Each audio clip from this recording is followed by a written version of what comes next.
Listen, we often get a lot of email correspondence during the show, Rick, which I don't sort of pass on to you because I mean you're busy, you're planning the show and stuff. You've got a lot of ideas, you've got music and stuff to worry about. So I check the emails, and we get a lot of response. A lot of people obviously want to give us feedback. Just a sample one from Richard Anderson. He's just emailed us in here, Rick, because he's been listening to the show. He says, Ricky, your show is appalling.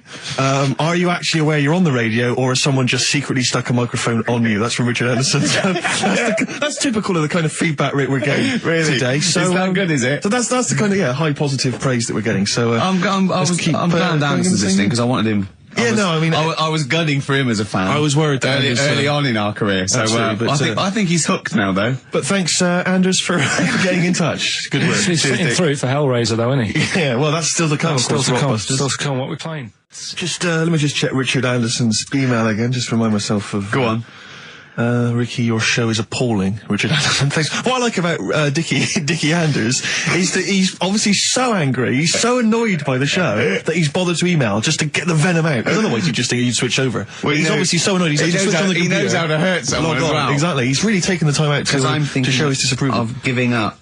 I'll tell you what though, it is pretty hard to listen to. What, this? Yeah. I've listened back to the tape, that when you're making that thing for the best of. Yeah. And I sounded like Albert Tatlock. I really sounded like some sort of punch-drunk stroke victim. Let me just check, just check what Richard Anderson thinks of it. Could he mean that again? No, he thinks it's appalling. The Dixter thinks it's appalling, so we should pay attention, because he prefers the music. Bit of Aqualung. No. Aqualung.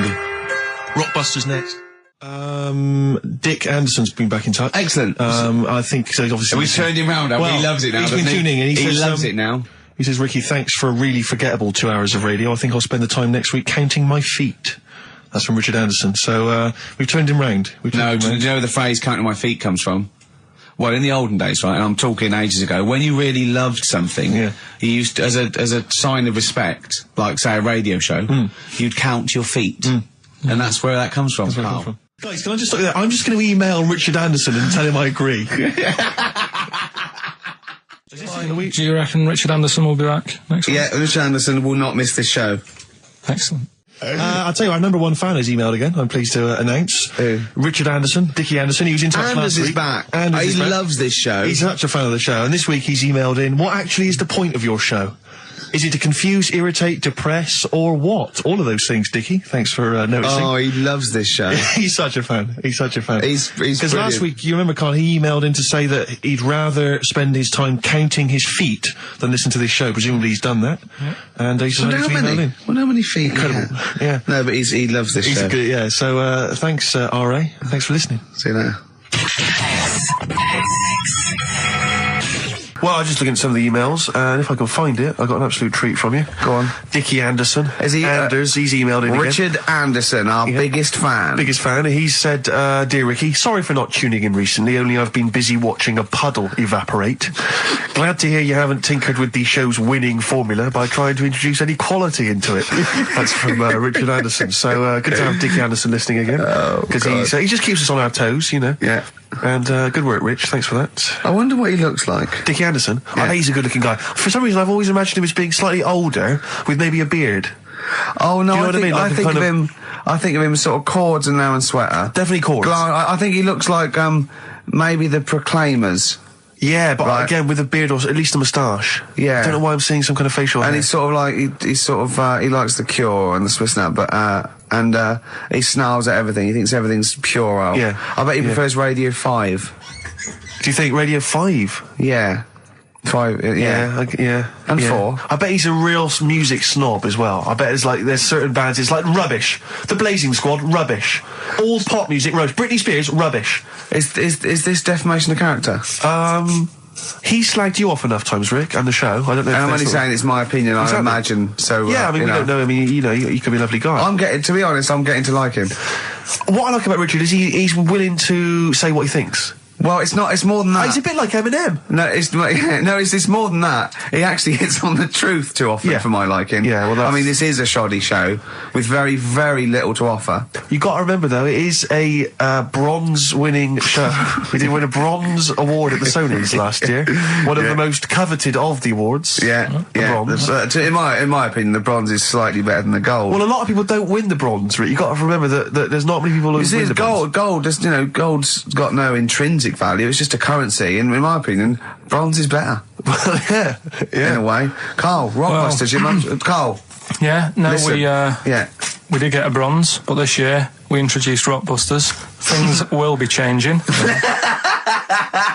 So, hey, we didn't introduce Rockbusters, Carl. Please don't tar us with that brush. Yeah, you introduced and also, it. do you remember the show that got that bronze was the show with the complaint that was upheld by the radio authority? Was it really? Yeah, the show that got the award and was nominated was the one with the only upheld complaint we've ever had. Do you think if we hadn't discussed that particular subject for quite as long, we could have got the silver? I think it was a mention of, and I say this meaning male birds, of all the cocks. Right. Yeah. This isn't a radio show, is it? I just suddenly caught myself. This is nothing. I told you that before. It's been bad today. No, but I mean, it's the way, this casual way that it's like we almost have no regard for our listener, and I'm not proud of that. I just don't know what to do about it. Do you know what I mean? I don't know how to do this properly. I mean, we're just chatting here. I mean, it's only Anderson who's seen through us, and that surprises me that more people haven't. I mean, what are the figures like? Do people listen to this show? Well, I'll find out for you. You keep saying that. But, there's this parrot, and, apparently it lives Rick, it's unique, if nothing else. I mean, when you wake up with Woken tomorrow, you're not even going to hear him start a line with "there was this parrot." Go on, there was this parrot, go on. Before we go, can we just get a little email off Anders, because I think he must, I think we've probably turned him round with this show. I'd have thought so. I think he's going to be saying, coming to us with his tail between his legs, saying, "Sorry lads, blinding show, I was wrong, you were right." Yeah. All right. Song for the lovers is very exciting this week. We haven't had a song for the lovers or the ladies for quite some time. Let's combine the two. And a bit of John Martin, May You Never. Let's end with that this week. We'll see you next time. Bye. Do you think if someone's just tuned in now, is Anders listening? Well, I'll tell you, Dickie Anderson. I've got an email from Richard Anderson, Dickie Anderson. Go on. The Dick Machine, which the big dick, which no, this is interesting. I think we're wearing him down. Ricky, I think your show might be improving. Go on. That sense of despair and loneliness I normally feel when listening to your show doesn't seem so bad today. He's desensitised to it. Yeah, exactly. Or he's given up. Him down. Or he's just given up. Yeah. I mean, you listen to this long enough and your standards will drop. Let's play a tune. Let's come back with some more of Carl's. I don't want to use the word facts. No, he's got more screen testing now. The camera's ready for you. Yeah. So I'll tell you what'll perk us all up though. Richard Anderson has emailed us. Dickie Anderson. He's loving the show, is he? Well, I don't know if you've heard this, Carl. Carl, I've called you Carl. That's okay. That's okay. I'm Claire. Pleased to meet you. Is it the shaved head or the stupidity? Yeah. It was the k sound. Because didn't I call you Arthur or Jack or something last time? You called me, I can't remember. I don't know, but it was quite embarrassing. Claire, I'll be honest with you, Claire's quite an unmemorable name. Yeah, I know. But yeah, Dickie Anderson, he's a guy, I'll be honest with you, he's not a big fan of the show. But well, we're getting to winning round. He says, "Dear Ricky, the more disappointing your show becomes, the more I seem to look forward to it." Now I see your face plastered across London. Is your show some sort of curse put on me by an old gypsy woman I've annoyed? Good point, Dickie. But Dickers. But Randers, as I call it. Yeah. He can't listen now. I know what he's doing. Yeah. He's tucked him in. He's backing into the fire as we speak, and he wants to roast them until they spit. Oh dear. Thanks for listening, Anders. It's a Merry Christmas to you and Happy New Year. And as you know, you've got a lot to look forward to because our first hour is always the best. That's exactly. So you're going to be loving it till 3, cockers. Oh dear. What should we play? Well, this is every so often I get sent a CD by a friend of mine, Harry, who just sorts me out with tunes that I may have missed. That's such a good idea. It is a great idea, and this is one that I think it came out this year. It's a Teenage Fan Club, and they teamed up with Jad Fair, and I think it's a mixed bag, the album apparently. But this is one of the good tunes on it. New to you. Last message from Anders, I suspect, for the day. He says, "I've just roasted my chestnuts over an open fire. It's a lot more enjoyable than listening to your show." He's pretty snappy, is Anders. Yeah, he keeps them coming. It's a shame that, that we sort of couldn't sort of maybe meet up with him and try and persuade him that, he should come over to our side rather than, Come over to the side. Exactly. Yeah, come over to this side. I think we've got him though, because Do you think so? Yeah, apparently they did this survey in America. People who loved Howard Stern listened to an average of like an hour and a half a week, and people who hated him listened 2.5 hours a week. Yeah, exactly. So I think he's probably more faithful a listener, yes, than some of the people that quite like us. Exactly. Yeah. You know what I mean? He's got to listen. I'm the same with some people. I've got to listen to things that I just think are awful. I can't. It's compulsive viewing. So, I don't care if people listen to us because they hate us or like us. No, indeed, as long as they're listening. I was on the as long as they're spending money on the advertisers. Other day. Yeah. Hey, I should just point out, because it's Christmas time, we've had an email from Dickie Anderson. Oh, Dickers. RA is, he's I suppose he's a long-time listener. Yeah. And he emails us most weeks. Ricky, if, as I suspect, I'm your only listener, I wouldn't bother with your show today, as I've got to attend some family Christmas nonsense at Auntie Marion's house. That's from Dickie Anderson, and he's good because considering he hates the show and everything we stand for, he does take the time to email every week. That counts. That counts to advertisers. Yeah, I think we've got a lot like him.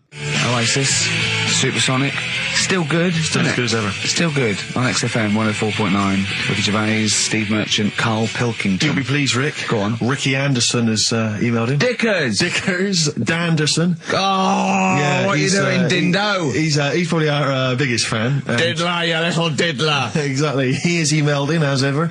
Ricky, your show fascinates me. How do you maintain such levels of senseless drivel? That's from Randers, from Randy Anders. Little diddle dodders. So thanks again, Dudley. Yep. Well done. He's that's great. I get a buzz. I was disappointed last week where he didn't. What? Ask him why he's didn't. He didn't respond last week. No, it's a shame. Probably busy. I don't believe he had something better to do. Well, I would have thought so. I can't believe that of anyone. When you've got this sort of level, exactly, intense chat. You mentioned earlier when we had our regular email from Dickie Anderson. Yeah. Randers, as I call him. Dandy Sam. Yeah. You mentioned it because we didn't get anything from him last week. We didn't get anything from him last week. Anyway, he's obviously listening, Rich, because he's emailed in to explain his absence. Dear Ricky, sorry for not tuning in last week, only I was in HMV returning the 14 copies of The Office I got for Christmas. That's from Randers. So, he's explained himself. Oh, he's dear. Excused himself. Oh, Anders, we should get him on one day. Yeah. Because people always say to me, like, Ricky seems a bit obnoxious.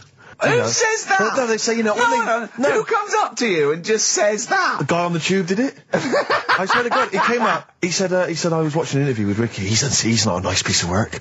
I went, he said, no, I've got friends like that. And it's like they're always talking, they're a bit irritating, and you sort of let them off because they're your mates. But I was going, well, hang on a minute. He went, well, two things, it's sort of my job talking, and being interviewed, essentially you do have to talk. Yeah, so about yourself. If that's his only criticism, then I'm not too bad. No, he didn't think you were funny either. In fact, he had a whole list. I say a list, a petition. It wasn't Dickie Anderson, was it? It wasn't Richard Anderson. I hope he's listening. He's our biggest fan. I'll tell you what, Mock Turtles need a remix by Fatboy Slim, don't they? Mock Turtles? It's a great tune, but I'd love to hear it remixed. Yeah. Supergrass, Seen the Light, XFM 104.9. We're a little bit worried. We might have a technical hitch here. We've had no emails, and usually we get loads and loads. So we're worried it's us. Can someone send an email? Just a test email. Yeah, but we won't know if they have or not. They might just be ignoring us. No one might be listening, Steve, so this isn't proof. I guarantee there's at least one person who would send an email. Maybe if Dickie Anderson's listening, he could do it for us. Anders! Do us a favour for all the pleasure we've given you over the last few years. Ricky.gervais@xfm.co.uk. If you haven't heard the Rockbusters, might as well give them out. Well, let's check the email's working before we do that. Yeah, otherwise it's a complete... This whole show has been a sham and a farce and a waste of time. Well, I think they can take that as read. Boys are back in town. Thin Lizzy, what a classic. Beautiful. Carl, should that be our anthem, me, you and Steve, eh? Hey? Yeah? Can I just get a couple of bits of admin out of the way? Go on. We've had an email from Peter Goff. He has said, where is Richard Anderson? Where is He only Dickers? tunes in to listen to him. Where's and it's absolutely Dickley? fair Where's enough. little Dicky Docker? Little Dickie Anders has not emailed in. If you don't listen normally, Anders is our biggest fan. Normally He he's got loves some, us. I just absolutely but he's thinks the normally world got of... a little bit of constructive criticism, which we always appreciate. Yeah, we're open to that. Sure, Exactly. sure. So- I'm gonna shove this up your... So if Dickie Anders is listening, then he might want to get in touch.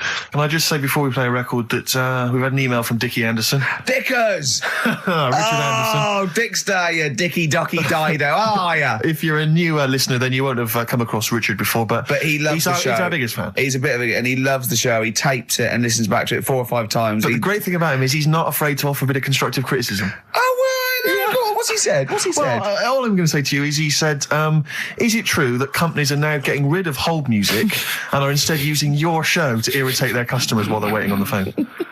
I don't know. We'll look into that, Dickie, but thanks for that.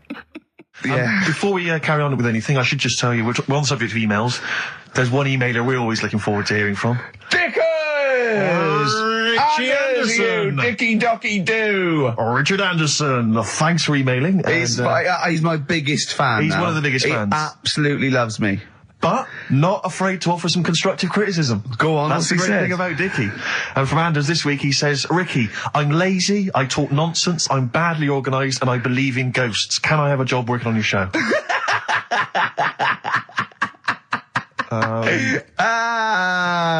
Possibly, Anders. Maybe send in a CV.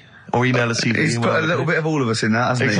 Oh, I'll ask him if he's a goggle-eyed freak, Steve. All right, calm down. Well, no, I didn't mean there's no need to get insulted. No, I didn't necessarily mean you, No did need I? to get nasty. Richard Anderson, incidentally, has emailed in. Go on. Dickers Anderson.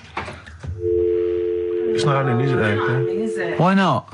Because I'm a bit stupid. Why Because I can't work it out, can I? Can't figure it out. How would you call someone normally? Well, normally I just pick up the phone and dial it. Sure. No, I don't then mean... get- No, I mean... But it's like I have a problem getting it through the desk. I tell you what, can I play an ad break and practice?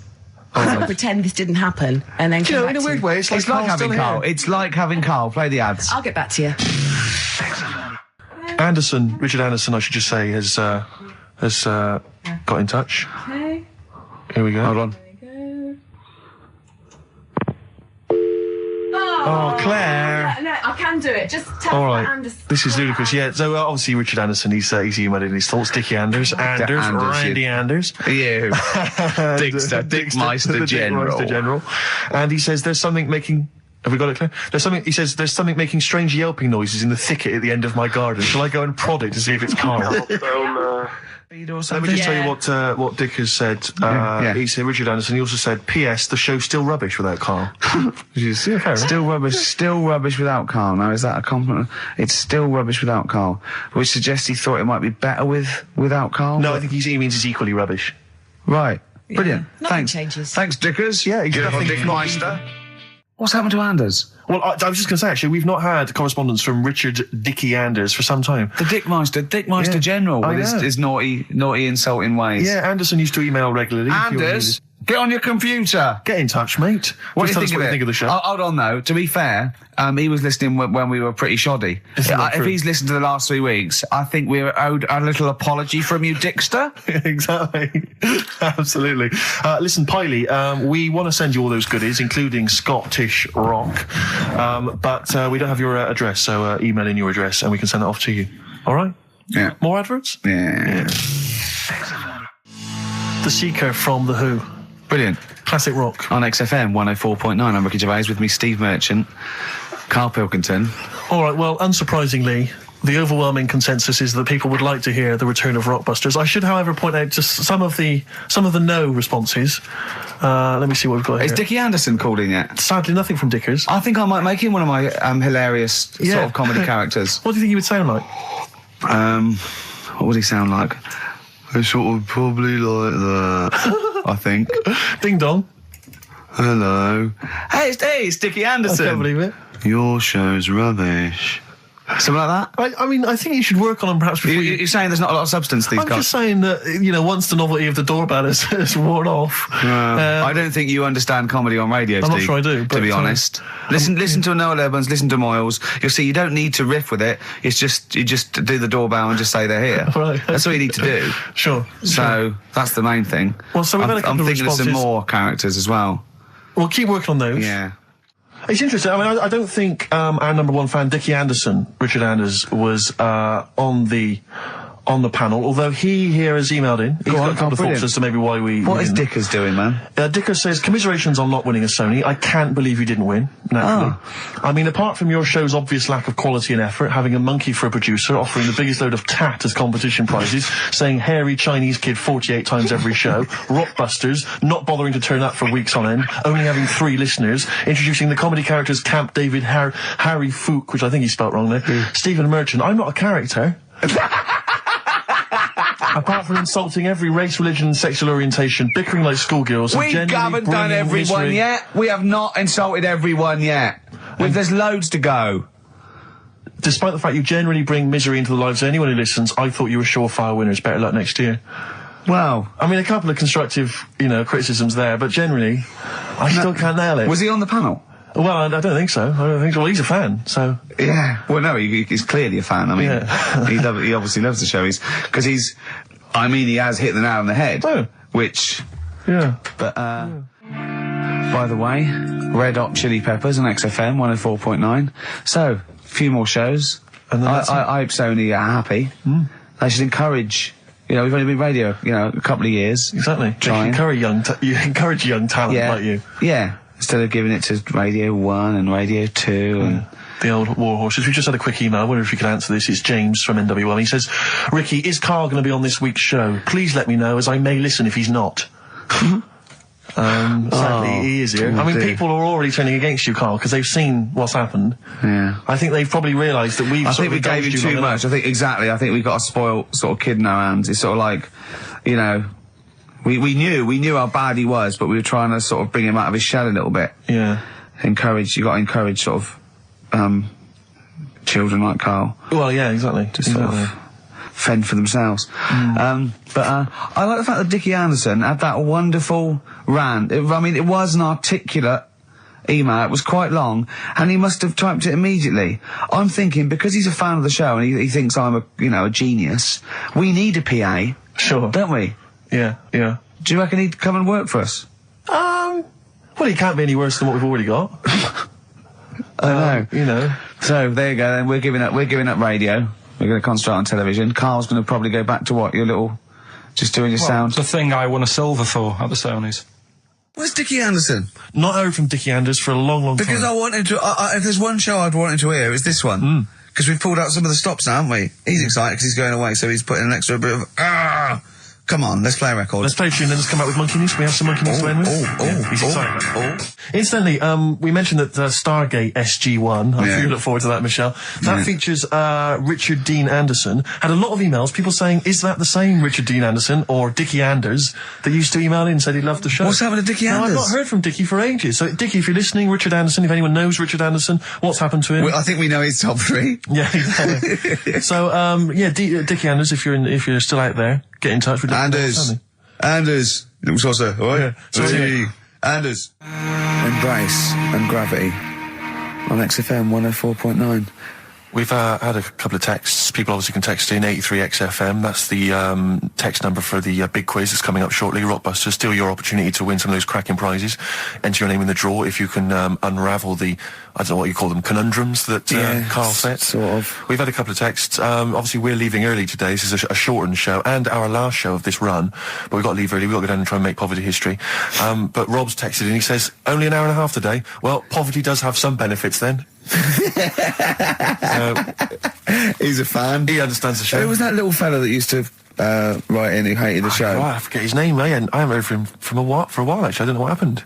No. Maybe he realised that if he hated the show so much, the obvious thing to do was to switch off. Maybe that finally dawned That's on him. annoying. What's his name? Someone will remind us of his name. I like people who hate us to carry on listening. Yeah. It just gives it an edge, doesn't it? Yeah. It's the fact that, that you're annoying someone. I mean, I love annoying people. I know you do. I know. So You're like a kind of walking Chinese water torture. Yeah, exactly. Yeah. Well, how's it going with Rockbusters? Anyone got the answers? Actually, one guy has texted in, James in Deptford, he's offered some answers, and he says here, the guy that hated us, famously, of course, we should have remembered, Dickie Anderson. Dickie Anderson? Richard Anderson, of course. I don't know if Dickie's still listening. If he is, obviously email in ricky.gervais@xfm.co.uk and tell us what you've been doing, how you've been keeping busy and stuff. Yeah. Nice to hear from him. 104.9 XFM. You alright? This is Karl, producer of Ricky Gervais and Steve Merchant. They're not about today. Ricky's on holiday. Steve couldn't be bothered. So I'm left here with all the DATs. That's a digital audio tape of all the shows they've done since they've been here over the last, I don't know, year and a half or something. So we'll play you some of the best bits.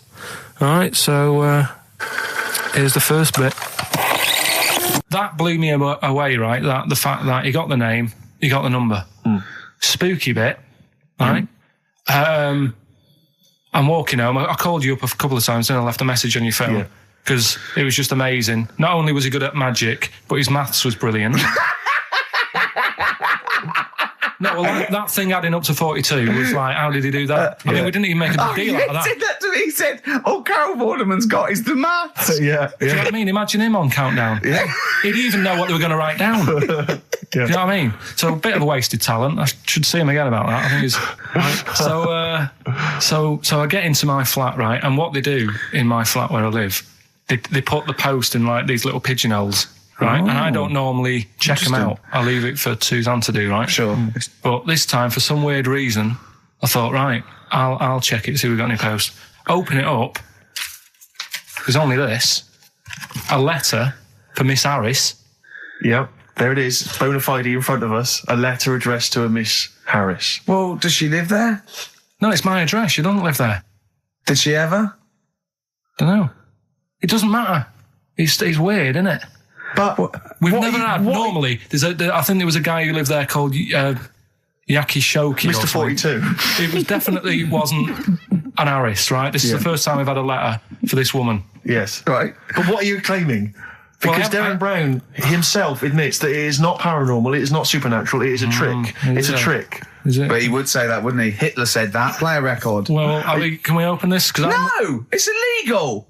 No, but I'm thinking if it's a birthday card for someone's like 42nd birthday. Right. You can't open that letter. Go and put it back or you cannot open that letter.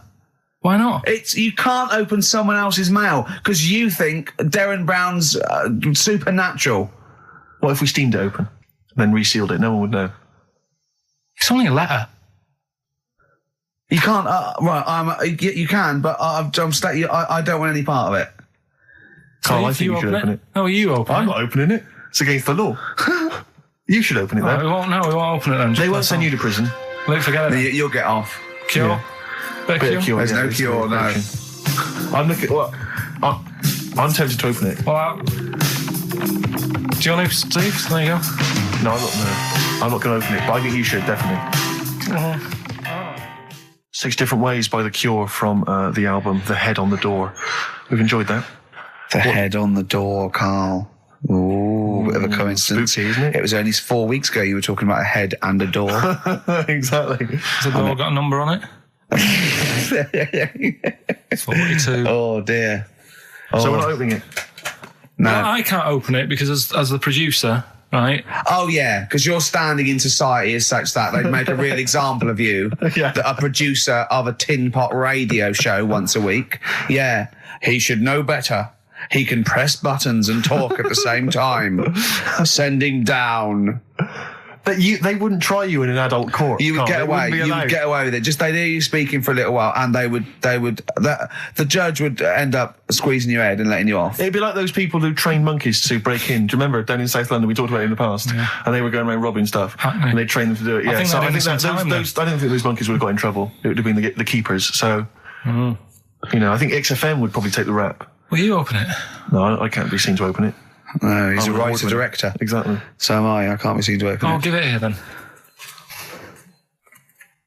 Right, I'm having no part of this. That's against the law, but... Right, I'm having no part of it. Open it. Come on, you've started now. Right. The thing is, right, if it's important, we can say maybe she's listening. But do you need the stress? What it could be anything. What are you going to say? We're going to say, oh, and if you are listening, Mrs. Harris, you have got gonorrhea. Call the clinic. Do you know what I mean? It could be anything. Oh dear. Oh well. I think my talk did well. Well, what is it? It's the number 42 on there. What is it? Can you say? Be careful. What? Let me see what it is. What is it? Dear Sir, Madam, your periodical dental inspection is now due. Would you kindly contact the surgery to make an appointment? Harris, Mrs. Harris, if you're listening, your periodical dental inspection is now due. You might want to contact the dental surgeon that you normally go to. She could have a faulty tooth. 42. 42. 42. I don't believe it. 42. 42. Oh my God. God, that Darren's good. Darren Brown's good, isn't it? Oh dear. Ooh, those boys can rock there. That's the Guns with All Their Roses and Sweet Child of Mine. On XFM 104.9. I enjoyed that. Yeah. That was good. It rocks. I hope the audience was playing it loud like us. Yeah. Ricky Gervais, Steve Merchant, Karl Pilkington. Well, look at him yawning. How rude is that? Carl, what's wrong with you, man? Have you been up late? A little bit.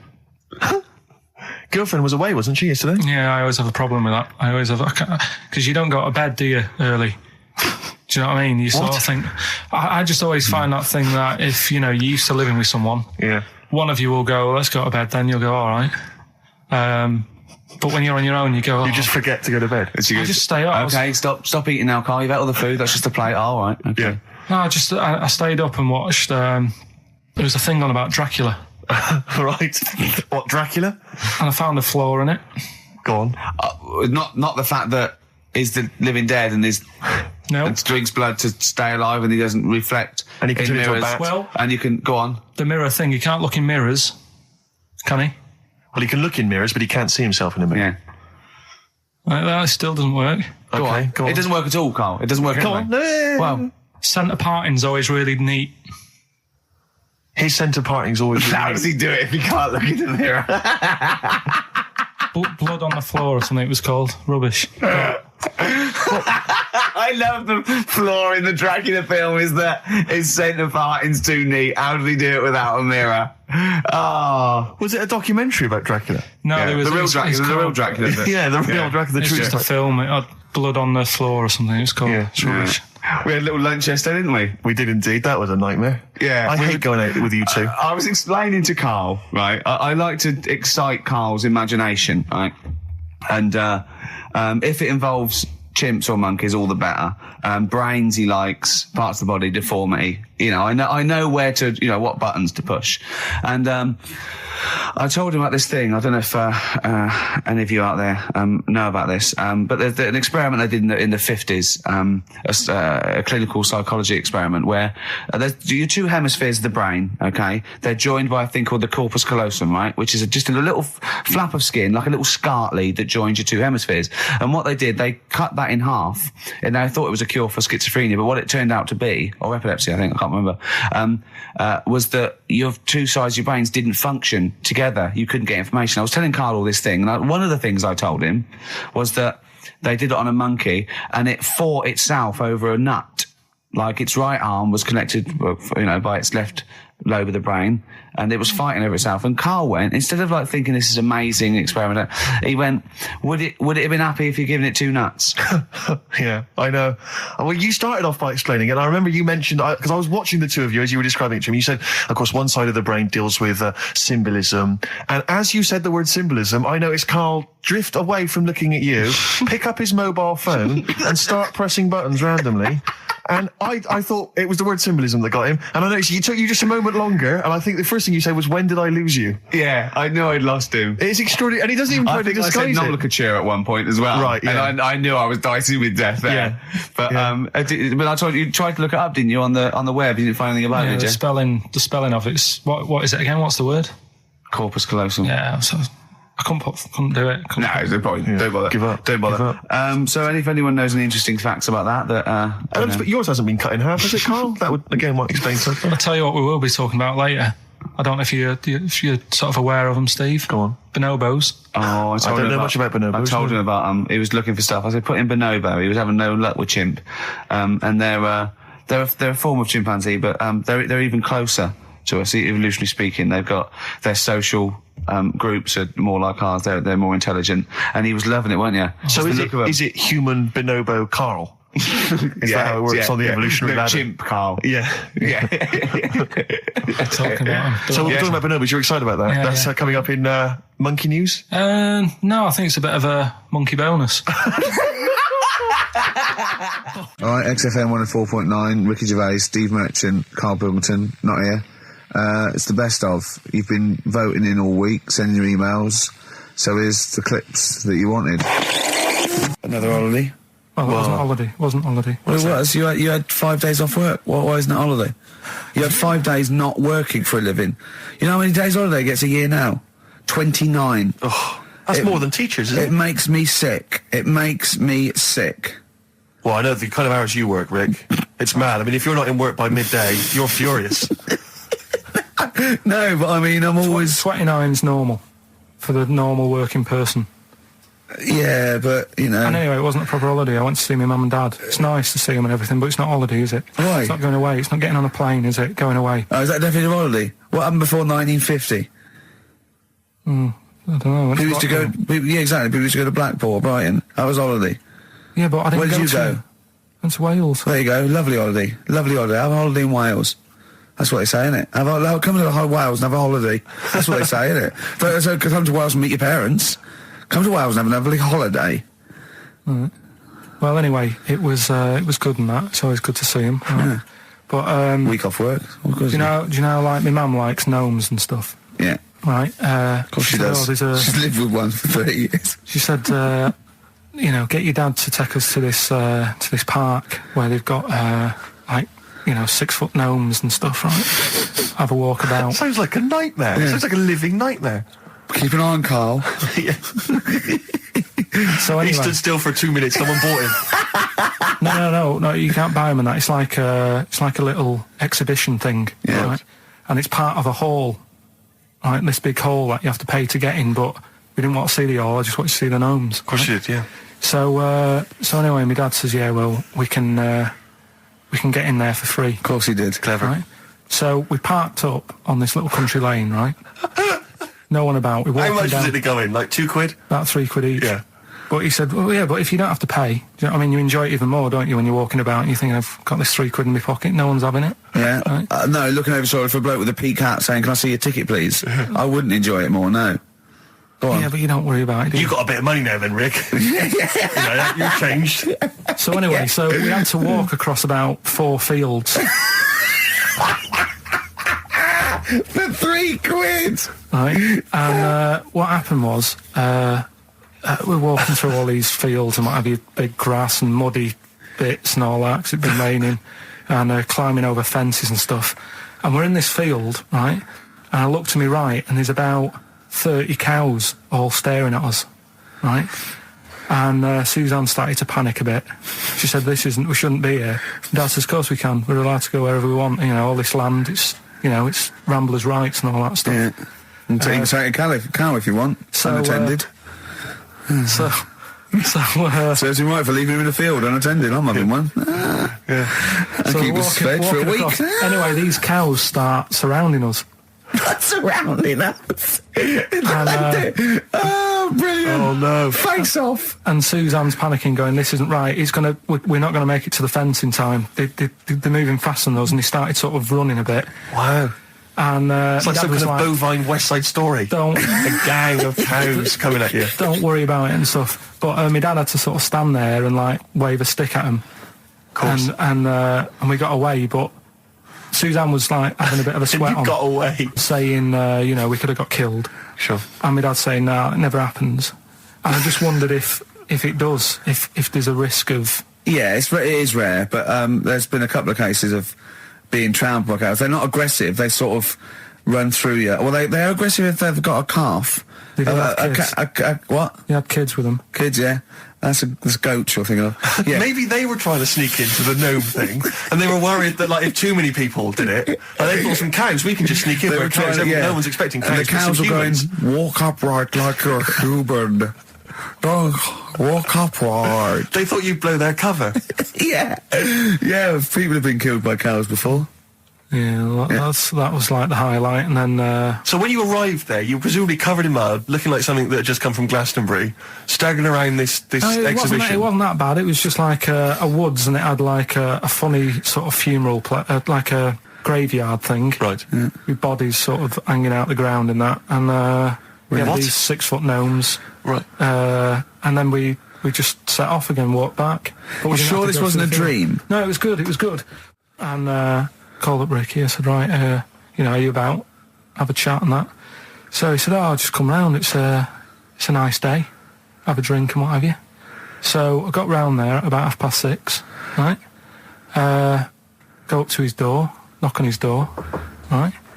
He stood there with his tackle out. Oh. Yeah, what did you make of that? What was wrong with that? What do you mean, what's wrong with that? Why were you looking at it? Why were you looking at it? I tried not to look at it. But again, you're always sort of attracted to it, aren't you? Kind of like... I've never been attracted to another man's tackle. I don't know what you mean. You can't help but have a little sly look. And especially when it's there. When you ring the bell, and I mean the one on the door, right? And that's hanging out. And does he dress to the left or the right? It was to the left, wasn't it? Yeah, it was left, yeah. Just popped it out of my shorts. For him. Just popped him out of the shorts. Should have seen the state of him. Shorts on, no top, cigar. Looked like someone out of The Sopranos. It was a mess. Yeah. And then we sat on the balcony drinking wine, didn't we? Did you pop it back in, or was it... Yeah, I popped it straight back in. I got the laugh. Sure. I got the laugh I wanted. Yeah. He walked in, he went, it's not that hot. Straight away, it's not that hot. Oh, brilliant. Then, was that knob news, or is there more? No, it's got more knob news. That's just a taster. Just a taster. Listen, let's play some adverts, let's play some great music, and maybe we should have some early knob news. Early knob news coming up.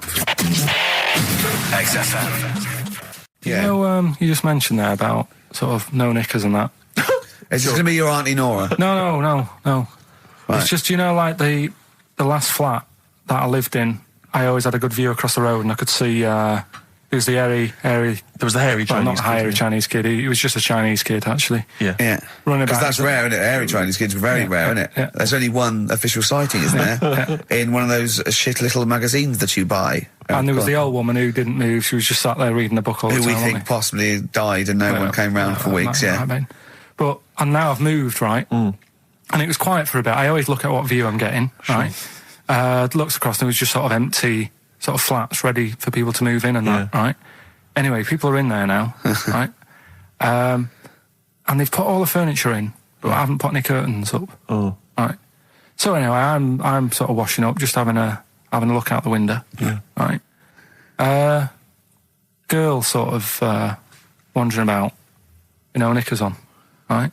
With no knickers on? You mean naked? No knickers. Well, she had a bra on. Right, okay. But, she was probably looking for a knickers. So, I thought, and I don't know how long I was looking. No. Right. But anyway, she looks across. Oh, God. I think she spotted me. Yeah. I think, oh, God. I felt really bad. Yeah. I said to Suzanne... Sorry, is this some sort of Peeping Tom confession? No idea. Well, he's not... That's the thing, though. Peepington. If I was peeping, she was peeping as well, because she was looking over. Works both ways, doesn't it? Yeah, but yeah, all she could see of you was your bald head. Yeah. No. And your hands moving as you were washing up. And some white-looking substance frothing up. Particularly stubborn stain on this glass. Yeah. Oh, God.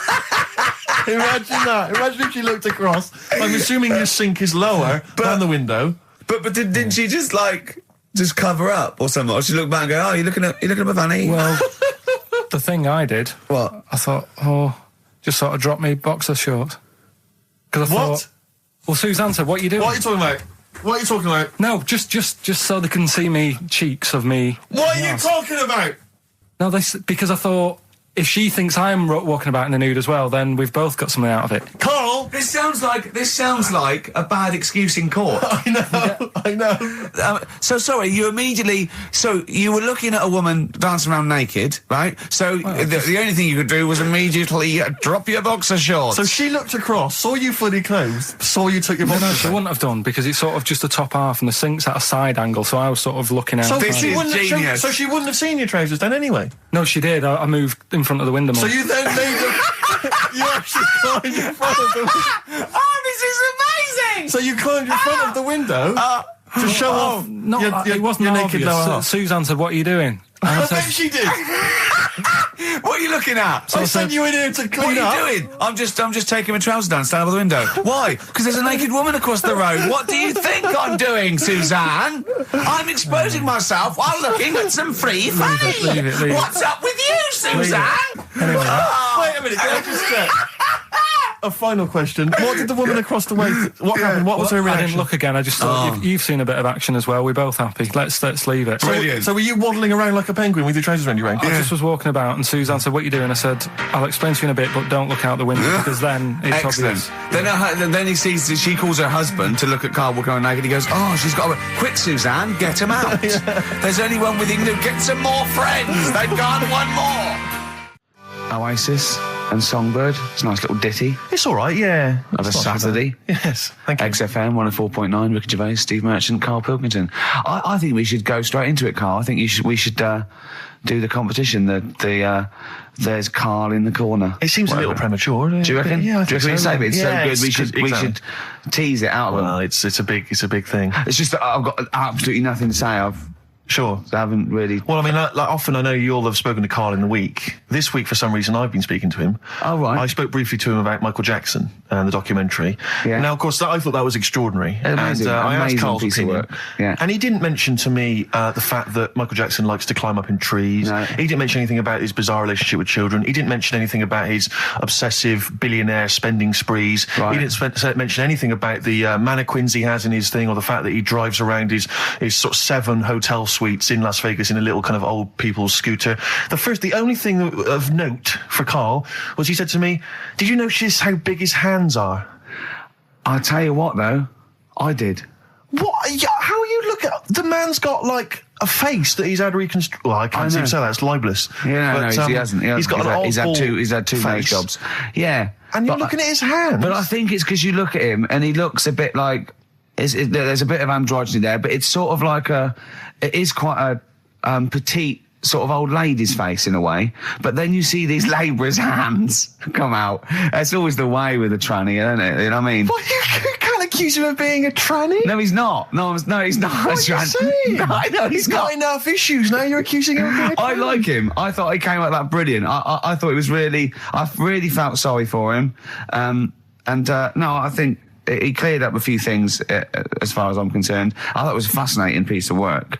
But I did like the shopping spree. That was great. Extraordinary, 'cause he's just got such going around bad just taste. pointing. I know it was bad taste, wasn't it? It was like one of those bizarre shops. You know what I mean? There's anything, sort of a gift shop, but they're trying to make it look like Ming. But if it's sprayed gold. If he'd been living in a trailer park, he'd have been ordering, one of those porcelain dolls dressed like a Harley Davidson bike rider, or an Elvis commemorative plate. It was the kind of billionaire equivalent of that. But the hands were a giveaway.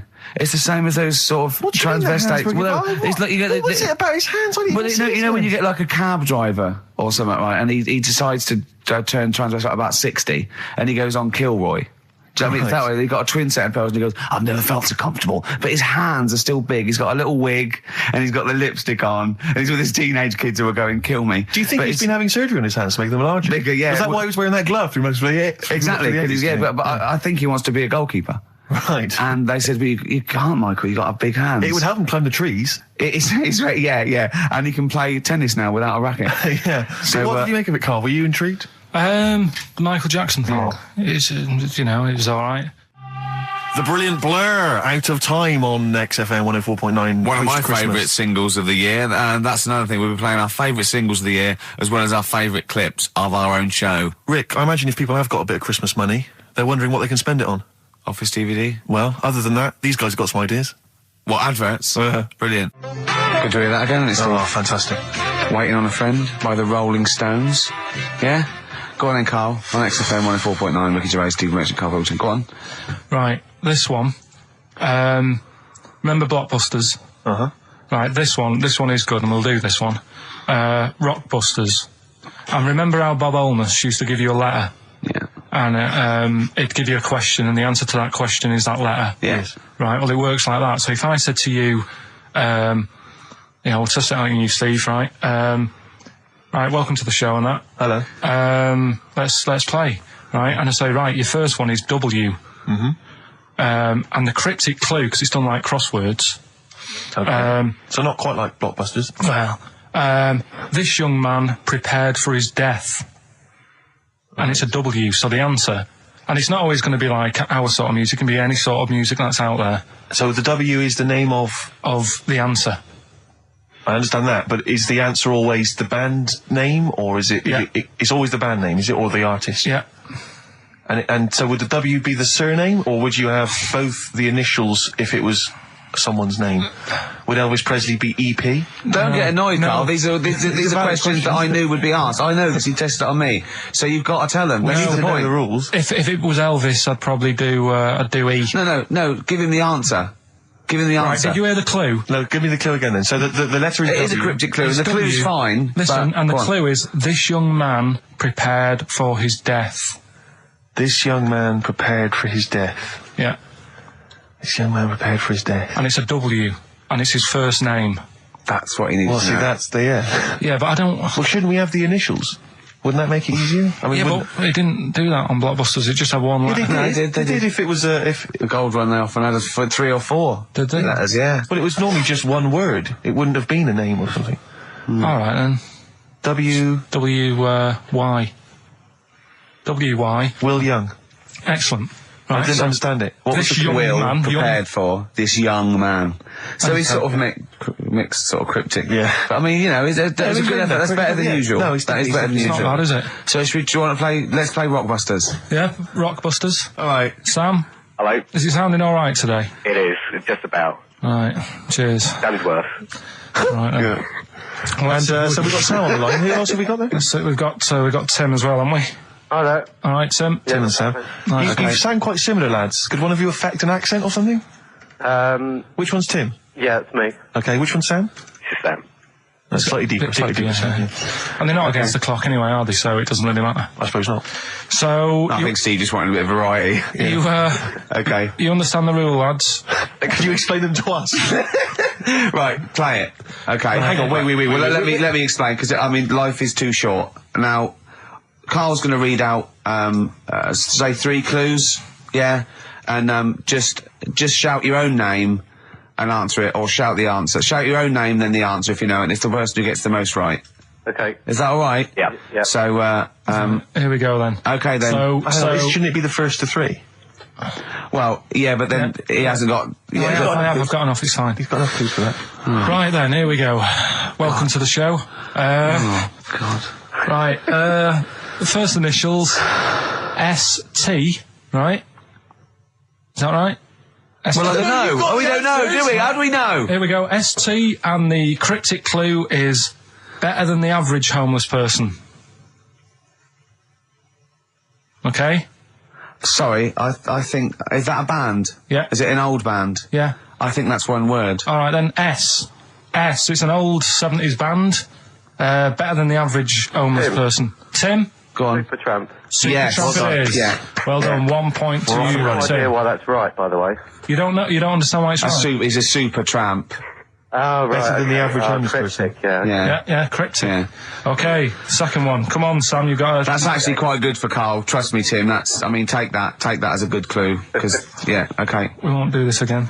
Wait, 1-0 Right, to here we Tim. go. Right. F. The letter is F. That's the next one we're moving on to. And the cryptic clue is, the little girl is hungry. What shall we do? The S or F? I've got it. F. F. Ready. Sam. Peter. Yes, 1-1. Feed her. He's pulled out of the Feed her. Yeah. Feed her. Okay. Yeah. So that's 1 each. So this is the decider, isn't it? Wait a minute, ITV are on the phone. Well, you said first to 3, so no, it's not, is it? That's what I said. Just do the 3 clues and who gets the most. Okay, well, we can do that now. So, here we go. I love this. This is rubbish. Go on. So, here's the last one. The initials are AK, right? And the cryptic clue is exploding pet. Shout out your name if you know it. Last orders at the bar, please. Last orders at the bar. Exploding pet. AK. You're tuned to XFM 104.9, Karl Pilkington's quiz, Rockbusters. The format is still available. The highest bidder, please give us a call, or you can email ricky.gervais@xfm.co.uk. Is it a band or a singer? I'll give you a bit more of a clue. It's a pop band. Okay, we wouldn't. No, Tommy Kissem. Yes. Hey. Oh, this is amazing radio.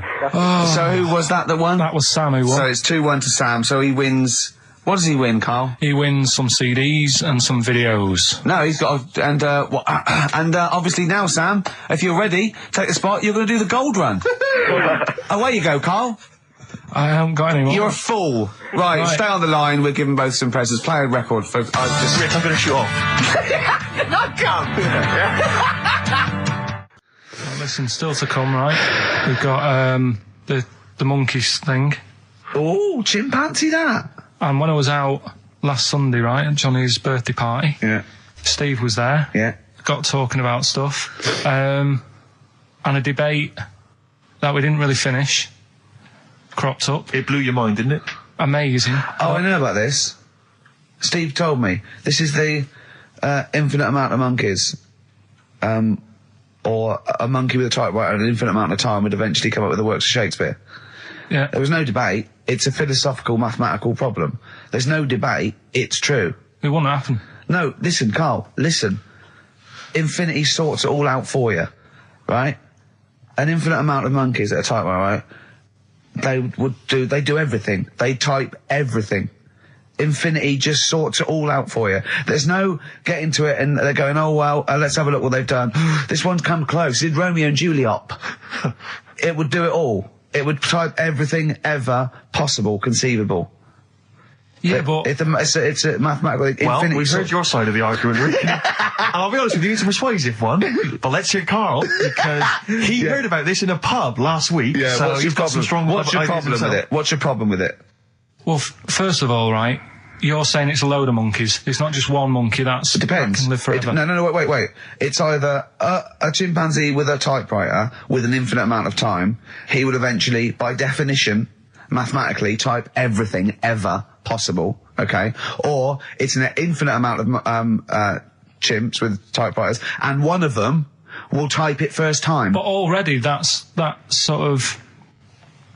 right. You either need to have What do you mean? monkey. What? You mean employment laws? What do you mean it's not right? Let's hear him out, please. Okay. If it's one monkey with a typewriter that's got loads of ink in it and that, right? At least it knows what it's done in the past.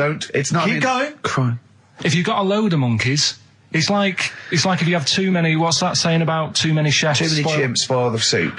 Right, well it's the same thing. It's like, well, I didn't tell you to put salt in it. I was going to put salt in it, and it messes it up. Whereas if it's just one, they know what's gone on. So what I'm saying is... just leave him go. I can't be bothered, I want to hear. I want to hear the rest. This blows my mind. He doesn't know what this does to me. It's a mathematical problem. I want to hear the rest. Well, it's just I just don't think it will happen. What do you mean you don't think it'll happen? Infinity works it out for you, by definition. Well, what's stopping them typing the same thing again? They would. In fact, the problem should be, if you had an infinite amount of time, that it would type the works of Shakespeare an infinite amount of times, and everything else an infinite amount of times. But, you know, that's not as... But not Shakespeare. Oh! Shut up! You idiot! Rick, do you know what he said to me? I said to him, I explained it to him. I said, you've got an infinite number of monkeys, infinite number of typewriters. They will type the complete works of Shakespeare. He said, have they read Shakespeare? You're an idiot! Play a record. Said, no, I'm not having this conversation. They're not doing it from I'm not having it because it really, really winds me up. But you're saying they'll do it with no spelling errors. Well, they do it an infinite amount of times. and they do it wrong an infinite amount of times, and they spell the last full stop wrong an infinite amount of times, and they get one thing wrong in Hamlet wrong an infinite amount of times. They do everything an infinite amount of times. But are they going off a story that they've... Play a record, Carl, because I'm going to knock you out. I'm just saying... Shut up! Do they know the story? Oh, They're monkeys! Oh, Christ. No, right, but- okay. Right. The Cure, obviously. Yeah. Song. Right, Carl's been taking phone calls for these clues. Right, and so everyone's been saying the same thing for the last one. He's been going, no, and I'm worried, I'm always worried. FD, I just overheard him on a call there going, oh, what have I been saying? Oh, no, it's FP. Dickhead. Right, give me the clues out. It's a rollover. Right, tell people we're really sorry to anyone who would have got that right. Okay, right, do the clues quickly. Tell them it'll be a rollover, so we have to do 3 new ones. Do you not write these down, You're such I don't write the answers down in case Ricky looks over the thing and sees the answer. Why would I cheat? I'd rather you do something right with your life. Right, well, the clues were I've got 3 other jumpers like this one. Yeah. That was FT. Yeah. You got that. 4 tops. Yeah, that's all right. Good, well done. That bunch of people can't make up their minds if they want to sit in the sun or not. That was C. They were getting that. That was charlatans. Charlatan, right? A bunch of them charlatans, right? What do you mean? What's Charlie? No. It's like, shall I go out? Shall we? Charlatans.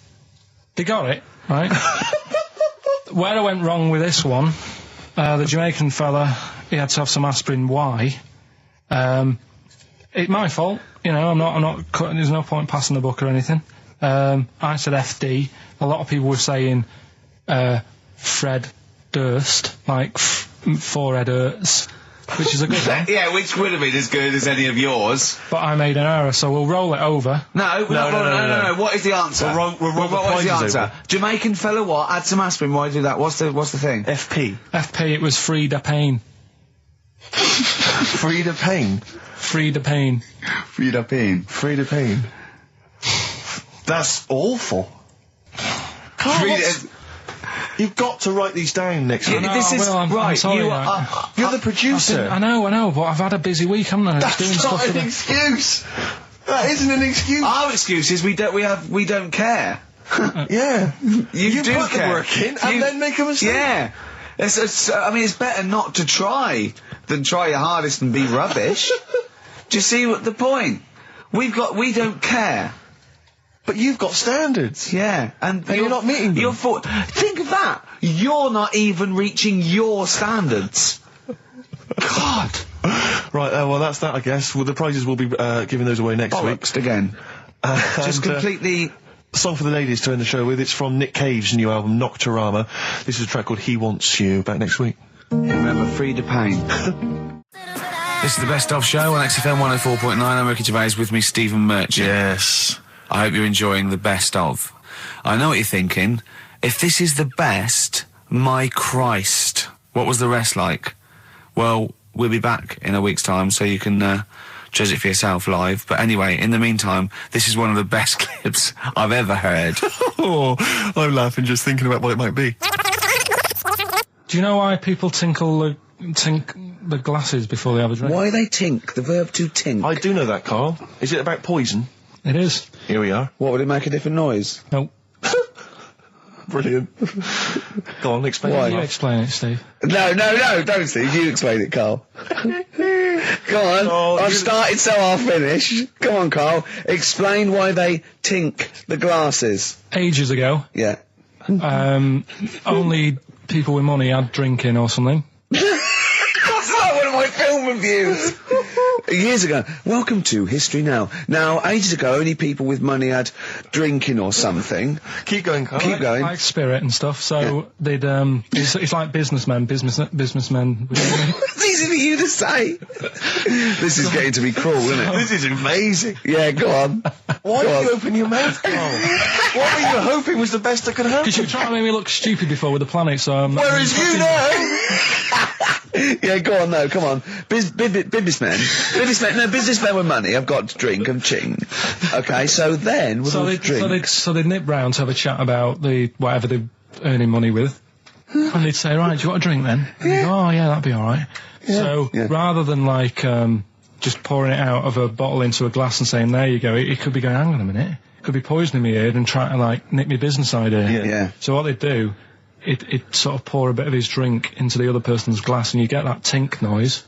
And that's like, cheers, you know. No, Karl, I just have a slight amendment there. I think what it was you're absolutely right that they would then test each other's drinks to show that it wasn't poison. But over the years, that was reduced to just chinking the glasses by way of saying, let's not actually bother going through the whole rigmarole. They just did the chinking of the glasses. That's good.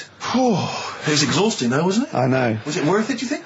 Well, I like that, because people carry that with them now. When they do that, they think, oh, that bloke's definitely not trying to poison me. Yeah. So the horrible thing is that now, when I do the glasses, I can laugh and go, they don't know I've poisoned them. Exactly. You should always do the pouring back and forth. It's a shortcut, it's a slippery slope, you know, just be careful.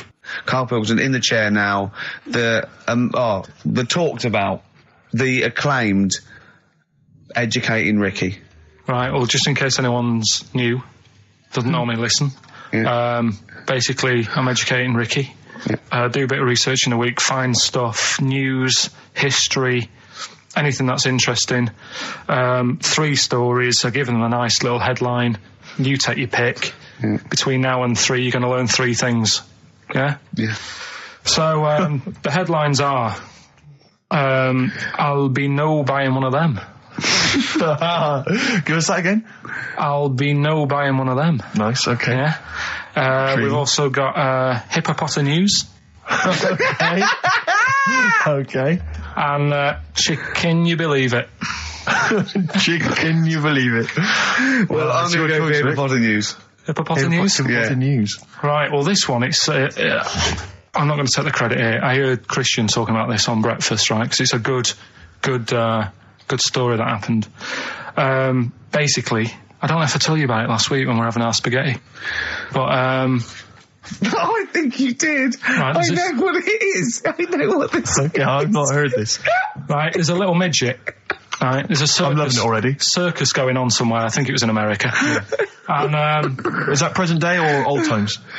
I'm talking like in the last 3 weeks. Okay. Right, little midget. Circus, really packed out show. People are loving it. Steve, you're asked the same question I did. I know. So there's a little midget jumping up and down on a trampoline. That's what circus is. Right. I pay good money to see it. So everyone's clapping, and he's getting carried away. Because he can't believe they're loving it. I didn't know they'd like a little person on a trampoline, but they love me. But you know what it's like when, if there's a crowd of people sort of encouraging you to sort of go higher and stuff. Yeah. And I'm sure he knew it was getting out of hand. But he was jumping and he was coming down the road going, higher, and he's going really high in the air, right? So he's doing this, crowd are clapping. There's a hippo, right, just sat next to the trampoline, getting ready to come on and do his act. Oh, right, I thought he was in the audience. There's a hippo getting ready to do his act, Steve. Yeah. So he's a ventriloquist. What do you mean he's sitting by the trampoline waiting to do his act? Because why does he sit in the dressing room and they go, 5 minutes, Mr. Muss, 5 minutes, Mr. Muss. So anyway, right, so the hippo's there. He's getting annoyed, is he? Because the midget's he's going, how can I follow this?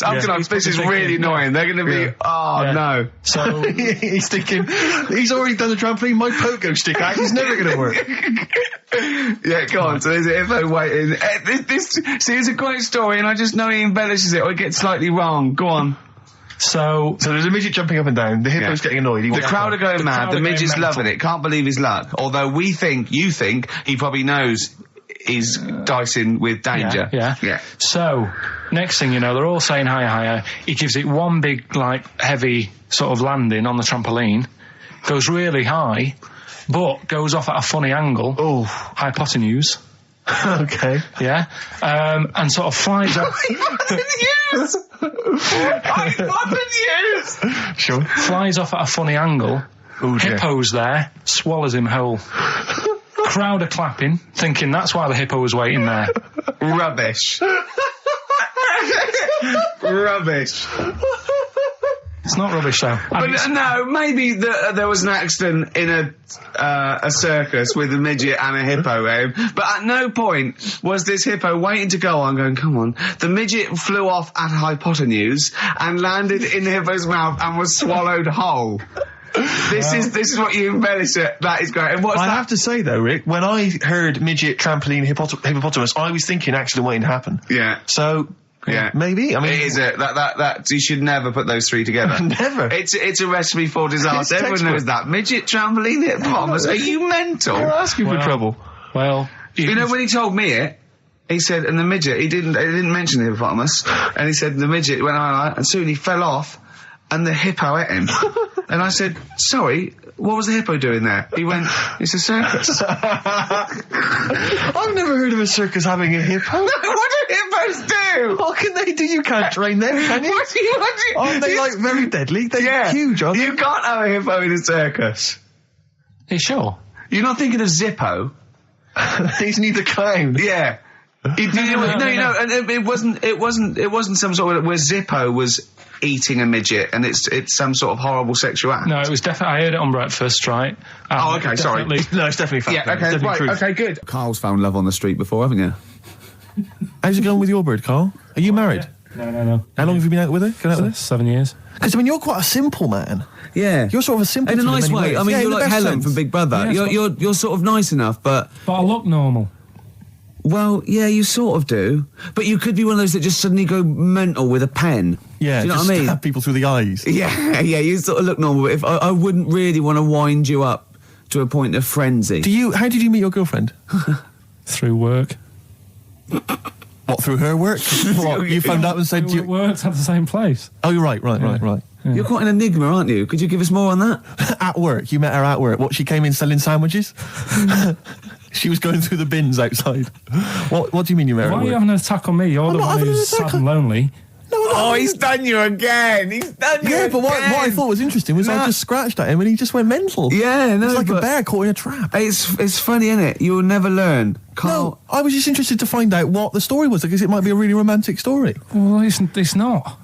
All right, jeez. I love the fact he doesn't want to talk about his love affair. I was thinking about you in the week, and like, does it worry you? I mean, you sort of joke about it now, and we're talking about it in the office, you know, like, oh, is Steve really touchy about the way he looks? And, oh, what's this? Where's that come from? He's done it again. He's done you again. I was walking home the other night, and I was thinking about it. And do you worry that when you're old, you will be on your own? You did start it, though, didn't you? Well, Carl, I'm glad you brought this up. because I mean, for me, you know, a lightweight, frothy entertainment show on XFM on a Saturday afternoon is exactly the place where I want to discuss the desperate, lonely future that's inevitably coming my way. Oh, God. I'll tell you what will cheer you up and forget all that. A bit of Embrace. Oh, one of the most hated bands.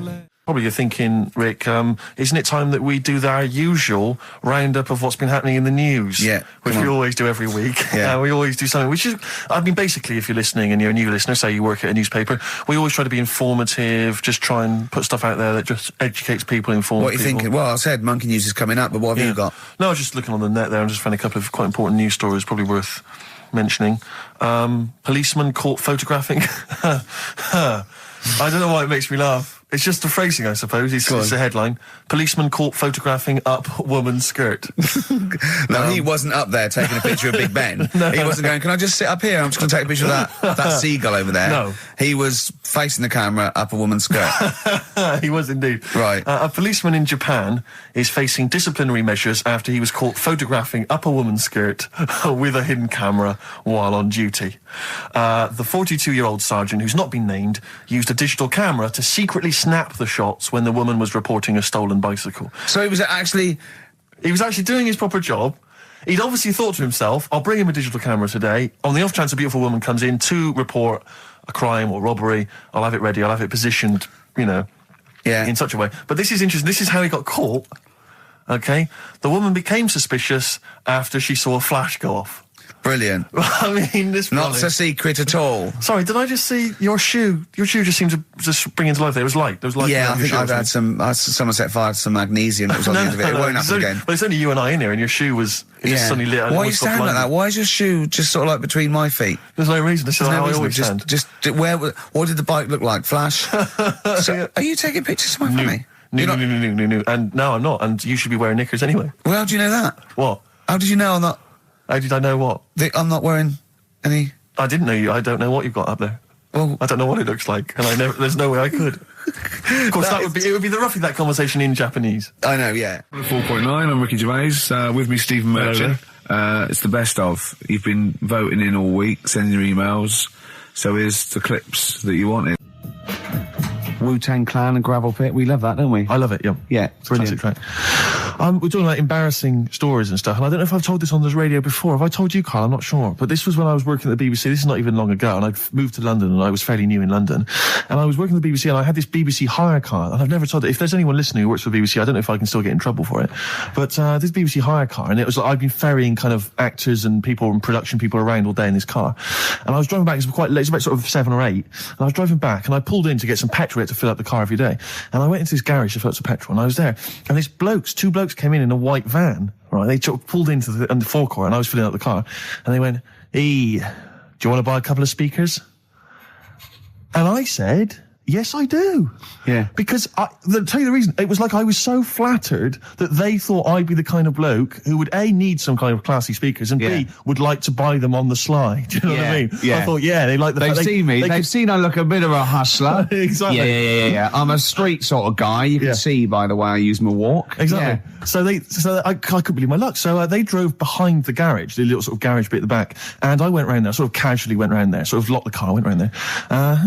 They went, open the back. You had 2 speakers in there. I said, "Are you sure these aren't knocked off, mate?" He went, No. We work for Dixon's. This is the story he spun me. We work for Dixon's, right? And we're delivery men. And if we make a delivery and the person's not there to sign for the goods, then we have to bring them back to the warehouse. But if we can sell them on the way back, then that's really good for Dixon's. Dixon's must love that. And instead of thinking, are you sure some kind of troubleshooter didn't... I mean, did someone go into Dixon's and go, you're not getting in the garage forecourt market? Jones. Exactly. Get a couple of lads in a white van. Exactly. Yeah. So anyway, so I sort of bought this story, and I was a little bit dubious, and I went, right, let me hear them then. And he wired them up to the car stereo, and boom, boom, boom, they're playing. So it was some groovy hip-hop. I was thinking, great, these guys know what I'm into. Yeah. And he's giving me the talk and stuff.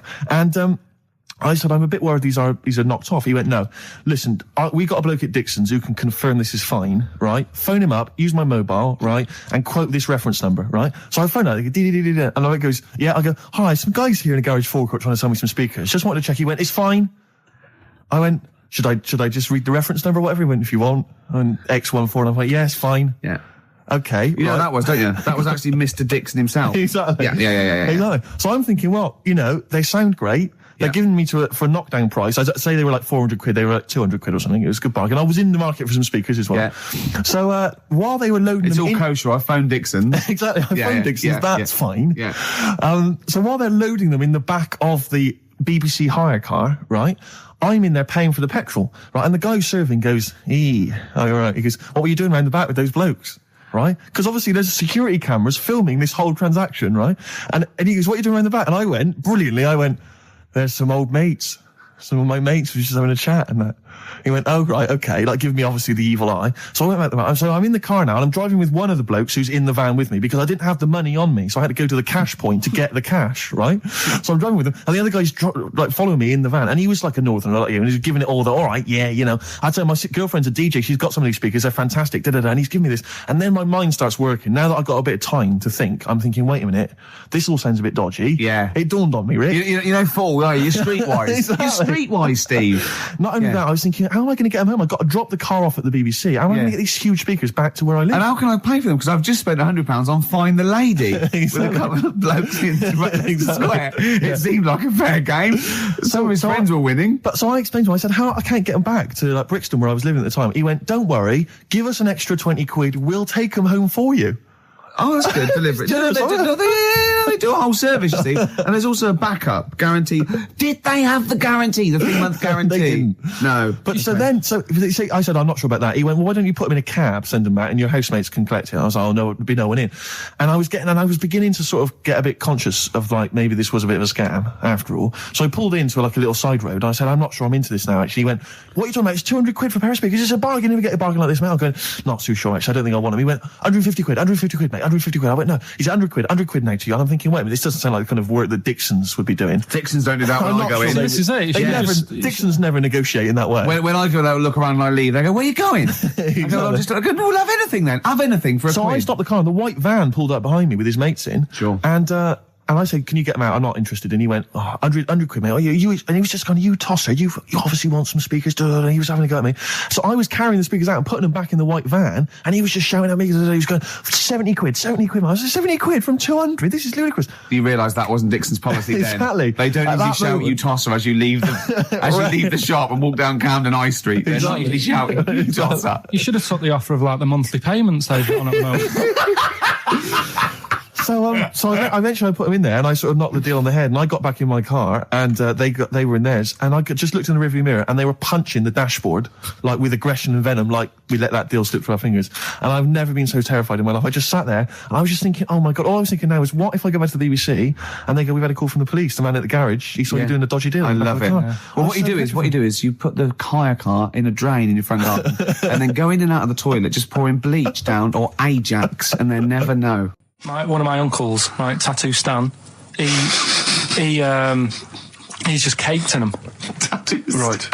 I don't think he's my proper uncle, but he's just like my dad's got. Tattoo Stan. No, my dad's got. That's a province in Russia, isn't it? My dad's got loads of mates who. When like, you say he's not your names. proper uncle, Do you know how, like, when Just a bloke someone who used to comes hang around around, with you're the all right, school? Uncle Stan. Yeah. Do you know what I mean? And there was my dad had loads of mates like that. There was John the Screw. right? So he either works in a prison or he likes to have sex. Cab driver. Okay. There was Jimmy the Hat. I don't know where he Jimmy did. the Hat. Yeah. And did he wear a hat? No. No. There was Fred the Veg. You sure he wasn't a relative? Sorry. Fred the Veg used to get us, like, big bags of potatoes and that. Fred Veg, okay. And there was Tattoo Stan. Right. And he was just caked in them. And I used to always look at him thinking, why have you done that? I must have only been, like, 6 I or suppose 7. if you're born with a name like Tattoo Stan, Exactly. you're destined, aren't you, were really? they like a 1950s gang? I'm worried about... I'm worried about... doing a bank job. What was his name? The Hat? What was his name? Jimmy the Hat. I'm worried about Jimmy the Hat. Yeah. Not having a hat. I don't understand Are it. you sure he didn't have a hat? Not when I met him. Did he ever wear a hat? I didn't see him that much. Do you think it was a joke, like, when your mate's sort of like, 8 foot and huge, you call him Little John or Tiny? Do you think... Well, the fact that he never wore a Yeah, hat. they went, hold on, I've noticed something about Jim. Go on. No hat. And I go, oh, true, let's call him Jim the Hat. Jimmy the Hat, yeah.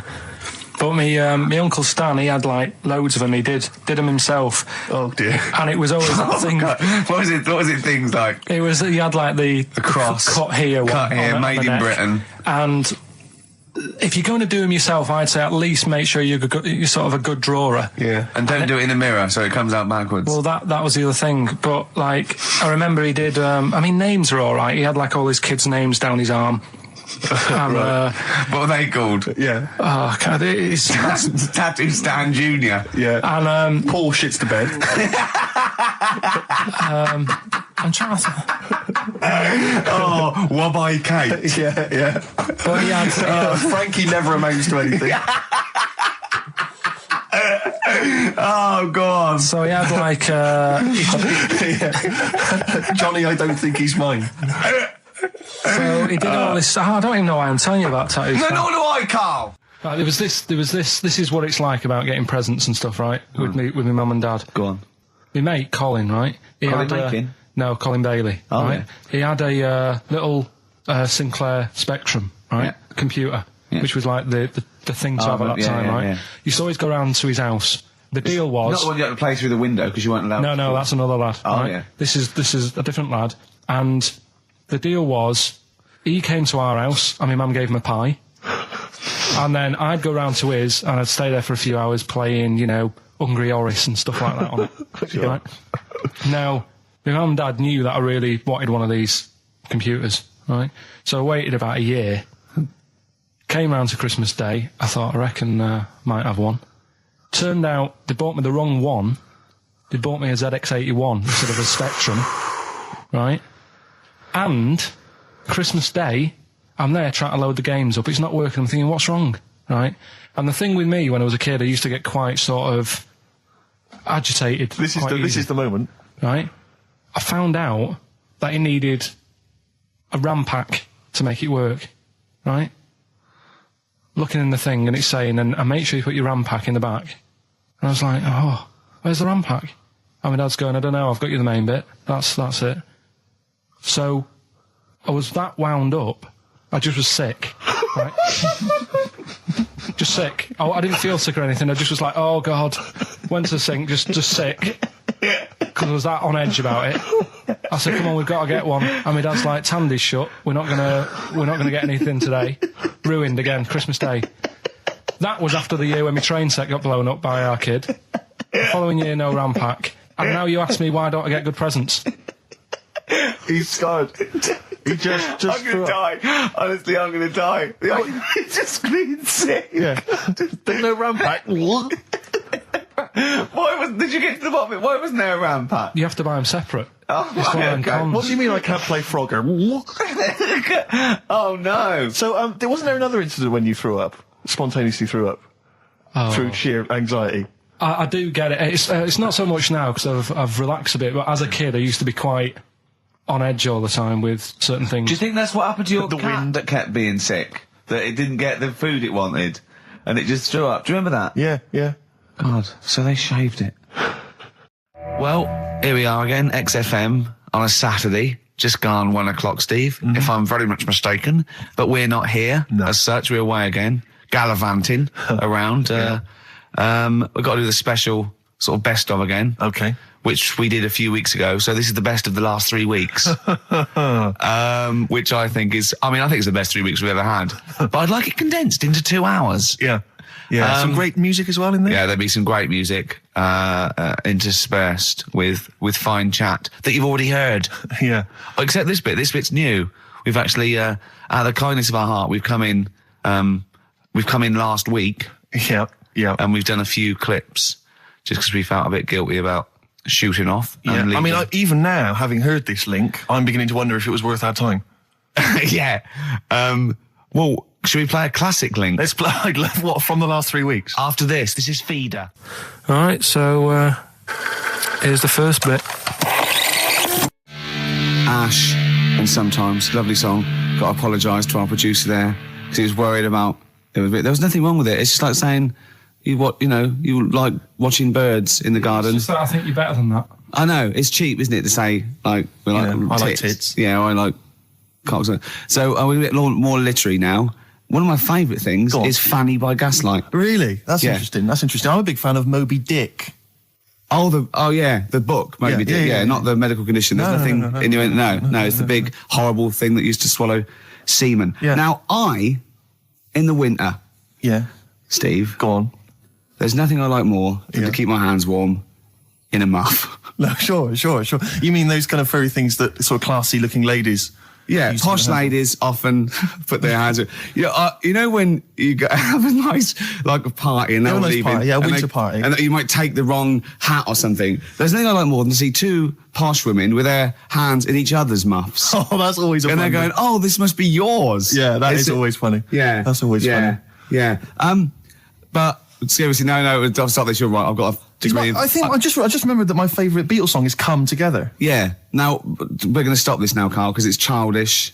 You're right, I've got a philosophy degree, for Christ's sake, and it's about time. Who's your favourite philosopher? Do you mind me asking? Well, I would tell you, except when I have a talk about it, I go into a Cockney accent. Really? So it can be like, my favourite philosopher, I like a bit of Kant.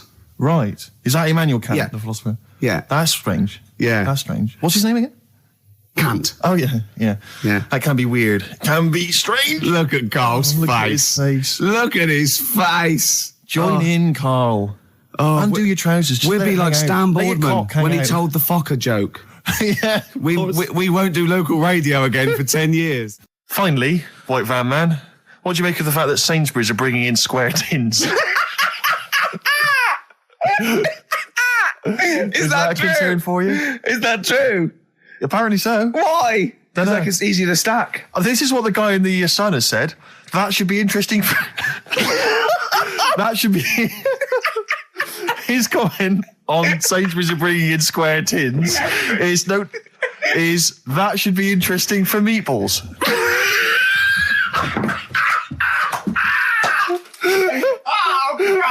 Ricky's just collapsed on the floor. Let's just play a song, Carl. I don't think even you can top that. Cooper Temple Claws. Who needs enemies? Good question, lads. Nobody. This is XFM 104.9. I'm Ricky Gervais. Oh, they should print a little book of those. They're great. Oh, how you can relate any song or artist to anything else. Easy. Joyful. Easy. Well, yeah, so me and Carl went out for a beer, and it was great, wasn't it? Yeah, I enjoyed myself. We started off, good. and you met my mate Robin, didn't you? Yeah. And some of the stories. Do you want to tell Steve some things about Robin that you learned? Do you know him well? Yes. Well, do you know about his worm problem as a kid? Go on. Right. What I can remember is he had worms as a kid. Not sure how you get him. He never answered me. He was getting a bit touchy about it. Right. This is like the second time I met him. I think he was a bit annoyed that Ricky told me about his problem. What now? Now, straight away, you not being there, instinctively, what do you think went on with this story about worms? My suspicion is rather like when you told a group of people that Robin had once suckled milk from a cow's udder. Yeah. Did he mention that as well? Yeah. Yeah. My suspicion is that, like the cow story, the worm story is not true. But and why would he get so sort of uppity about it? Well, imagine if that wasn't the first time he'd done it. Imagine if he did that every single time he was with somebody for the first time and Robin was just met them. He will tell that story to anyone. But they do say there's no smoke without fire. Robin. I also told him that the way Robin cured these worms was because the doctor told his mother, right, to hold a piece of ham or cheese near Robin's anus so the worms would come out for the food, and he believed it. I'll tell you why, though. I said to Robin used to sit on spam to try and get the worms out, and he believed it. But Steve, right, do you remember that story about 3 or 4 years ago where there was some bloke in the army? He went away to somewhere, Vietnam or whatever. He was messing about in the woods. Messing about in the woods? Shouldn't he have been fighting? Whatever. Yeah. Right, and he walked through some lake, and I think he'd cut his toe or something on something, and some worm of some sort crawled in the gash. Yeah. And it was in his body, and the doctor said, we've got to get this out of your body. So what they did was, they said, right, the thinnest part or something of your body that things can crawl through is on the top of your head. So they wrapped where the skull is. So they wrapped some bacon. No, they didn't. They did. That's right. Thing. So he's gone in via the toe. So what we do is, I'll tell you what, that worm's probably heading straight for the head. We'll put a bit of bacon on it. The thinnest part of the body is the skull. Of course, it's not the thinnest part of the body. It's where your brain case is, isn't it? It's the the skull. There was a reason for it. And it was like they stuck some bacon on his head. And as ever, the vital piece of information, i.e. the reason, Carl seems to have forgotten. Because the worm was in his body, and they said everyone likes to smell of bacon. Including worms. Even a Vietnamese lake worm. They love bacon. Remember last week when I said about the little fella with the bone with no brain, and you were proved wrong? No. We were saying it wasn't a little fella. We were saying it was a stillborn child. It wasn't a little fella. You're changing it now. You weren't having any of it last week. Right, hang on a minute. I'm getting confused. There was a Vietnamese snake that went inside of a soldier. A little, like, maggot or some sort that you have to get out of your body because it causes problems. Yes, and so in order to get it out of the body, they strapped bacon to his head. Yeah. That is great. This doctor. And did that work? I think so. They had a picture of him smiling. Oh, God, what, the worm or the bloke? The bloke. Oh, dear. Honestly, I hope someone knows the story. Right. It was about 3 years ago, I reckon. Okay. And, it did work. G.I. Bacon. So this is why the worm burrowed out of his head to get the bacon. Get to the bacon. Right. That's great. So this is why when Robin was telling his story, I was a little bit disappointed if it wasn't true. Right. Because in a way... You know Robin's never been to Vietnam. No, but what do you really think that Robin, well, as Robin said at the time, Carl, why would I sit on ham then tell Ricky Gervais? It's a very good point. Because if he was a kid, you do daft things like that as a kid. Right. He is the telling Ricky Gervais, though. Yeah. And then, oh, bless him. Okay. And then anyway, Robin left, and I tried to chase him, but he got away. And he knows that and then we had a few pints, and then Carl embarked on some of the greatest stories ever told. Can you tell the story about your dad? Let me run it by. I haven't spoke to him all week, so let me run it by him. Okay, play records. Because, What we got? We've got one of Steve's tunes. Yeah, well, bizarrely enough, this comes from the Teachers 2 soundtrack, the soundtrack to the current TV series. There's a slight whiff of nepotism in the air. Yeah. Rick, would you like to explain why? Well, that's why you're doing it. My girlfriend worked on it. But you were going to play this anyway, weren't you? Well, I was, actually. Bizarrely enough, I was going to play some I Am Clute, and this is from, as I say, the Teachers soundtrack. This is called To You. It's a good track. That's I Am Clute, a track called To You from the Teachers soundtrack. That's also got, I noticed, the Electric Soft Parade, The Hives, Star Sailor, Feeder, Turin Breaks, Mercury Rev on there. It's a good little collection. Lovely. Carl has just had confirmation. He's looking smug because someone phoned up and went, it is true, it's a Laogai chi worm and you wrap bacon around your head. That's all the bloke knew as well. Yeah. And his name was Gary. Yeah. So I'm not having it. No. And he said, see, that's why the Robin thing isn't so weird. He said, but when you said he tried it with cheese, he said I was having none of it. He's got standards. Strokes, hard to explain. Like Carl, really? Yes, yes. So, Carl, concentrate. Yeah, go on. So, we'll leave the worm with the bacon wrapped around the head, shall we? Well, if you're ever caught in the jungle... Yeah, always carry some... bit of Danish. Good advice. Lovely. I'm Ricky Gervais, with me Stephen Merchant and Karl Pilkington, our producer. Right. In inverted commas, heat put. Yeah. They know. How you doing, all right, Carl? Yeah, didn't they also write something about me, bald round head? Yes, perfectly round little bald man head, they said, so... Because you need to know that when you listen to the radio on that. Really matters what my hair's doing. Your hair, have you given it a little polish? Because you look like a cue ball at the moment, and you've had a shave in it. I've never seen such a round head. It actually looks like a plate with ears. Yeah, well, for those that have never seen Carl, I actually, if you remember, I think he looks a little bit like Mr. Spoon from Button Moon. He does. If you've ever seen that show, and also he looks like, you know when they say they find with a little 4-foot human and it's actually 500,000 years old and they give it a name and it's the first, Australopithecus into. Right? He looks like one of them as well. Perfectly round little. He is the missing link. He looks half human, half monkey. Because he's got a slight slouch as well. So yeah, it's like those pictures where you see it going from an ape to a man. He's one of those in the middle. Yeah, and of course his monkey hands, his hairy little wrist to those skinny little things that you can get oranges out of holes with, and it's unbelievable. Why are you so all shaved and polished and everything? Got a wedding. What? Got to go to a wedding today, so thought I'd clean myself up a bit. Yeah. Shouldn't you be wearing a suit or something? No, I'll go home and put something on. Oh, okay. But Suzanne said, make an effort. I sort of had a shave and that, and then I came out of the bathroom. She said, "Oh, your head looks a bit sort of eggish." She's right. She always worries about when I have a shave because I just, That's your girlfriend, Carl. I know. Saying that. Just think. So don't worry about Heat saying it. The funny thing is, it's Boyd Hilton, I think, of Heat that wrote it. And he's got a little bald head. Yeah, no, don't slag him off. Yeah, but on the end of his review, does it say, written by Baldy Boyd? No, because it doesn't matter. It's a magazine. Don't worry about it. Looking forward to the wedding? A bit boring, isn't it? But you've got to do it. They're probably listening. Should we do a shot? No, it'll be a great day for them, but I know what will happen. Suzanne will see, all the fuss and that, and then she'll get ideas, and I'll have to let her down and all that. Why is it you don't want to get married again? I always forget. It's just... who's it for at the end of the day? I've been with Suzanne for 11 years, right? Sure. We're happy. Well, I am. That's what counts. You're never happy.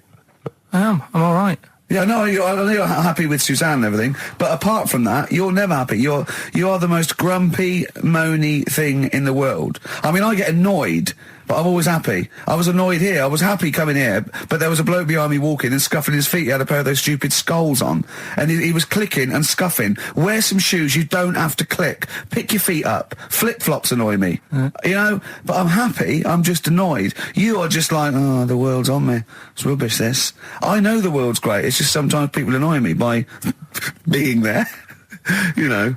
But, Steve said I should be locked in one of those towers that princesses used to be locked in fairy tales, so, because everything annoys me. But you're grumpy.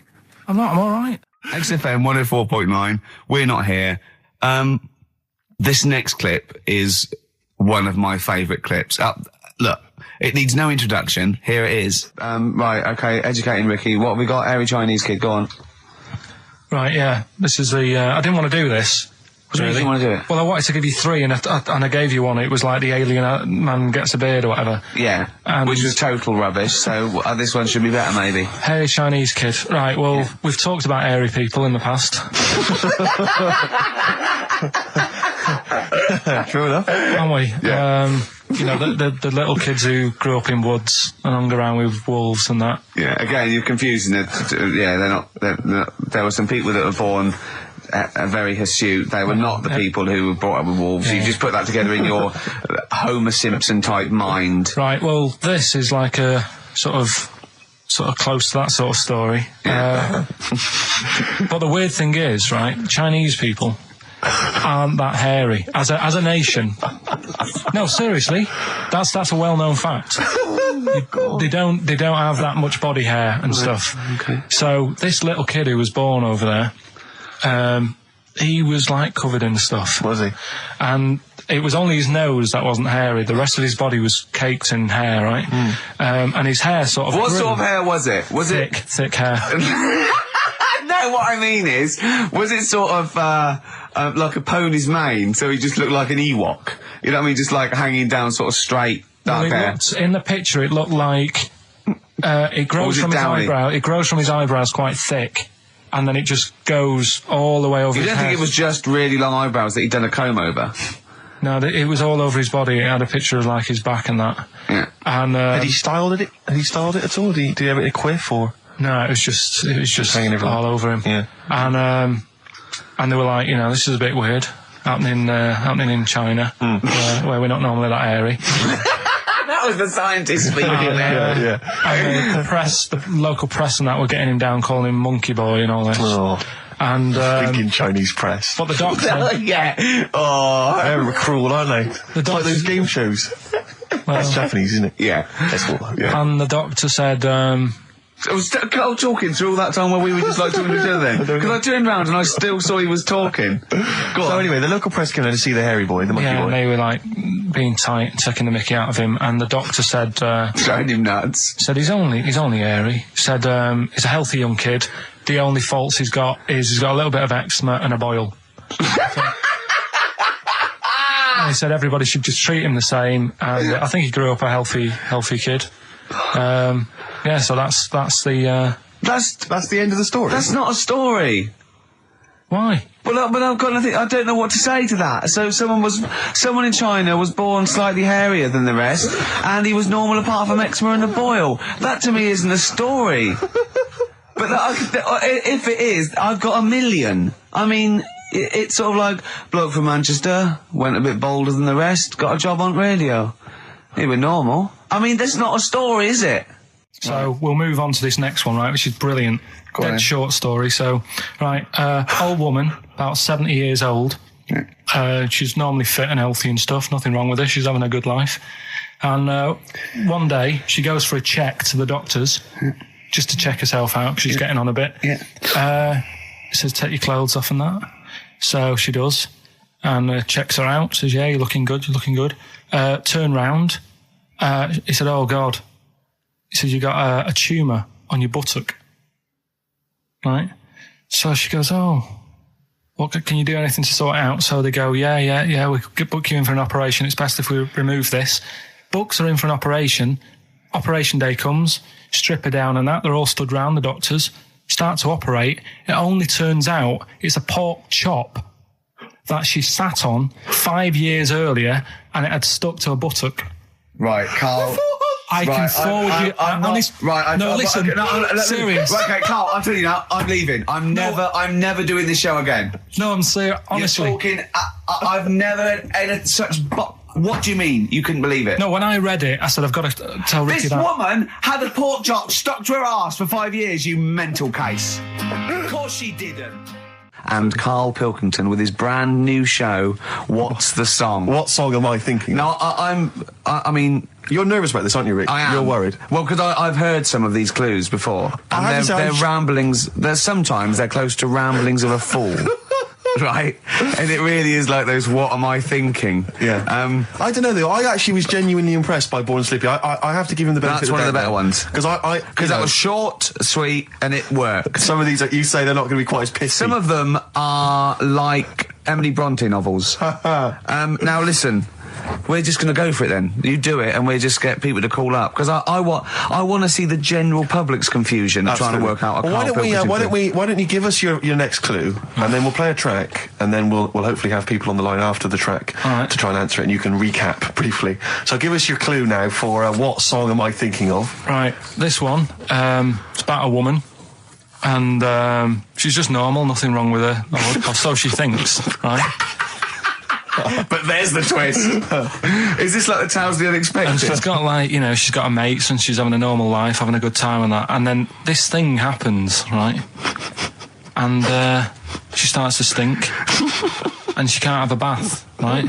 And she really wants to have a bath. She's dead sweaty and stuff. She's going about her daily stuff. She can do everything else normal. She can eat, she can talk, everything. But for some reason, she can't have a bath. Is there a coal mining husband in the bath? Yeah. Is this Born Stinky? She can't have a bath. So a woman can't have a bath? Yeah. Or a shower. She can't. Okay, leave it there, Rick. Don't try and guess. It's not for us to guess. The general public can phone up and ask questions, so I just go for it. I'm not sure they can they? I think so. Otherwise, we don't want just people just phoning up and I'll tell you what about this? Why don't they can ask one question? Yeah. They can ask one question of Karl, then they have to make a guess. Okay. 08700 800 1234. Have we got someone on the line now? We'll just go. Let's do it. Let's go for one. Let's go for one. This is edgy radio. This is letting Karl stuff. live. Go on. Hello, XFM. Hello, I'm ringing about what's the song? Absolutely. What do you think? Well, I'm going for Dirty Diana. Dirty Diana. See, that works. That's a great guess. It does. Yeah, but it doesn't work because why can't she have a bath? Okay, so the answer is in there. I was going to ask you. Well, that's your one question. That'd be the answer. That would be the answer, I'm afraid. What was your name? Shelley. Shelley, thanks very much. Shelley, I should tell you that, that you should never take this personally because no one can really get into the mind of Karl. So don't beat yourself up about this. I don't expect anyone to get these clues. No. So well done. That is a fine guess. Thank you. Thank you. Okay. Anyone else there? That's hello, XFM. Who's that on the line? It's Chris. Hello, Chris. A question for Karl? Before you give us I haven't thought of a really good question or anything yet. You just want to go for the guess? No, what I thought was, I'm sure Simon Mayo used to do this when he did the breakfast show on Radio 1 years ago. No, he didn't. So you've just pinched this idea, Karl? If you're going to rip someone off, Karl, do not rip off Simon Mayo. I haven't ripped this off. I thought this was a new idea. I was going to do it with sound effects instead, but that's... he used to do that, and he used to get his team to play other characters. You idiot. Well, no, hang on. Not you, Chris. I'm saying you idiot to Karl. Yeah, but nothing's new anyway, is it? So I'm not getting annoyed about it. True. What do you think the answer is? Is it Cornflake Girl by Tori Amos? Good answer. She couldn't have a bath because she'd go all floppy and then go down the plug hole. Good answer. She'd go all soggy. Yeah. So is it Cornflake Girl? No, it's not, but that's a great answer. It could have been. All right. Okay. You're already seeing the error of this, aren't you? I think this is great radio. I'm really hooked on this. I'm genuinely excited now. This is really like that, those so-called lateral thinkers. A man got into a field and dies. Why? Yeah. He ran out of air. No. Not the one I'm thinking of. He was shot. No. Yeah. That was a good answer, but... Couldn't, Simon Mayo, sue you or something for doing it? Will you stop? Don't mention that. Yeah. Listen, I think if you're going to steal ideas from someone, it should be a brain box like Mayo. I mean, he's the man who's the only example of one I can ever remember hearing in his show, because I was quite young then, was some people were pretending to, tap someone's phone or something, and then they got caught, and the answer was just bugging by whistle, because they were... Genius. That was absolute genius. That's absolute genius. See, Karl, that's the sort of standard you've got to come up against. Yeah. Thanks very much, Chris. The phone lines are hot. Hello, XFM. Hi, is it Candy Perfume Girl? Is it what? Candy Perfume Girl. Candy Perfume Girl? Yeah. Candy Perfume Girl. Is it? Well, who's that by? Madonna. No, it's... That sounds like an obscure album track. No, it's one of her songs. Just think about it. She stinks and everything. She's a normal life. I didn't say she was a sweet or anything. But for some reason she can't have a bath or a shower. Is this a big song? Just to give him a clue. It's a bigger song than Candy Sweet Girl. Thank you very much indeed for your guess. It clearly is right. Thank you. Cheers. Sorry. Okay, one more, then we go to a record. Come on. Okay. Go on. Hello, XFM. Carl. Yeah. Is it High and Dry by Radiohead? High and dry. High and dry. Now that's great. She smells, which is another word for high. She's dry because she doesn't have a shower. Carl, if it isn't that, yours will never be as good as that. He's the winner. Whatever you're thinking of, that clue is brilliant. What's your name, mate? It's Richie. Richard, I mean, you can't beat that. That's a bit too lateral. Don't be stupid. It's perfect. He's made yours into a clever clue. He's made high, she smells, dry, she never gets in the bath or shower. It's not that, is it, Carl? No, it's You not. don't even get that, do you? Not really. Have you ever heard of the word high being used to mean sort of smelly? No. No. Oh, what? That was where you went wrong there, mate. Richard, I'm declaring you the winner, even though that isn't the answer. I don't think we should give up this early. Can we just let's play a song and, Let's play a song. Give it one more chance, because if people think about it, it is really easy. So I'm not going to find out the answer now because I've got to go out. Okay, we'll do it very quickly. Stay in for 10 minutes. We're just going to play a new Coldplay track out. Okay, let's play Coldplay and then we'll come back with this. XFM 104.9. We're not here. It is a bit like being Dennis Norden, playing some great moments from the show. I just imagine Dennis Norden one day, sort of just like waking up out of his stupor. He's doing this, and he'd go into the producer and go, I've just seen a couple of my programmes. I just saw It'll Be Right on the Night 18. It's shit. It is terrible. Why didn't someone tell me? Well, we didn't want to upset you because, but I've been doing it way too long. Well, you could just let me go on forever. Well, until you died, yeah. Well, why can't my son take over? Well, he's 80, Dennis. And the jokes I'm doing, they're awful. Why have I got that clipboard? I've written these jokes, they're not funny. There's an audience, they're laughing. What are they laughing They're not at? laughing, they're not laughing, that's canned laughter. Who are those audience? Who goes to an audience for It'll Be Right on the Night? A lot of them are older than you.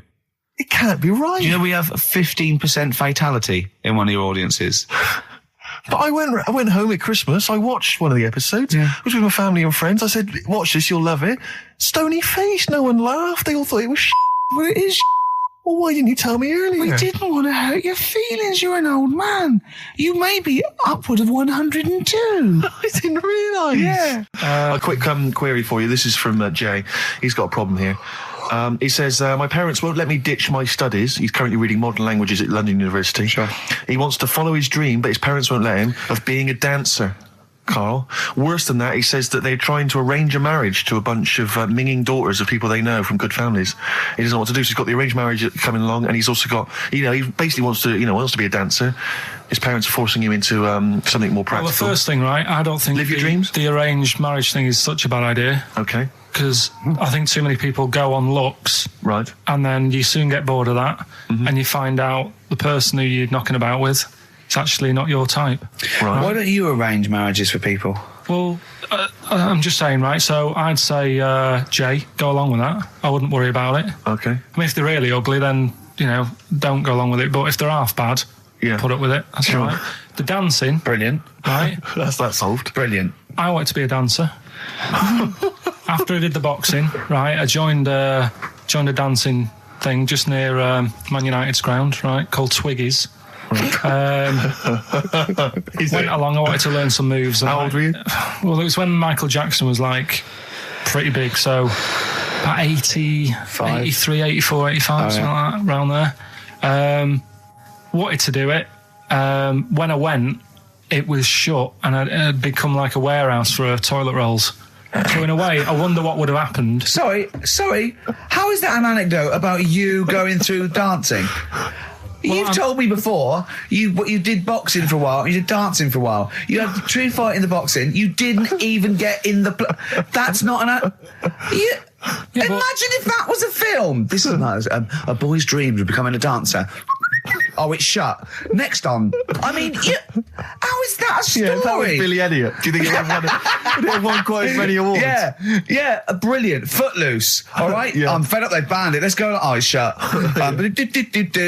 Flash dance. First, there was. It's a warehouse. Never mind. I'm just saying, you'll find something else. I think I got a go-kart after that. I bought a motorised go-kart and kept myself busy with that.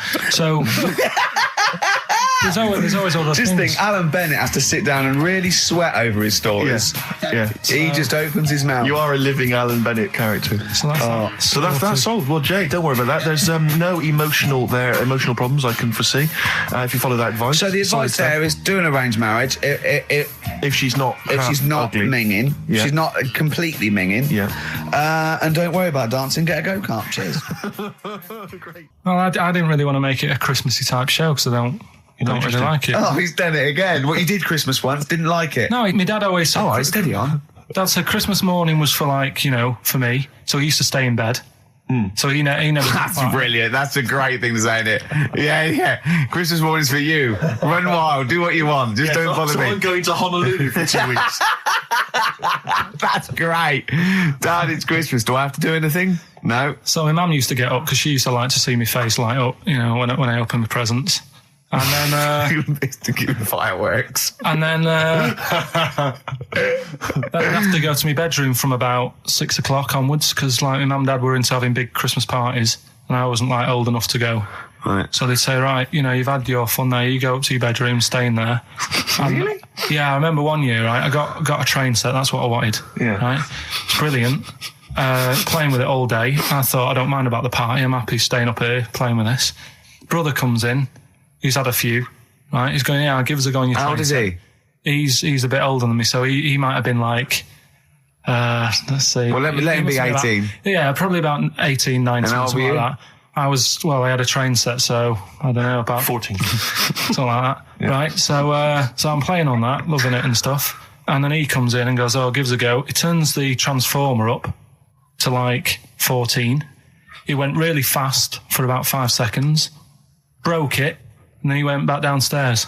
Wow. So Christmas, I hadn't even got to Sounds Christmas like Day. the Conservative government with British Rail. Satire, that is. Rick, I just thought that there's satire. If there's any satirical shows listening or magazines. It doesn't work in any way because there's the analogy falls down apart from there being a train. Think it through though. British Rail was trains. Yeah. And the government broke the trains in many ways. They didn't break them, not officially breaking them, but they kind of... It does work. It's perfect. Oh, I'm pretty pleased with that. And I can't... And no one's asked him to be on Have I Got News For You? It's weird, isn't it? Because it's strange that when you've got a satirical mind that's as quick as that. Yeah. And he's broke your little train set. So what did you do? I just watched telly and had some sausages. I bet you were happy with that though, weren't you? Oh, it's a bit annoying though, isn't it, when your main present of the year's been broke. And did it ever get it fixed? No, that was it. Put away. I'm intrigued why your parents wouldn't let you come and join in the festive fun. Was it like really debauched down there? Was it like eggnog everywhere? Well, no, but I mean, that's fair enough. 6 is a little bit early, but I just think, if you're a kid, he had his fun, put him to bed at 8 maybe. And do you think so on Christmas Day? I thought that was a day for family. Well, not if there's a party going on. Well, don't have the party on the Christmas Day. Well, that's another option. Yeah. Your parents are weird, aren't they? A strange breed. Well, I think that was the year, right? You're talking about buying presents and stuff. I think I did treat my mum to... I didn't buy my dad anything. I think that was when I got a bit older, he used to get me dad something because he wasn't that bothered anyway. No. So, got me mum. There was a cheap shop, right?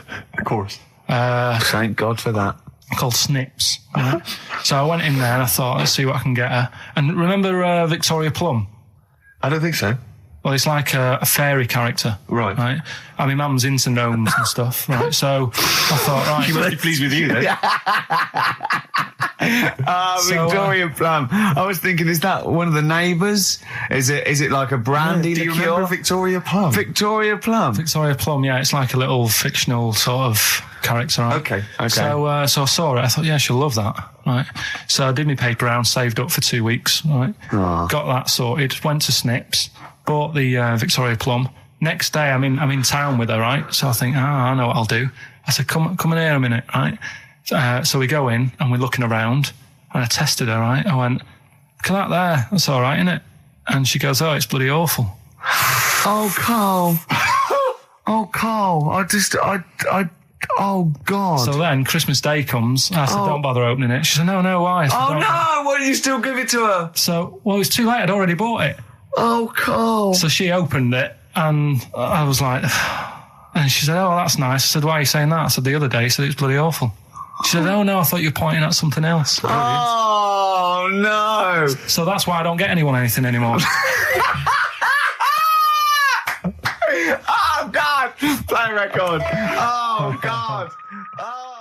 So we get onto conversations. Talking about, he's asking me stuff about evolution. Tell me that. Why did the giraffe? What's that rubbish about the giraffe getting a long neck? I said, well, it didn't try and get a long neck. It was selected because, Anyway, I went into evolution for him, and he said, but why would evolution do that? I went, well, you think that evolution didn't do anything? There's not this consciousness, there's not this will that a giraffe has to stretch its neck to reach the leaves. One had a long enough neck to survive and pass it. He was going, yeah, but why did evolution? This isn't. But by the way, this isn't the most stupid thing. This is warming up. This is about 8:45. Sure. Right?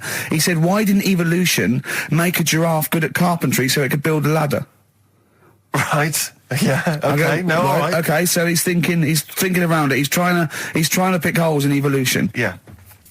We get on to, I said, well, things are, I said, we can see the speed of evolution in lower life forms like bacteria, viruses, they evolved. That's why, soon we won't have an antibiotic that can kill some certain bacterial strains. And he said, and this is about, 11:30, then I said, I'm going to bed, right?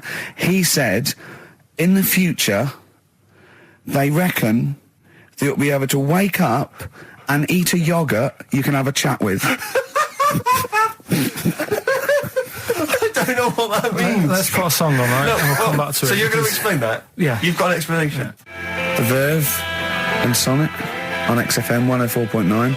I'm Ricky Gervais, with me Steve Merchant and Karl Pilkington. So let's just get this right. What did Karl say? He's just specifically giving those words again. He said, they reckon, and I said, I'm going to bed. He went, no, really? I said, no, I'm going to bed, Karl. There's no point now, because, it's just like you're talking gobbledygook. You know what I mean? I might as well talk to a pot plant. Yeah. He said, in the future, they reckon, I don't know who they are. Sure. I don't know, people who post things on the internet that he reads. I think the Telegraph.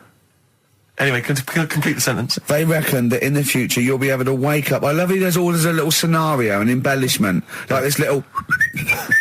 Oh, hello, darling. It's your yogurt. Hello. You'll be able to wake up and eat a yogurt you can have a chat with. All right. Well, thanks for that, Rick. I'm looking at you. I'm going to throw that over to Karl now. Right. It's when I was away on holiday, right? I don't normally buy the Telegraph because it's too big and that, innit? So, but they were giving it away for free on the plane, so I thought, ding dong, might as well have it. And I saw a couple of things in it. I thought that'll be interesting.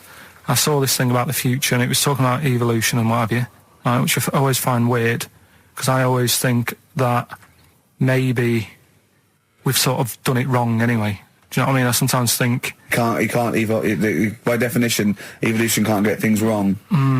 Things change, that it's not successful, it can't pass on its genetic material, but if you're around, it's working. If you're around, it's working.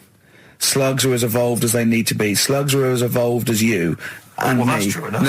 Yeah, no disrespect, but it works. It works. Sorry, they're around. Anyway, what's your point, Karl?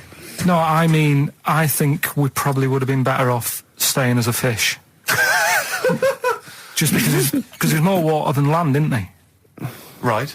And you wouldn't drown. This is why I went to bed. No, I can imagine. I'm thinking of dozing off now. Yeah.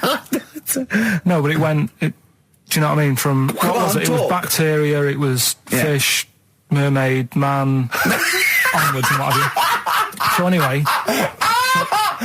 Oh God! No, there are a few knowledge gaps in your theory of evolution. You generally got it right though. So but I mean, basically, yeah, it went bacteria, fish, mermaid, man. What's next is the big question. So it was telling you all about this and what have you, and saying how we shouldn't have interfered, because maybe if we wouldn't have invented planes and what have you, maybe we'd be able to fly and what have you if we really needed to and stuff like that. Okay. So we've interfered with evolution, you see. Right. Well, then it was saying, well, what's the future got? Well, yes, in one way we have interfered with evolution. Yeah, the evolution of the human being in society is changing. It's no longer based on the strongest or the fittest, because medical science can keep us alive long enough. People can pass on their genetic material where without this civilization they wouldn't have been able to. So yeah, there are different parameters, there are different pressures, there are different things that say whether we're going to pass on our genetic material or not. Okay, so in that sense you're right. And that, Rick, as far as I'm aware, has led to a yoghurt that you can eat and have a conversation with. So this is what it was saying. It was just saying, you know, we're living in mad times and that. You know, there's a lot of weird stuff going on. One of which is... And the fellow was just saying, you know, with computers and stuff like that, the way it is, we'll be able to wake up... Go on. Have a chat with your yoghurt and have something to eat. What do you mean, have a chat with your yoghurt? Because of the amount of... I mean, you have them yoghurts already, those friendly yoghurts. Those bacteria-friendly ones, so this is just a really friendly one. Yeah, they don't...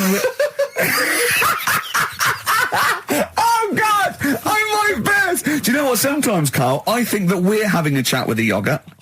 Do you know what I mean? There can't be any difference. Yeah, but then I'm always reminded that would be more entertaining. That would be more informative. That was Jane's Addiction. This is the Best Of Show on XFM 104.9. I'm Ricky Gervais, with me, Stephen Merchant. Yes. This was a clip show. We recorded this a couple of weeks ago. I hope you had a Merry Christmas. It's not over yet, because tonight at 9:50 is the second part of The Office Christmas specials. It's brilliant. Watch it, and we'll be back next week live. I'm Ricky Gervais, with me, Stephen Merchant. Bye. Have a great new year. Class. Rock the Casbah. I love the fact you had at least 3 minutes to get that right. I know. Prepare and get that right. I know, but my mouth was full of Maryland cookies. Yeah. You know, last week, and this would blow your mind. He came in, do you know what he'd bought? For himself, about 10 penguins. Who buys penguins still? I know. Or wagon wheels. Oh, I've never liked wagon wheels. You've not been a fan? No, but I'm sorry about that. It's The Clash and Rock the Casbah. Talking about records, have I told you that time my brother-in-law, he was moving out of his place, I think moving in with my sister, and I was about like, I don't know, 13, and so he was about, 30, and I moved in, and he brought round all, his records when he was storage to leave them at our house, right? And he had all these old sort of records, 50s and 60s records, no, I was right, and they put them upstairs, and I was looking through them, and it's just all like Elvis stuff and Beatles stuff, and there was a mate of mine who loved Elvis, okay, and he had loads of chemicals. Yeah, he had loads of chemicals, and I was into chemistry, and he said, let's swap me some chemicals for them. So I sort of nicked about 5 Elvis singles, and I got all these chemicals, and then the guilt just hit me. I just thought, well, he's going to notice that. And one night, I just came downstairs and I confessed to my mum. And she went, all right, well, I won't tell him, but you've got to be good. And it's sort of like I was just really, really good for a year. And then I remember when I was about 18, my brother was talking about it. And he said, did you ever play those records I left for you? Brilliant. He told my mum, he said, these are for Ricky. She just didn't tell me. She was sharp, wasn't she? She used opportunism there. Oh, that's genius. And that was it. That's why I was good. But you've never stolen anything since, have you? No, I don't. Except that spate of shoplifting after that to teach your mum a lesson. yeah. Well, I went round and arson. No, I did. I just couldn't believe it. That's it was a great terrible. trip. Like when you're born, you're a little baby, wrinkly and stuff. When you get older, you sort of morph into a baby again. And you go through the same phases. So when you're young, you buy singles. You get old, you got nothing to do all day. You got all your pension money. What will I buy? Cliff Richard's on the telly. Here's my video, buy me song. You see, that started off as quite a sensible point, because I actually think they do it. But what was all that alien stuff about when you're born, you go wrinkly and you go wrinkly again? So sometimes you mix like normal things that human beings say with I don't know what. Well, look, when you're a baby, you've got a little bald head, no teeth. You get old. What happens? Are you a philosopher? You're an official philosopher. Because, I mean, it sounds like it. Oh, Carl, play a record. You're a gem. You're a diamond. But we're talking about MTV, right? And I was feeling a bit nervous, wasn't I? About like, you know, the way I look. Right. And what have you. And then I watched a bit of Celebrity Big Brother and all the fuss that Mark Owen's getting. And he's not that good looking, is he? He's a very. I want to be Mark Owen's mate. If anyone who knows Mark Owen or Mark Owen's listening, I want to be his mate. I think he's brilliant. I think he's a nice lad. But what I'm saying is, right, all the girls go mad over him. Yeah. And he's not that good looking, is he? Well, no, he's got. He is in a certain way, isn't he? That sort of non-threatening. But he's not stunning, is he? Do you know what I mean? No, but no. Well, what's your definition of a stunning? Yeah. Well, who do you like? Someone who you look at and you go, God, they're good. Which bloke do you fancy? What bloke do you think's attractive then? So if I was into men, yeah. In fact, you can still say a bloke's a good looker without fancying him. Who do you think is attractive? Probably. I mean, it depends what you're looking for. No, just look. You think it's different looks as well. Of course, yeah. Who do you say was attractive? Who do you say was like stunning in your definition? A good-looking lad. Yeah. Good-looking lad. Oh, look at him over there. He's.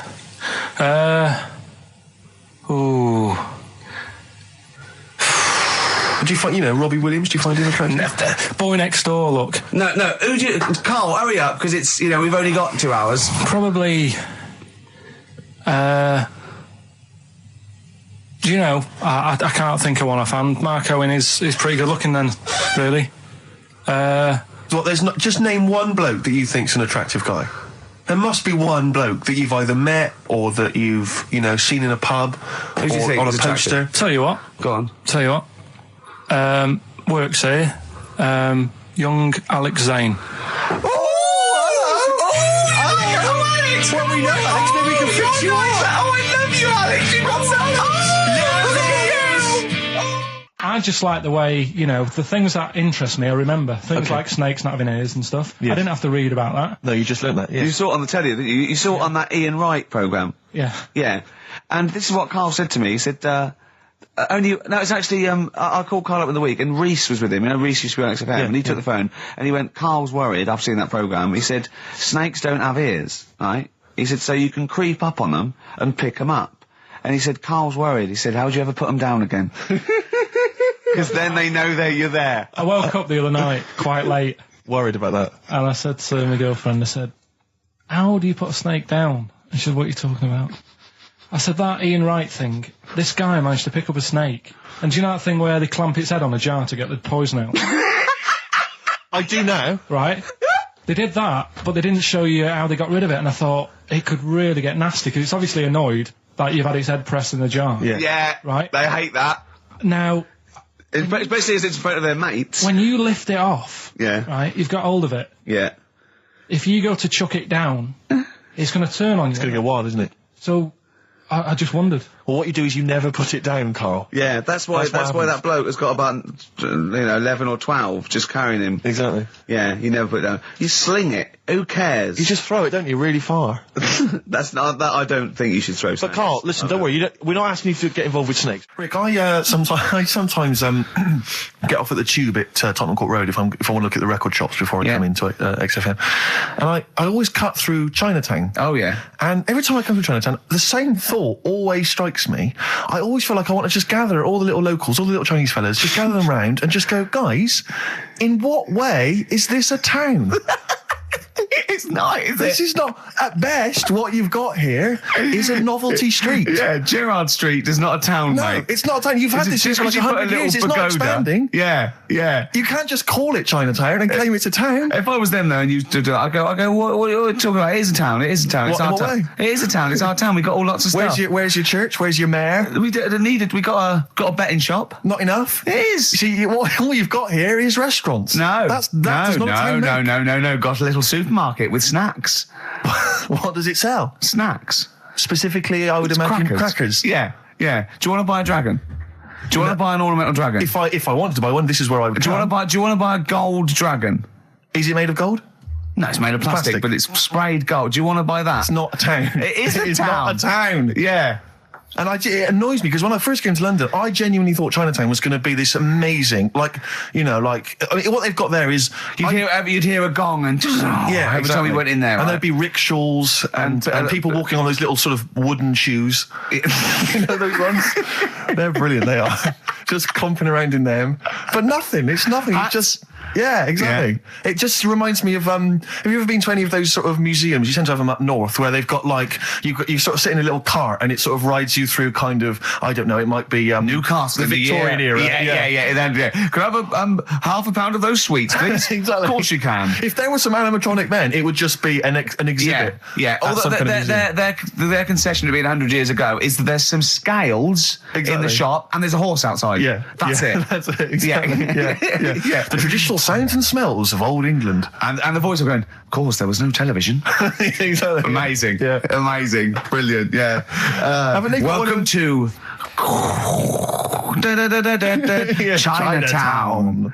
Ding-a-ding-a-ding-ding-ding-ding-ding. So it's not, it's a good point. Is that a piece of traditional music? Ding-ding-ding-ding-ding. Yeah. Is that some traditional Chinese music, or is that music that someone in this country wrote, thinking it sounded like Chinese music? I think it was the Vapors, wasn't it? Oh, is that what it is? That? Because it sounds so, that's the music, isn't it? But are you sure they didn't take that from some other source? It's that pentatonic scale, isn't it? What is it called? It's the black notes on the piano. Right, that's the one I can play along with EastEnders.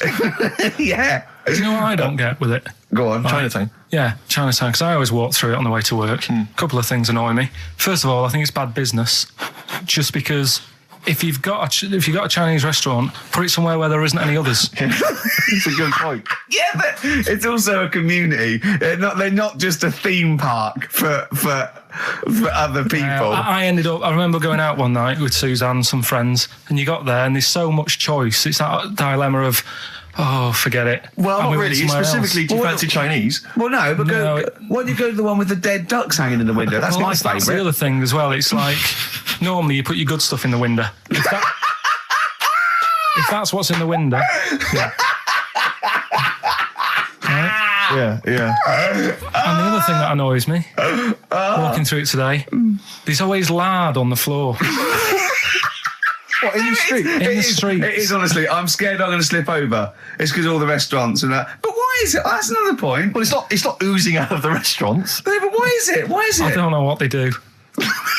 Careful. Listen, no, but why is That's why they used to wear those little wooden shoes. Okay, we've got... No, but the thing is as well, they try and wash it with water, which doesn't work with lard, and it's like oil. Famously, yeah. You know what I mean? Even I know that. Yeah, you got to scrub it. So, you think sorted that out. Yeah. You think they'd know, wouldn't you?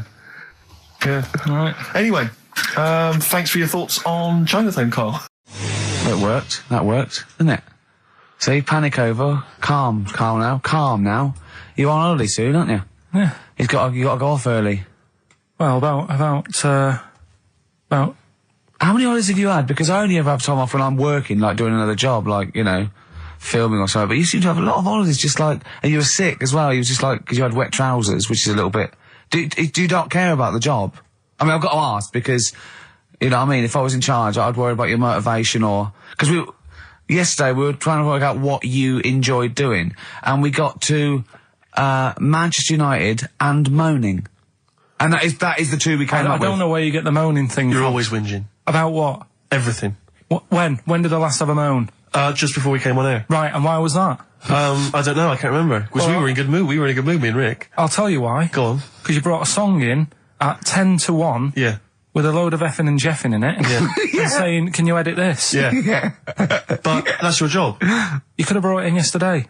No, I couldn't. Why not? I hadn't thought of it.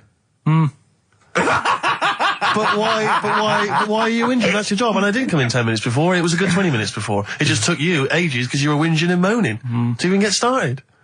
I'm not being dragged into this. You are always... I'm on my holiday now. Well, not yet. No, you're not on yet. You're still working. Well, that's what's funny. This isn't even work, right? And yet it should be. Compared to what I do in the week, this is a doddle.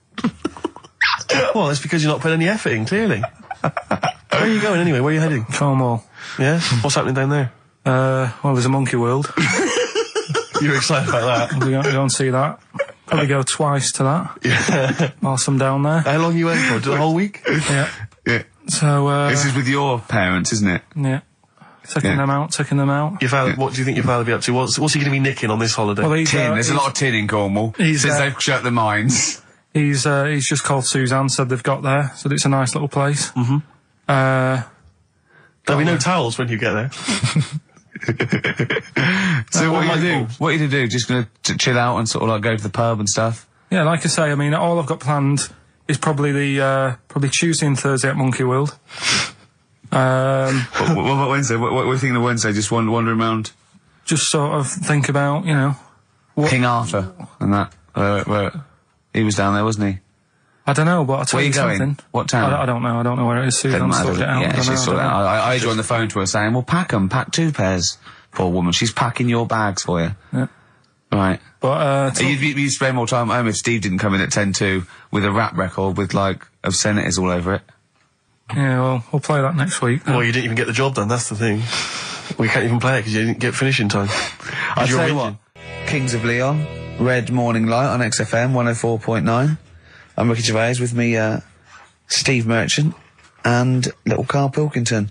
Getting excited because it's this special time of the week where he gets to talk about a cheeky freak of the week. Well, just get Rockbusters out of the way, right?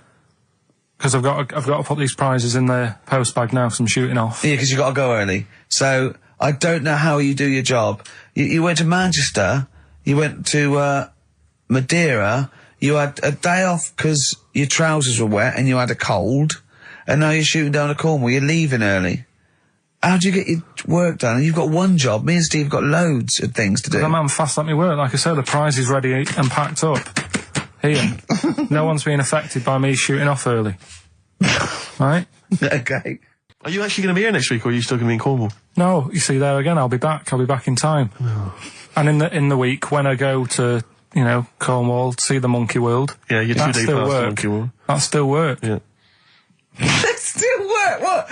What, you're going to interview some of the monkeys? I love that. I love that. You were going, could a monkey live without bones? And so I'm going, Karl, shut the please, just look at the monkeys and eat your ice cream. And that's work, is it? Right. Right, are we having Cheeky Freak of the Week? Do you want to do it? What time have you got to shoot off? Could do with shooting off sort of soonish. Okay. To be honest. This is not radio. Have you ever heard that on a radio show? Chris Tarrant going, I can't shoot off right now. I couldn't get a later train. I know! Why did you get a later train? There isn't a later train. So I couldn't get to Cornwall tonight if I had to. If I had to finish this show, I couldn't possibly get to Cornwall. Rubbish. Of course there's a later train. Oh, I've booked it now anyway. Right, well, that's the point, isn't it? Yeah. You're not thought whatever. I don't think the show's lost anything. I think we've still had the, you know, Freak of the Week's coming up now. This week. That's what I'm saying about Freak of the Week. It's to get people thinking, right? Thinking how lucky they are. That, you know, they don't have to comb their face. What are you talking about? What do you mean? Freak of the Week is to let people know how lucky they are. Just... What about the little freak you're talking about? What are they thinking? They're going, oh, he's talking about me. I'm a little hairy lizard man on a stick. Pop in, give us a call. I thought, you know, that's what I'd like to do on a TV programme. That's what I want to do. I want to go and, like, meet these people and say, right, let's just go shopping. Let's, you know, we'll film what your normal day's like. Yeah. Let's pop out. Nip into Sainsbury's or whatever. Yeah. You know, buy a comb. Park right up close to it. You know what I mean? Yeah, yeah. So what you're saying is you just want to get a little message out there, which is that there's always someone worse off than you. Well, there's proof of that in this room. You know what I mean? Oh, Karl, when's your train? In a minute, I'm going to get going now. I'll see you later. Thanks, Karl. Brilliant. What are you playing? You going to play a song? Kirsty MacColl. Yeah. I'll see you later. Kirsty MacColl, New England. Karl Pilkington has left the building. He's rushed away. He's on his way down to Cornwall. And we're left by ourselves. Indeed. In the room. See, if we can do this... If we can press all the buttons and not make any mistakes, strictly speaking, there's no need for Karl. I don't mind if we make mistakes. Well, no, exactly. We never were in the old days. No, sure. I think Karl is going to love Cornwall. Because I think, one, the mayor is probably an animal. Yes. And I imagine the townsfolk think like Karl. Yeah. Do you know what I mean? I imagine he'll stay there. He'll be made king. Have you ever seen Return of the Jedi? In Return of the Jedi, the Ewoks, the little furry creatures, they see C-3PO, and because he can talk and he can speak their language, they actually elevate him to godlike status. What are you doing here? Hooray! He's back. What are you doing? You could have stayed till the end. No, I'll see you later. What are you doing? What are you doing? Right. Right, well there he is. He's on his way. Yeah, if Cornwall. you're listening online in Cornwall, I mean, I can't imagine that's ever going to happen. But, you know, on a clothesline with a bean tin at one end and a big bean tin in London. Or if I'm cool in London. Yeah, or if the foil helmet you wear to fend off laser rays from aliens outer space are somehow picking up the show, then Carl's on his way. Look forward to meet the bold one. Because he's got a sort of like, you know, the obligatory sort of red face that would go well down there now. Because I think he's been out in the sun, or he was pre-boiled when he came in. But he's rushing down to Cornwall now, going from Paddington Station. So, you know... If you're in the Paddington Station area, you want to pop down there and sort of wave him off, then do. Yeah. Don't be afraid. That's not a dirty sexual act. Wave him off. Yeah, I'd love to wave him off. And, call in the week as well, carl.pilkington@xfm.co.uk. Send him anything. Just clog up his email. Yeah. I mean, because he gets stressed at work. So if you can send him 3 or 4 emails each over the next week, so he's got to read them all, but disguise them, don't make them look rubbish, so at least he's got to sort of open them and look at them, or, you know, some of them might be correspondence, so he will, you know, just phone his line as well, just ask for XFM, ask Carl, and leave long messages on his voicemail. Yeah. So if you can, just for me and Steve, remember it is mine and Steve's show. Carl is merely like, you know, the icing on the cake. Yeah. If Carl can come back maybe next Friday or Saturday or Monday, whenever he comes back, to about 250 emails and 200 voicemail messages. If you put down, when it says what's the name of the message, the title of the message, if you put monkey news or monkey information, he'll have to open it then because he'll be intrigued, even if it's not about monkeys. Yeah. Do that anyway. Yeah. Voicemail messages. Leave them long. I like this information. Disguise it so it might be important. Yeah. Just so he has to listen to it. I wish I'd give his mobile out, but you know, that is just too cool. But anyone can get him at XFM, and of course we've given out his email before, so I mean, go mental. There are plenty of ways to torture Karl Pilkington. I mean, we're doing all we can on a Saturday, but we're only 2 people. But we're only 2 men. You know what I mean? So listen, go berserk. We'll be back next Saturday, and we'll leave with song for the lovers, song for the ladies, whatever. It's a beautiful track. A song for the sunshine. Song for the Sunshine. It's Lily White by Cat Stevens.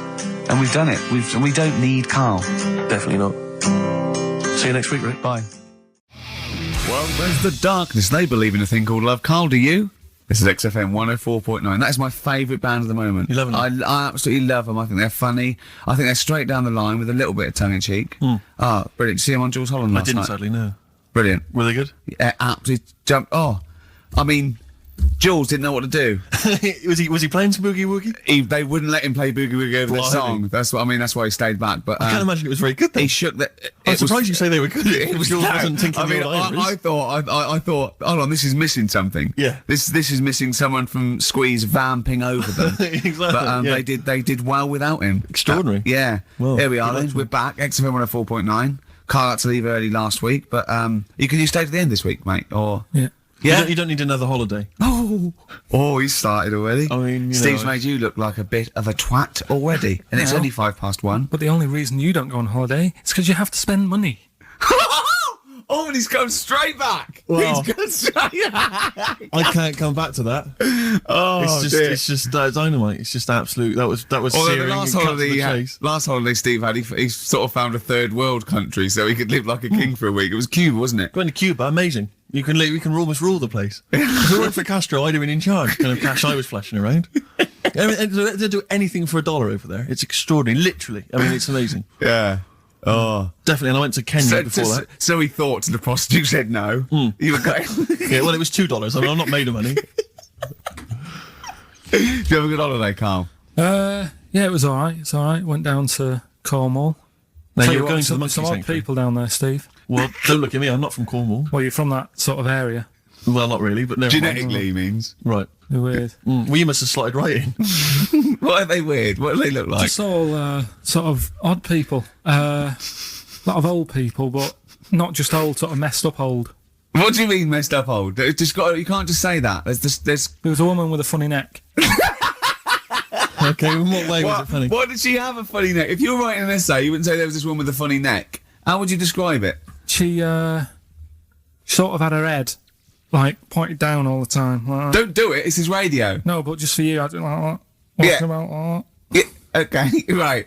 It's so brilliant. I don't know. I was saying to Suzanne, what happened, you know. What do you think? Because Suzanne knows everything. That's the good thing about her being with you. You just ask her, what happened to her? And Suzanne goes, Carl, I don't know. Yeah. I haven't been here before. Suzanne, your girlfriend, or mummy as you call her. Oh, sparks are flying. Yeah. I got a little bit of chocolate. Can you just lick a tissue and wipe it off? Oh. Well, she said it might have been like, because back in the olden days, they carried stuff on the... The olden days? What do you mean the olden days? This woman was probably, what, 50? No, she looked about 70.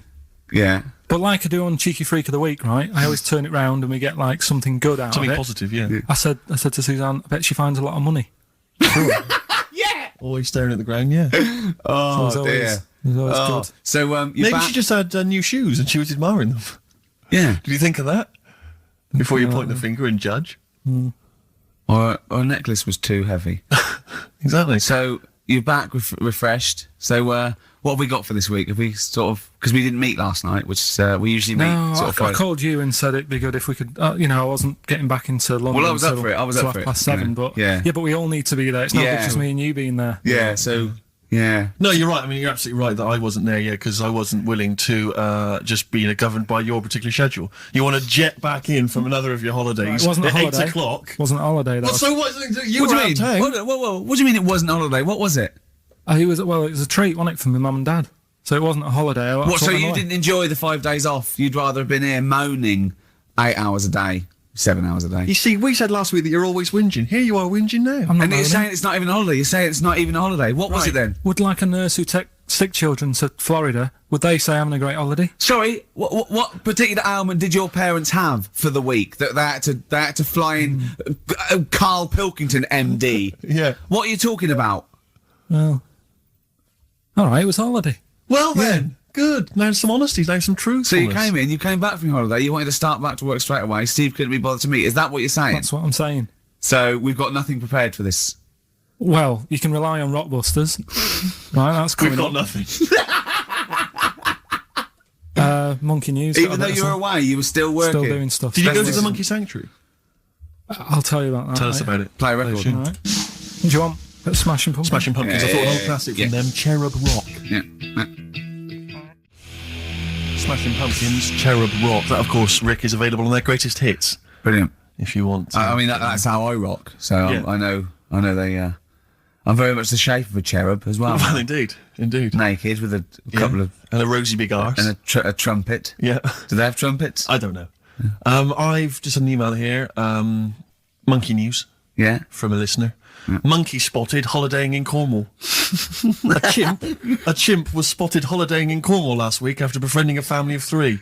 One onlooker said, "It was incredible. He dressed and behaved exactly like a human being. He even settled the hotel bill at the end of their stay. The only telltale sign was his lack of table manners and the incoherent babble when he opened his mouth." There we are. So Well, what do you think of that, Carl? that's the listeners, Carl. That's Joanne. Amusing, articulate, accurate. She remembered Accurate. exactly who's there and everything, setting in the bill. It's all there. So, I mean, even though people think that you're slightly simian, slightly less than human on the evolutionary ladder, they do listen to you. So, I mean, I don't know who's more stupid in the end, you or the listeners. Well, you may recall, Rick, at the end of last week when Carl had to shoot off early, we issued a little request for listeners just to bombard Carl's email with just pointless emails that really weren't about anything, just to clog up his email for when he returned. Yeah. Rick, they sent them all to us. Brilliant. I mean, that's the kind of listeners that we've got. We've got reams here on our email of just junk. I mean, it's like a Marx Brothers plot, isn't it? I mean, just ludicrous. listen. Listen to what we say. I got one about a shaved cat. Well, that's not pointless. I'll be reading that later. Oh, you're loving it. Yeah. I'm happy. That'll keep you going for a couple of weeks. I'll be reading that later. Did you get to the Monkey Sanctuary? Because this was the big thing. You were going into Cornwall, you were going to visit the Monkey Sanctuary. I've never seen someone more excited. You had 2 days put aside for the Monkey Sanctuary. How did it go, Monkey World? We were on our way, right? I found like a little, in the little cottage that we had, right? It's like a little folder, with little leaflets in saying if you're into mountains, you want to go here. Yeah. If you're into castles and that. Here's a Little castle monkey world. on the leaflet, right? So I thought I'll be needing that. Took that out, made sure that's safe and that, right? We get in the car, getting ready to go. My dad says, "Where is it?" I look on the back. It's in a place called Low or something like that, right? Yeah. So we're on our way. Can't believe me luck. It's going to be a great day and all that. Yeah. And then start looking at the leaflet, right? And noticed didn't have any chimps there. Yeah, it's not Monkey World. It wasn't a Monkey World. Well, what was it called then? Something like Monkey Town. yeah, it was just it had like woolly monkeys in it. That's what they had. What? Woolly monkeys. What are woolly monkeys? Those things Johnny Vegas off the advert. Right. Loads of them. They're dumped now since ITV Digital went under, so they just put them in a cage. I don't understand. They're woolly. They're like they're sort of like little fluffy little baboon type things. Woolly monkeys. I mean, it's not your chimp. It's not your classic chimpanzee. So did the car screech to a halt? It was like yeah. It was like the mission in Armageddon. I just said abort. We're on the way back. So how far had you got before you bothered to read the leaflet? Probably about 5 miles away from where we were. So what did you do with yourself? You must have been distraught. They broke down and then they heard banjo music. No, I went to a sort of an amusement place. Brilliant. I'd love to see you in that. What, with putting those coins in so it has to roll down and they go flat and then an arm pushes them. It was one of them. Really? But I spent years on that when I was little. Well, there's a new one. I can't be bothered explaining it, but it's a con. We went to this place, right? My mum and dad had been there before, and they said, you'll love it. It's brilliant. It's got like a war bit in it. A war bit, right? Yeah, like, because they know I'm into tanks and stuff. Yeah. So you'll be loving that. So, sorry, I didn't know you were into tanks. No. Well, they're all right. Brilliant. It's gone from one of his childhood passions to they're all right. I know, yeah. Go on. And but it was awful. I mean, my mum and dad had been there before, and he said, "No, you'll love it." But it was like a really miserable day. Sure. Right? All the rides and that were broke. Yeah. Broke. It just reminds you of Manchester. My dad just ended up, he was more interested, there was a really fat family there. Well, presumably he was breaking into the machines, trying to scoop off the cash. I like the fact that those poor fat family were going, why are those people looking at us? Yeah. Oh, do you want to ride one? No, but we're not a ride. They were massive, and he just like, look at the state of that. The whole family. Yeah. Just, fat. Bloaters, yeah. All right. No, but because fat, there's no need for it, is there? And he was really like, oh, God. And then he wanted to follow them into the House of Mirrors to see what they'd look like. But my mum had got bored. She went off to buy a little Snow White figure. She couldn't believe her luck. It was only $2.99. Yeah. She thought it was going to be really expensive. Sure, so she bought one of them. Yeah. So she enjoyed that. And then my dad says, come on, we're going. It's rubbish, this. What, the fat family wouldn't let him play with them?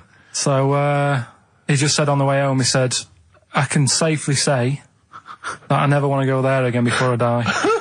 So that was that. And then we went home. Why would he ever give you that information? In case it was like a secret birthday present. Yeah. Oh, God, what if they get me a trip to here? Or if he's in a coma and you go, I'll tell you what, I'll bring him out of it. That fat couple. yeah. By his bedside. Yeah. But Suzanne said she now realises why I am the way I am after spending like a week with them. Well, they told her that they dropped you on your head as a kid, or no, just like the way they act and that. Right, yeah.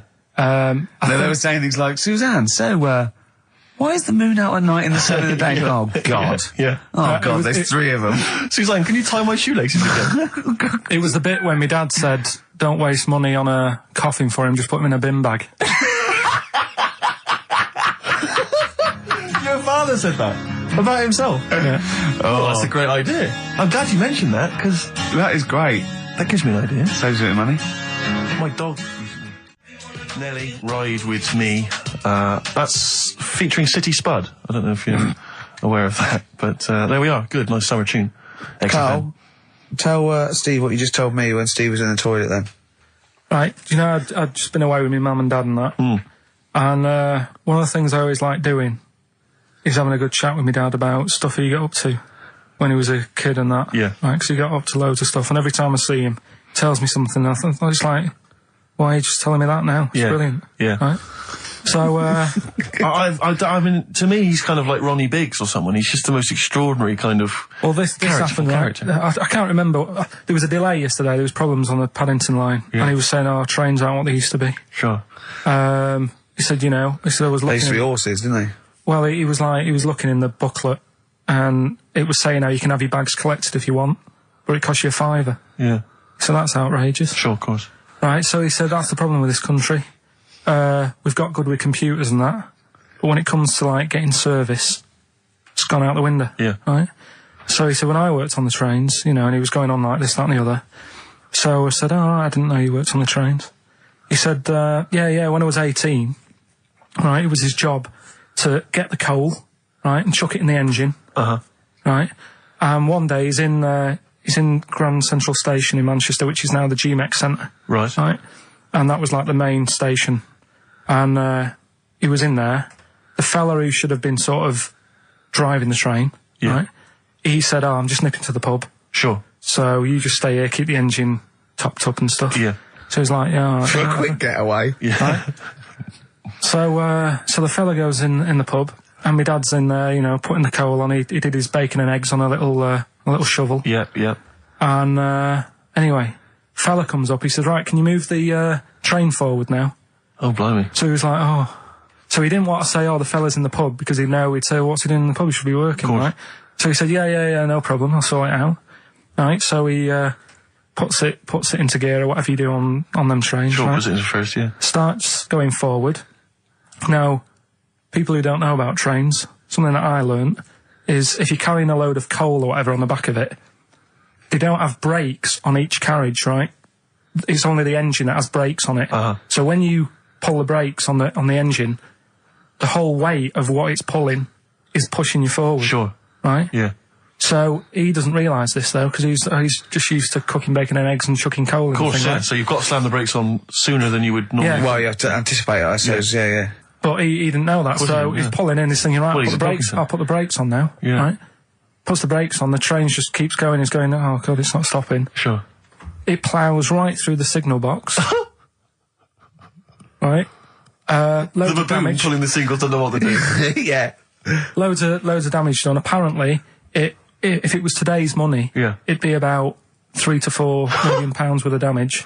It shut the station off for 4 weeks. But he didn't lose his job. The fella had lost his job, the one who was in the pub. Yeah. He said the funny thing was, he said like £4 million worth of damage. He did his ankle, his wrist in. He had 3 weeks off sick and got paid. So it's brilliant. So I love your family. It's extraordinary. The Pilkington gene. Weird, isn't it? I'd like to see a documentary following you and your family. You'd have to get the family involved. No, the sort of stuff my dad goes on about. They'd never put it on telly.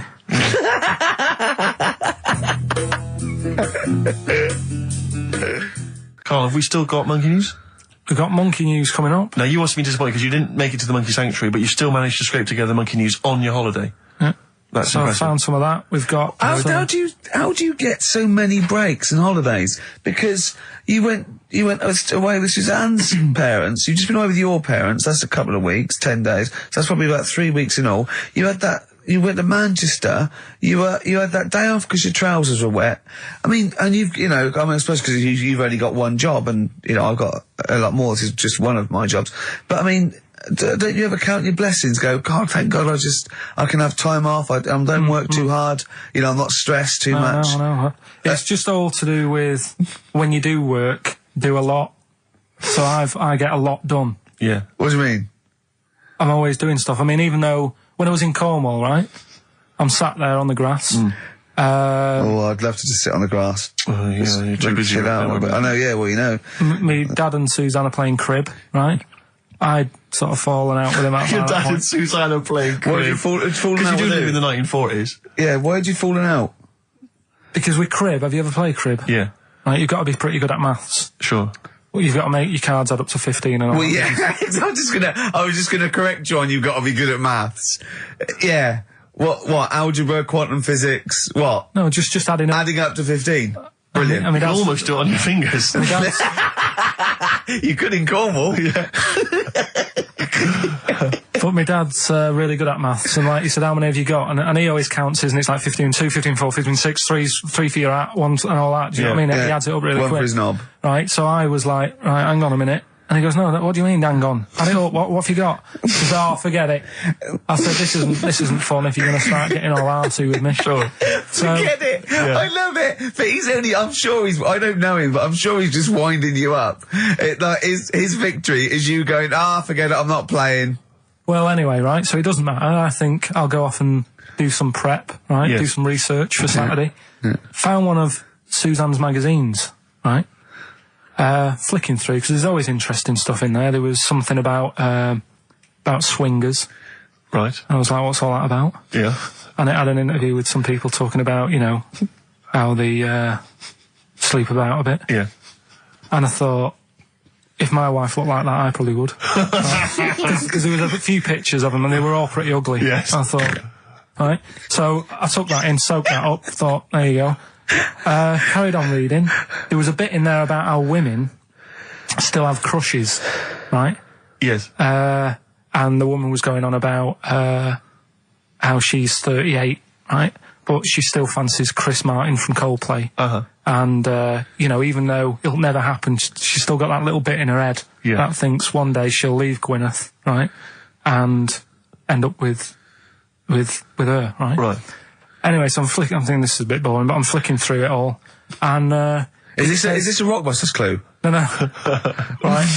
And I read further on, right? And, she said, I like to go out with my mates, and we come up with lists in pubs of people who they'd be nice to go out with. She also came up with a list of unlikely lost objects, I think she called them. Yeah. Guess who was in that list? Ricky Gervais. Think again. Karl Pilkington. Right. Next one. Johnny Vegas. Said, lanky co-writer. Rubbish. Lanky co-writer. What do you mean lanky co-writer? Well, do I need to say any more? She said... Hang on, wait a minute. Let's not talk about... I don't know why you're laughing at my expense. I'm an unlikely lost object. Yeah, but what was it called? The list? The unlikely lost object Yes. list. You were in there, right? Who else was? Well, you weren't in there. Richard Madeley. Fine. Yeah. He's a good-looking guy. Alistair Campbell. Brilliant. Another handsome dude. What are you talking about? You think I'm ashamed or embarrassed about that? I'm proud of it. What magazine was it? I need to buy a couple of copies. It was. Need to get a t-shirt made. And did she leave her number? Yeah. What magazine was it? I was just out of interest. I think it's called Red. Yeah, sure. Yeah. But now you've dissed those people that are putting themselves in their swingers because you've said they're ugly. So now we know what magazine it is. People are going to look at that. People are going to look at that poor woman, and they're going to know you think she's a hog. No, but I think they even know. Was there a picture of the woman who'd drawn up the list of unlikely lust objects? Mm-hmm. What was she like? I wouldn't waste my time. Thanks, mate. I know you're on my side. Cardigans. You're the Storm on XFM 104.9. Well, nearly the end of the show, but we wouldn't let them down, would we? You know what it is now, don't you? Oh, chimpanzee that monkey news. All right. Now, whilst I was in Cornwall, I wasn't online. I didn't have the internet, so it was like, oh, what am I going to do? And I didn't come back till yesterday. I thought there's loads going on that I don't know about in the monkey world and stuff. I was hoping to get some from the zoo that I was meant to be going to. Of course, that didn't happen. So I said to my dad, do you know anything about monkeys? Or have you got any stories with monkeys? Brilliant. This is what Trevor McDonald does. Turned out... 9:45, he goes, got nothing. Dad, anything happened? You got anything politics? Anything politics, Dad? No. This isn't monkey news, I'm just giving you this free. Yeah, brilliant. Turned out one of his mates used to have a chimp. Right. What do you mean one of his mates used to have a chimp? Well, two of his mates. I was thinking it sounded a bit far-fetched living in Manchester, like. But if there was two of them... He had a chimp, had to thump it in the head. For doing what? Answering back? Oh, God! Tried it on with his wife. Had to thump it in the head for trying it on with his wife! I love it. It's a proper fist fight in a pub in Manchester. Oh. I'd call him up, but he's one of them who, like, swears all the time. Right. Oh. I mean, it'd be good to get him on and just... Let's interview him. Can we not interview him pre-record? We can bleep out the swear, and I'd love to hear his story. Do a lot of work, that. Yeah, well, we're not scared of work, are we? No, I mean, I'll get myself if you can't be bothered. Yeah, I'll have a word, I'll sort it out. Yeah, try and sort that out next week. Sort that out, yeah. Well, don't tell us the rest of the story then. Let's let him say in his own No, words. but there was another one as well. When you say you can get him on, but he swears a lot, you mean the monkey? I'm assuming he's more coherent than your dad's mate. But there's him, and there's some other fella who he knows who had a funny name. I'll have to find out, because you'll love his name. But he was a drag artist. Yeah. And, I think he said my dad went round one day, I don't know why, right? Went around there, knocked on the door, chimpanzeed. Carl, I don't know what you're doing, mate. I don't know where this place you live, next door there's an horse in the front room. There's chimps running round. Mad. Anyway, Chimpanzee! Is that it? Is that the end of the story? There's a chimpanzee in the door and that's the end. You sure it wasn't a drag artist before he'd shaved? no, Sure it wasn't your gran? Because I like the really airy ones that decide they can be female impersonators. Yeah, your gran. Oh, proper rock band. Best band since Thin Lizzy. The Darkness. Well, big words. Growing on me. XFM 104.9. Bit rash, I think. R. Gervais, S. Merchant, K. Pilkington. With a little bit of... I know for a fact that Steve is getting a little bit sick of Carl's attitude. Oh, his attitude's appalling. I quite like it though, because it's straight away friction, and he's sort of like, you know. To be fair, I genuinely don't think I'm the culprit in this. I think I come in and I just ask him a simple request. Yeah. And immediately on my back. Whinging, moaning, whining. I don't know if there's any evidence. Well, it's funny you say that actually, because in a survey, it came out this week. It's quite extensive. Mancunians take more sick days than anyone else. Mancunians take more sick days than workers in any other city in Britain and Ireland, according to Manchester-based employment firm. Survey by Peninsula found employees in Manchester take 11 sick days per year, whereas closest rivals Edinburgh and Dublin take an average of 9. Liverpool, Newcastle, Birmingham, and Cardiff only 8. Is Reading mentioned there? Or no, Bristol? it's not even in there. They don't take days off. London is only 7. So the point is, I mean, I don't know you can take anything from it, but if you were an employer and you had a Mancunian and a Liverpudlian and they were equal on everything else, but you really couldn't afford them to be away, Liverpudlian's going to probably be away for 8 days. Sure.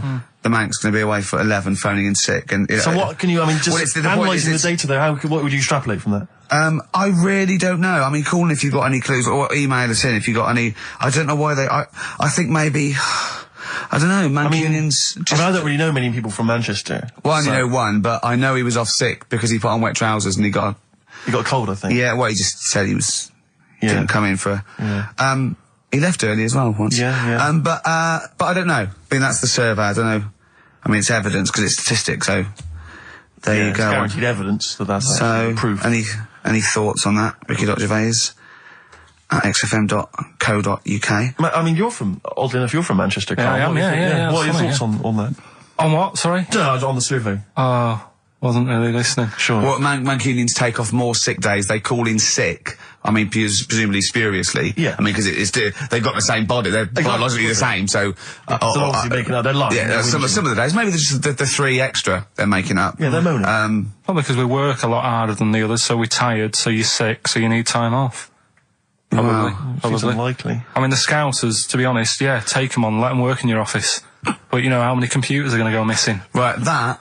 So offensive. Is offensive. Right. This is a survey that proved you just made that up. You just carried on the myth that Liverpudlians thieve. Now that's not true. That is not true. Well, it's not. Well, some of them do. There's been no survey that you're more likely to thieve if you're from Liverpool than if you're in Manchester. So that hasn't been proven yet. So all I've got is the evidence from a survey of, I think, 3,500 people. It's proof that Mancunians take off more sick days. XFM 104.9. This is April Come She Will by Simon and Garfunkel. Brilliant. So, if you're from Manchester, sorry about that. I mean, it is true. We weren't making that up. We weren't doing a stupid stereotype like Kyle did with Liverpudlians. It's just a survey that Mancunians take off more sick days. But they might be genuine. They might be sort of an iller people, or it might just be people who are in Manchester go, I can't be bothered to go to work, it's rubbish. Whereas if you're in London, you go, I can't wait to go to work, what a lovely What a lovely place this is. Some great jobs down here. Great jobs down there. Jane's Addiction, Just Because on XFM 104.9, broadcasting from London, where people prefer to only be off sick when they actually are ill. Sure. Yeah, I don't think I've ever taken a day off sick. Except when I had that terrible tonsillitis. Is that when you went home, stayed with your mum and dad? Yeah. Why is that a problem? No, it's bad for health. No, I'm not saying it's a problem. It's bad for health. Yeah, I've got a loving family. So sue me. What do you make of I love it! The antagonism and piss-taking is just like, oh God, 3 blokes in a pub. There's people listening. I can't go. Are there?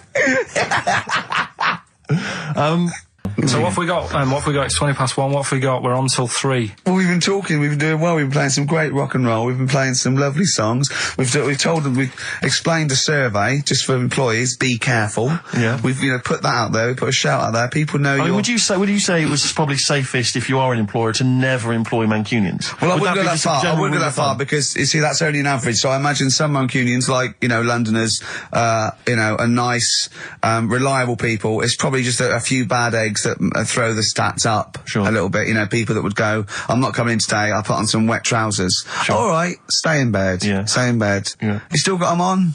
Yeah. Well, pop them off. Yeah. Put them on the radiator and go to bed with a little duvet. That'd be the best thing to do. Yeah. Yeah. So, all right, Carl? Right. What's your attitude? Is it because you're tired? Yeah.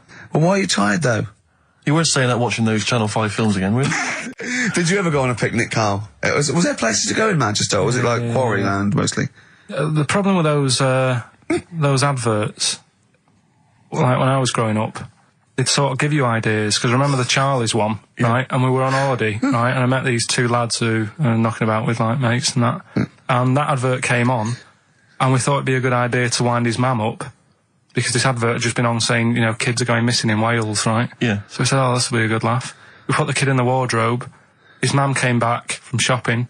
We said, oh, he's gone missing. We haven't seen him for hours. That's terrifying. I know. That's appalling. How old were you? About 13. And what was his mum? She must have been... Yeah, she was going mad, and that's when we thought, oh, God, we've gone... Will we say anything? Will we pretend we don't know where he is? Open the wardrobe, he'd suffocated. Yeah. That's horrible, Carl. I know, but Such it's just what you do, isn't it? It's just what you do. Well, no, you do. What do you mean? It's just what you do. What was it? Was he in the wardrobe? Was he listening to this? Why didn't he go, Mum, it's all right, when he heard her crying? No, she wasn't crying, she was just panicking and, screaming a little bit and that.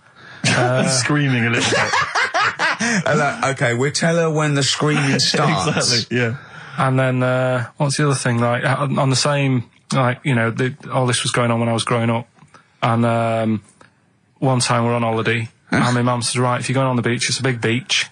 But, if you're going to go out and play there, I need to know where you are. So where are these bells? Where this cowbell around your neck? She gave me a balloon.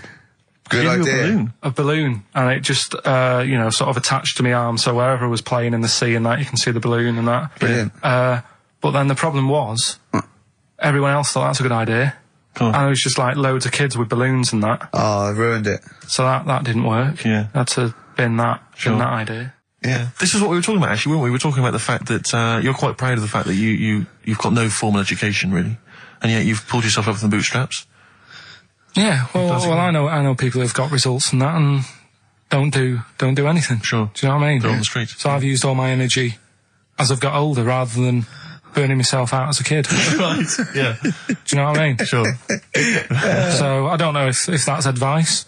Should we advise that to young kids out there? Don't take exams, don't work at school, just, move away from Manchester and get a job on XFM. They'll employ anyone. Yeah, you get an hour's lunch break, you're away by 5:45. You need no qualifications and to work for XFM. Because you don't have to think for yourself, because your boss tells you what to do, you can have some time off to go shopping for Hobbs and shower unit. He's alright, he's a good boss.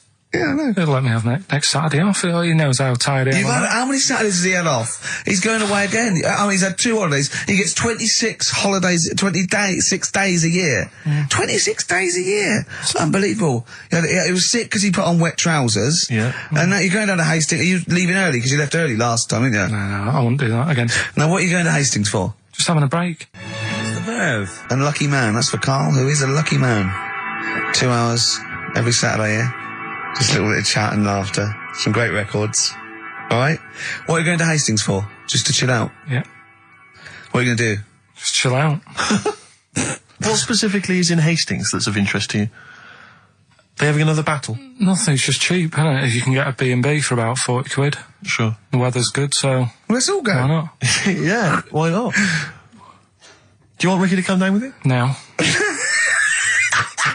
Right, okay. Anyway, Hastings answers soon. for Rockbusters. It's going to Hastings in 10 minutes, ain't you? Can't wait, can't He's wait. looking forward to it. Lovely day. Lovely town. Nice little trip. Chill out, come back refreshed. Monday. Let's do some work. Ooh, you'll sleep tonight. What does the boss want me to do? He's done you there, Carl. I was letting it lie, and he comes back with that after we were getting on. All right. Off to Hastings. Off you See you go. later. Eminem, Business on XFM 104.9. Carl, can I ask, because after last week's show, when you had your breakdown, you went off to Hastings with your girlfriend, stroke carer, Suzanne. Now, what does she... Because whenever we meet Suzanne, we bumped into Suzanne recently at the BBC, Ricky and I. She's always very nice to us, very polite, we have a nice little chat.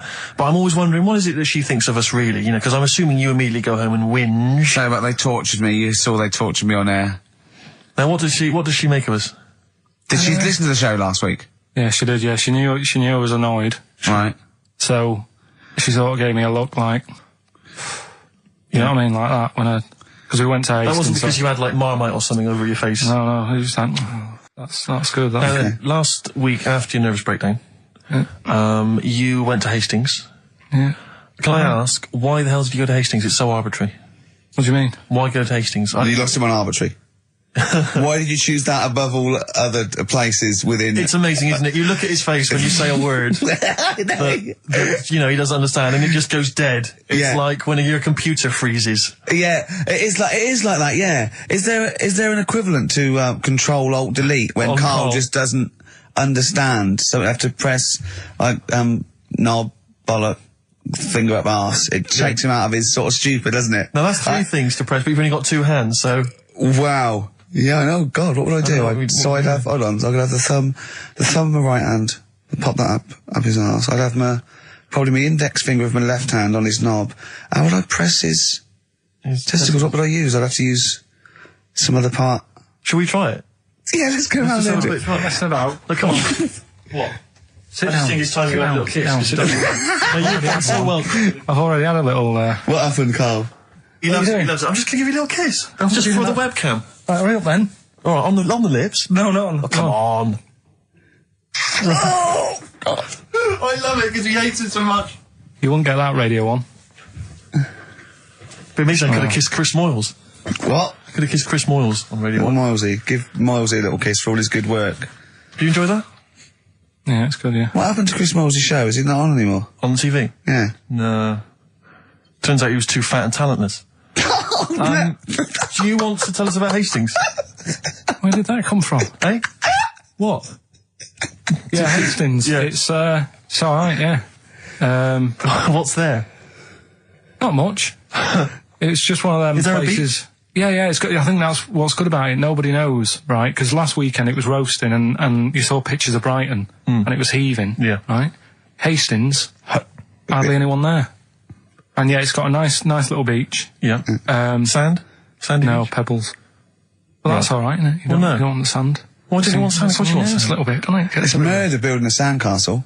No, you just sit there. You can't walk on pebbles, can you? It's, What do you mean? Well, it's all kind of, it's sort of a bit, you know, dodgy It's underfoot. all right. The only annoying thing is, right, it's one of them places that it's great to visit for a day. Yeah. But I wonder how people who live there get by. Why? Because all the shops are like them things that you go in and it's like a little pebble with a pebble stuck on the top and it says Hastings on it. Yeah. So every shop does that. If you want bread and milk, You're done for. it's murder. Yeah. There must be a supermarket. I didn't see any. Seriously, it's all novelty things like that. Yeah. And then when I got back into London... Their houses. Yeah. Just covered in pebbles and, like, seashells and stuff. Oh, not rock for tea again. But the funny thing is, right, it's the first time I sort of noticed somewhere like that when you go, what do you do if you just want some Brillo pads or whatever?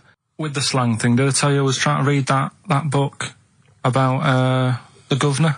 Oh, yes. And that was full of that, and it had a page on the front that you had to keep going to when, do you know what I mean, when he used a bit of slang. you had to sort of go, right, I don't know what he means. Glossary. Right. Just nip back, have a look. I thought you meant, when you said there's a page at the front, I thought you meant the cover with his face on. I can't remember who I'm reading about. Oh, there he is. Is this the book that you nearly finished reading, but you realised all the pages were in the wrong order? No. He bought a cheap book, right, at a second shop, started reading it, loving it, then he started reading about this bloke, and he went from jail to school, and then he looked at the page numbers, and they were all out of order. How annoying is that? You never read books, do you? I never read one, right? And Suzanne, it was a weekend when we were going to Hastings because you two had done me head in, right? She said, I'm going to take you away so you relax and what have you. So, ended up not relaxing because it was like putting the jigsaw together. I'd started reading it on the train, thinking, loving this. It's a really interesting story about this fella who, you know, didn't have a great life as a kid, starts getting into a bit of crime, what have you, turns out to be the governor. But it wasn't as easy as that, because like you say, it started off at school, then he was in prison, and he's like, oh God, he started young. And then, next thing, he's like married, and he's like, hang on. He's like 12. And then he's had a heart attack. And then, like, but I just thought it was part of the thing because I read chapter 1 and then it did say chapter 12, but I thought, right, it's like that sort of done in that stylish way that everyone's doing. What kind of a biography? Starts messing with the medium. I was born in the East End. Take one onion, add some. This is. But it's the idea that an East End villain's going to write his autobiography, but think, I'm just going to play with the form a bit. I'm going to get quite postmodern with this. No, but he's barely able to write, probably. Yeah, well, you can say that about him, Steve. I wouldn't. I think he's an educated man. Go on, next, Carl. But yeah, just because it was like 2 for a tenner, that shouldn't be like. Oh well, you know, you got a good offer. So no, that's rare. I'm sure the bloke selling it did not know that the pages were out of order. Let's face it, Carl. You read it and didn't realise. Yeah. So you can't really blame him. You got almost half the way through before you realised. I know. Yeah. But anyway, you know. Still, that a teacher, and that's put you off books for life, hasn't it? Well, I don't like getting into books now. I just read snippets of information. Play record. No, I was just going to tell you about a bit of information that I was reading. Okay. I can't. Will we play a record? No, I got time for a bit of drivel before we play next tune. Well, I'd rather hear a tune and come back for drivel, because I think people are tuning in for drivel, so let's tease them. Okay. Let's have a record, then some absolute shite from Karl Pilkington. Excellent. Look forward to that. Roll Over DJ by Jet on XFM 104.9. I'm Ricky Gervais, with me Steve Merchant and Karl Pilkington. All right, Karl? Yeah. Bit miserable today, Karl. Let me explain why. Go on. Steve, and to you, the listeners. Well, we came in to a big bunch of stuff. Dropped off by, was it Becky from Marks and Spencer? Just like lovely stuff. Food, presents for the cat, books, just, you know, to Ricky and Steve. Ricky and Steve who do the show, right? Ricky Gervais and Steve Merchant. GQ presenters of the year. Creators of The Office, right? Award-winning. Carl's looking over, I go, well, maybe, it's not for you, no. And then he told me why he's grumpy anyway. Go on. Do you know what XFM are giving everyone? How long have you been here? About 6 years. What are you getting for Christmas from XFM? 2 CDs. Is that of your choice, or do they choose them? There's a list of about 30. Right. Tell them what you chose. 30 CDs. I've gone for Kings of Leon album. Yeah. And the best of Bob Marley.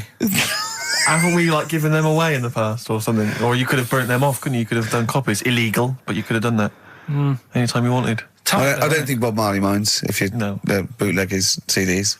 It's out of order, though, isn't it? It is bad. Although is that always the case? Has it always been the truth of all the time you've been here? No, it has been better than this.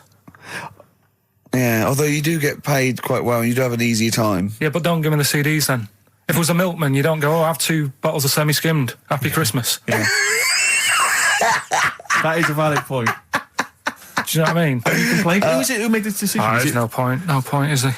Why? Just no point. I don't like moaning anyway, just... Has it come from up top? Is it like from the capital people? Just everyone. That's what everyone gets. Yeah. Yeah, but will Christian get 2 CDs for getting up at 4:30 every day for about 5 years? And keeping this station afloat. Probably. Yeah. So that's why I'm a bit fed up. What do you listen to first, Marley or Leon? Well, you have a bit of Marley. I'll tell you what Marley's good for as well. You're going to have a little beach holiday, aren't you, over Christmas, going to Lanzarote? listening to that on the beach, you'll realise how wise XFM are in the long run. You know, you go, well, look, they could have given me 400 quid, right? Well, I'd have spent that. But this is, you know, the legend lives on. It keeps on giving. So you're probably, you know what I mean? Think how much what you got to think of is how much all his great songs took, not only from the depth of his soul and, you know, all his sort of angst and knowledge and love, and then all the studio time, the marketing, and they're just giving you one that. They go, don't worry about that, Carl, just have it. And you go, what? All the time we spent with Bob Marley and everything is there. You know, have it, Carl, have it, Carl. And practice. Yeah, have that. Thanks, well done. Carry on. We're still going to pay you for the work. Yeah. That's just something on top. Here's a little piece of Bob, free. Yeah, so don't moan, it's extra. So, they didn't have to give you it at all. Play a record, you ungrateful little swine. Some people, like the homeless, aren't getting anything this Christmas. This is my favourite Elvis Costello track of all time. It's Alison. This wasn't on the list. Right. Missy Elliott. Work It on XFM 104.9. Ricky Gervais, Steve Merchant, Karl Pilkington. Educating Ricky? Yeah. Should I do a bit of that? Well, the clues are coming in furious. The answers, I should say. Yeah. So go on in. Oh, this is what. Yeah, Rockbusters is well underway, Carl. Don't worry, you've done your work there. Okay. Right, come on. Right, Educating Ricky. This is my favourite bit now. You're just going to tease us, aren't you, with 3 headlines? If and I'll choose one, then we got the other 2 as well. Yeah, that's the way it works. And at the end of it, you learn some stuff. Like I say, I'm struggling a bit with knowledge. Yeah. At last he confesses. Yeah. Go on. So the 3 headlines for you to pick from, we've got first one. We'll have a big fire tomorrow. I got a feeling there's some vegetables involved. Go on. Maybe. Second one. He's a bit of a nuisance. Okay. Right. And third one. I'll bacon in the morning if you're sick of having me here. Oh, that one. I'll bacon in the morning if you're sick of having me here. Right, I'm having that one. That's brilliant. Right, well, it's a saying. Do you know cold shoulder? Giving someone the cold shoulder? Mm-hmm. Yeah. All right, if you have someone round at your house and, you know, you try to get rid of them and they're hanging around and stuff and you're like, oh, I wish they'd go, I'm tired and that. Well, years ago... when? Literally years ago. Well, ages ago. Sort of, olden times. I think it said medieval times. Yonks ago then, yonks ago. Yeah, medieval, We're going back quite a bit on this Well, one. you know when you find out these books, why don't you just pop down when it was? Just make a note. I don't think it says all the time. It just sort of says, you know, a few years back. Yeah. No, it doesn't. Well, never. All right, I'll make an effort next week. Okay. Right? So, it's annoying that, because my girlfriend said to me, just make a note at the time, they'll stop having a go at you. Yeah. Yeah? And I kind of thought, it's all right. Didn't listen. I don't think it matters anyway in this one. We're looking at the saying, right? So it's giving someone a cold shoulder, right? And what it is, right? Ages ago, there wasn't enough houses for people. Right. Because there wasn't much money being made. You know, there weren't big businesses. People weren't earning good money like they are now. So there wasn't as many houses, right? So what you ended up getting is like, you know, the rich people having a nice place to live. Oh. And the poor people were like wandering about, you know, looking for places to live and that. And what they ended up doing is they had like, people would go around to the mate's house and say, look, I haven't got anywhere to live. It's a bit cold. Can you let me stay? Right? So they'd go, all right, then you can stay a couple of days. But they ended up staying for like weeks. Yeah. Right? So to sort of get rid of them, what they'd end up doing, they'd be making the dinner and they'd be making a lovely dinner, like a bit of meat, nice warm meat and nice veg, gravy. And this happened every time, did it? This is where the saying came from. This is what happened, Rick. This is what happened every time. It was in that vague book. The book of vague sayings and stuff. Right, so they'd be making a nice meal, but what they did, they looked after all the family. But the person who won't go home, they just give them some, like, sort of a cut-off of cold meat. Right. So they'd say, you're giving them the cold shoulder. Meaning... Right. Okay, that's rubbish. Okay, absolute... Carl, why would that necessarily work? Yeah. Why do they always, in every situation when you want to get rid of a lodger, well, still feed him every day, but make the meat lukewarm. So they always leave then. Yeah. Oh, this food's lukewarm. I'm going to become homeless and again, they go, wandering the hold streets. on, are you giving me the cold shoulder? Yes. Do you want me to leave? Yes. Just say leaving. No, I like to do it cryptically. That way, in years to come, someone will have a little saying about it. Well, anyway, that was our bacon in the morning. If you've had enough of meat, we'll leave that. Well, bacon in the morning! Oh, bacon in the morning if you've had enough of me! Come back. What are the others? Just tease us again with the others. We'll come back to those. You've got, he's a bit of a nuisance, and we'll have a big fire tomorrow. Nice, looking forward to that. Interesting. Carl is studying. Okay, what's the next one? What's the educating Ricky? I don't know, see, like I say, I was looking around and there's stuff that is interesting, right? I was looking on the web. But there's no point. Well, it's just that I found one about... what's the point? About a lad who, 8 years old, but he's still breastfed. Now, I don't know if you can get anything out of that. Is that what his mum said?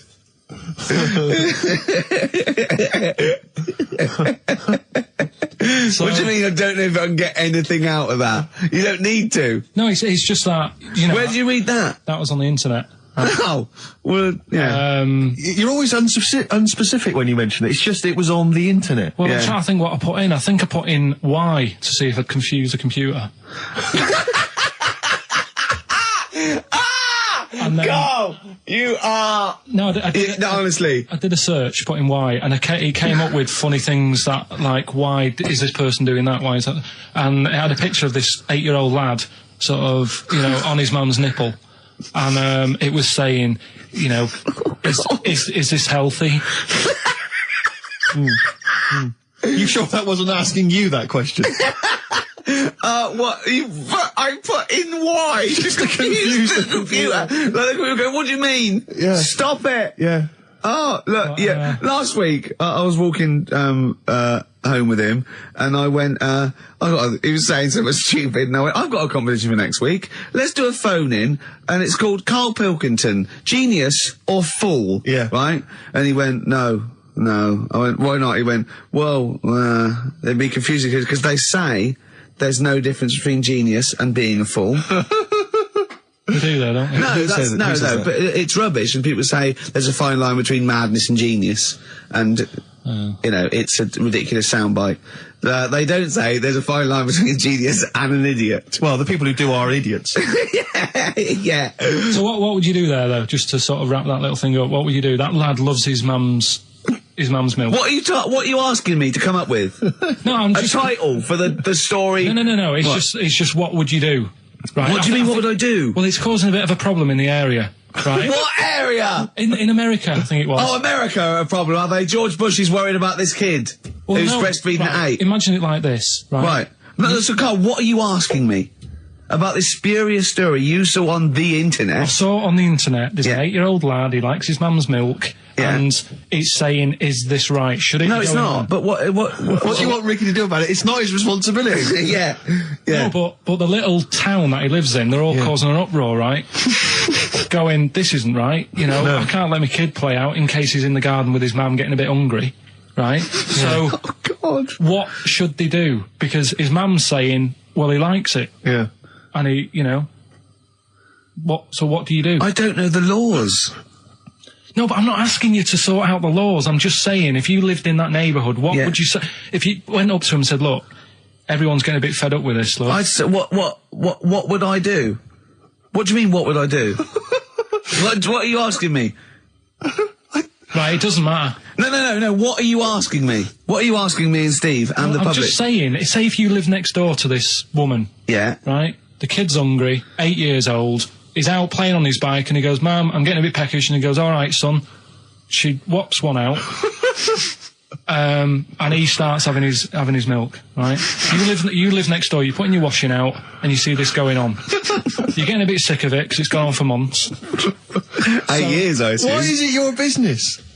Why are you such a nosy neighbour that you're concerned? What would you do, Carl? Let's turn it back on him. Yeah. What would you do? What's your solution? What would you do? Well, I thought I'd say, right, why are you doing this? And she'd say, because he likes it.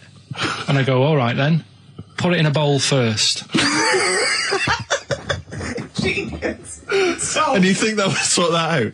No, because I was thinking about the whole thing, right? And you do that when you're a baby, and everything's all right, innit? Yeah. No one bats an eyelid at a little baby having a bit of milk from its mum's breast, right? Yeah.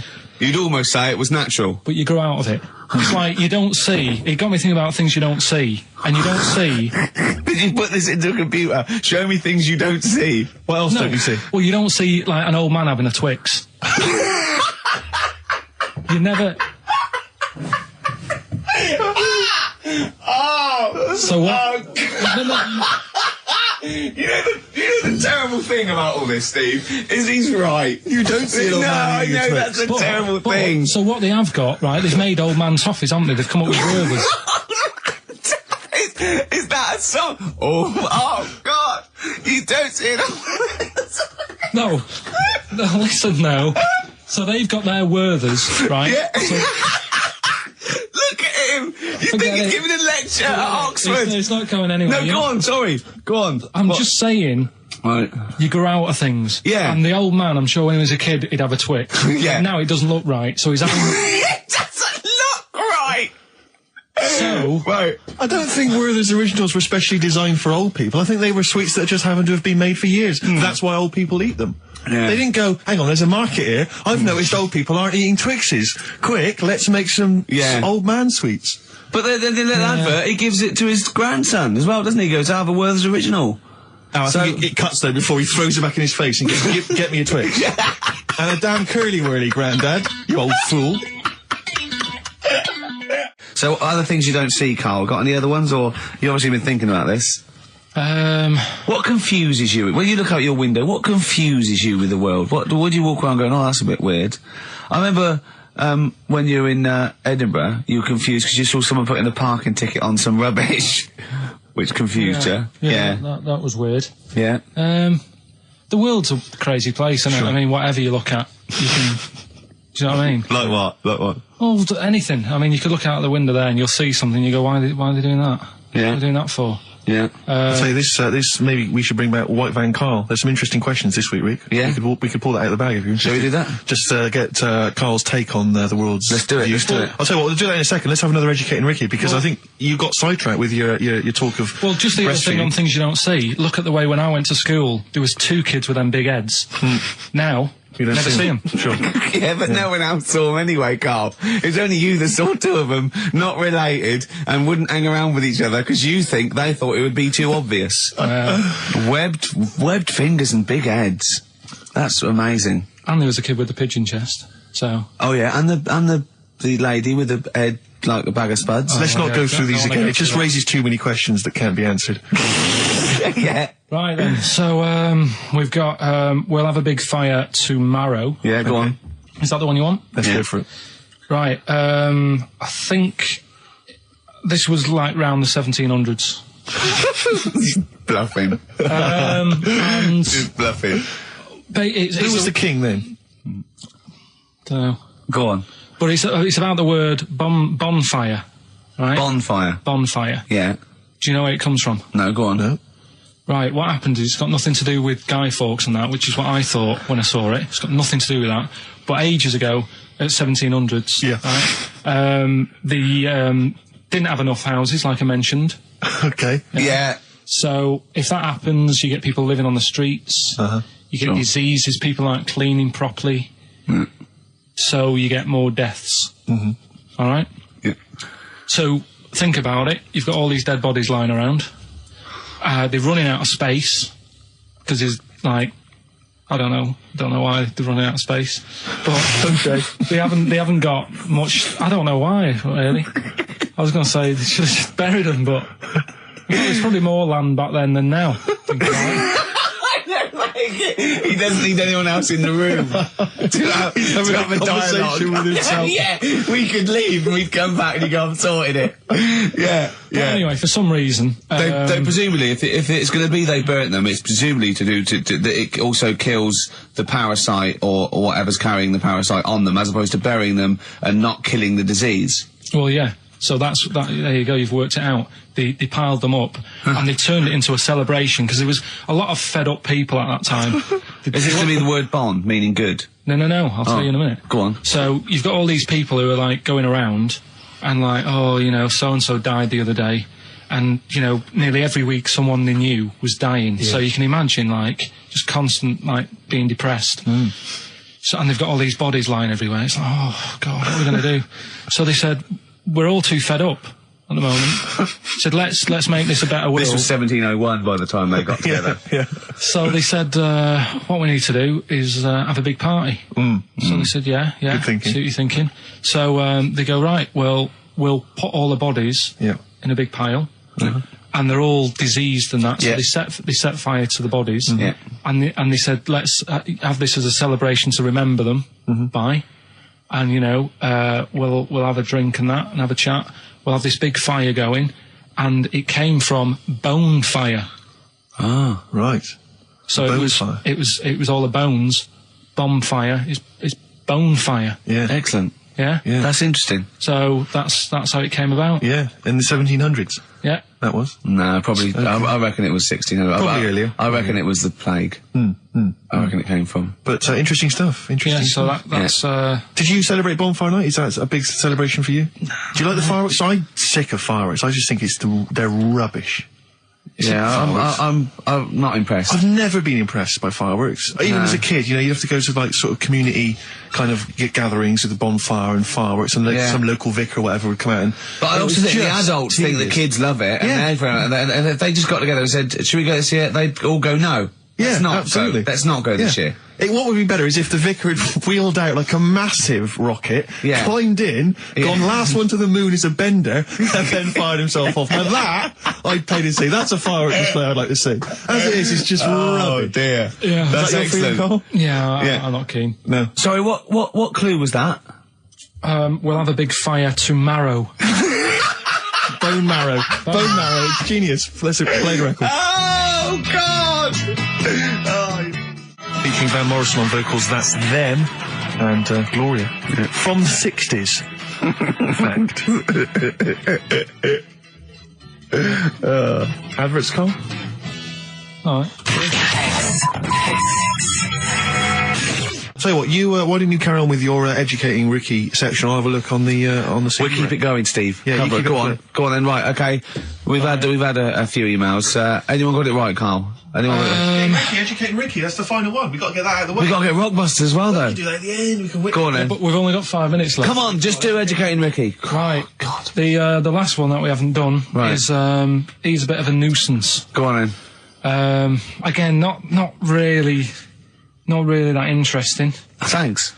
No, like, again, I spoke to you in the week, and I had much better things, like when I tell you about Brian Blessed climbing Everest, and for some reason it made him, it played havoc with his belly, and he followed through, and he had to clean up. Shut himself? Yeah, using ice and snow. Why are you telling me that Brian Blessed, in what way is telling me that Brian Blessed shit himself once in any way educational? Because I was saying how he was climbing Everest, right? I give it to him. He's an actor and that, but he gave that a go. Yeah. Right. It played. What's the point of that? You'd say, wouldn't you? You'd say, God, he's you know. So he's all right. Me doing a boxing match for no reason is rubbish, but him climbing Everest and shitting himself, he did that. It's commendable. Right, and he's only going to go and do it again. He's going to climb it again. Yeah, but he might not shit himself this time. Yeah, what's the point in going? Nothing's changed up there. Yeah, good point. Yeah, should been. Well, it has. They've probably cleared it up by now. Like, but it's slip on it. I can't even be bothered telling you this one because. Come on, just do it. Or do it now. Steve, how we doing? Look, no, never mind that. Look, just tell me what that means. Oh, he's a nuisance. Oh, this is so annoying, Carl. I'm going to go mental. Right, talk. Right. Listen, I'm just putting this in here, right?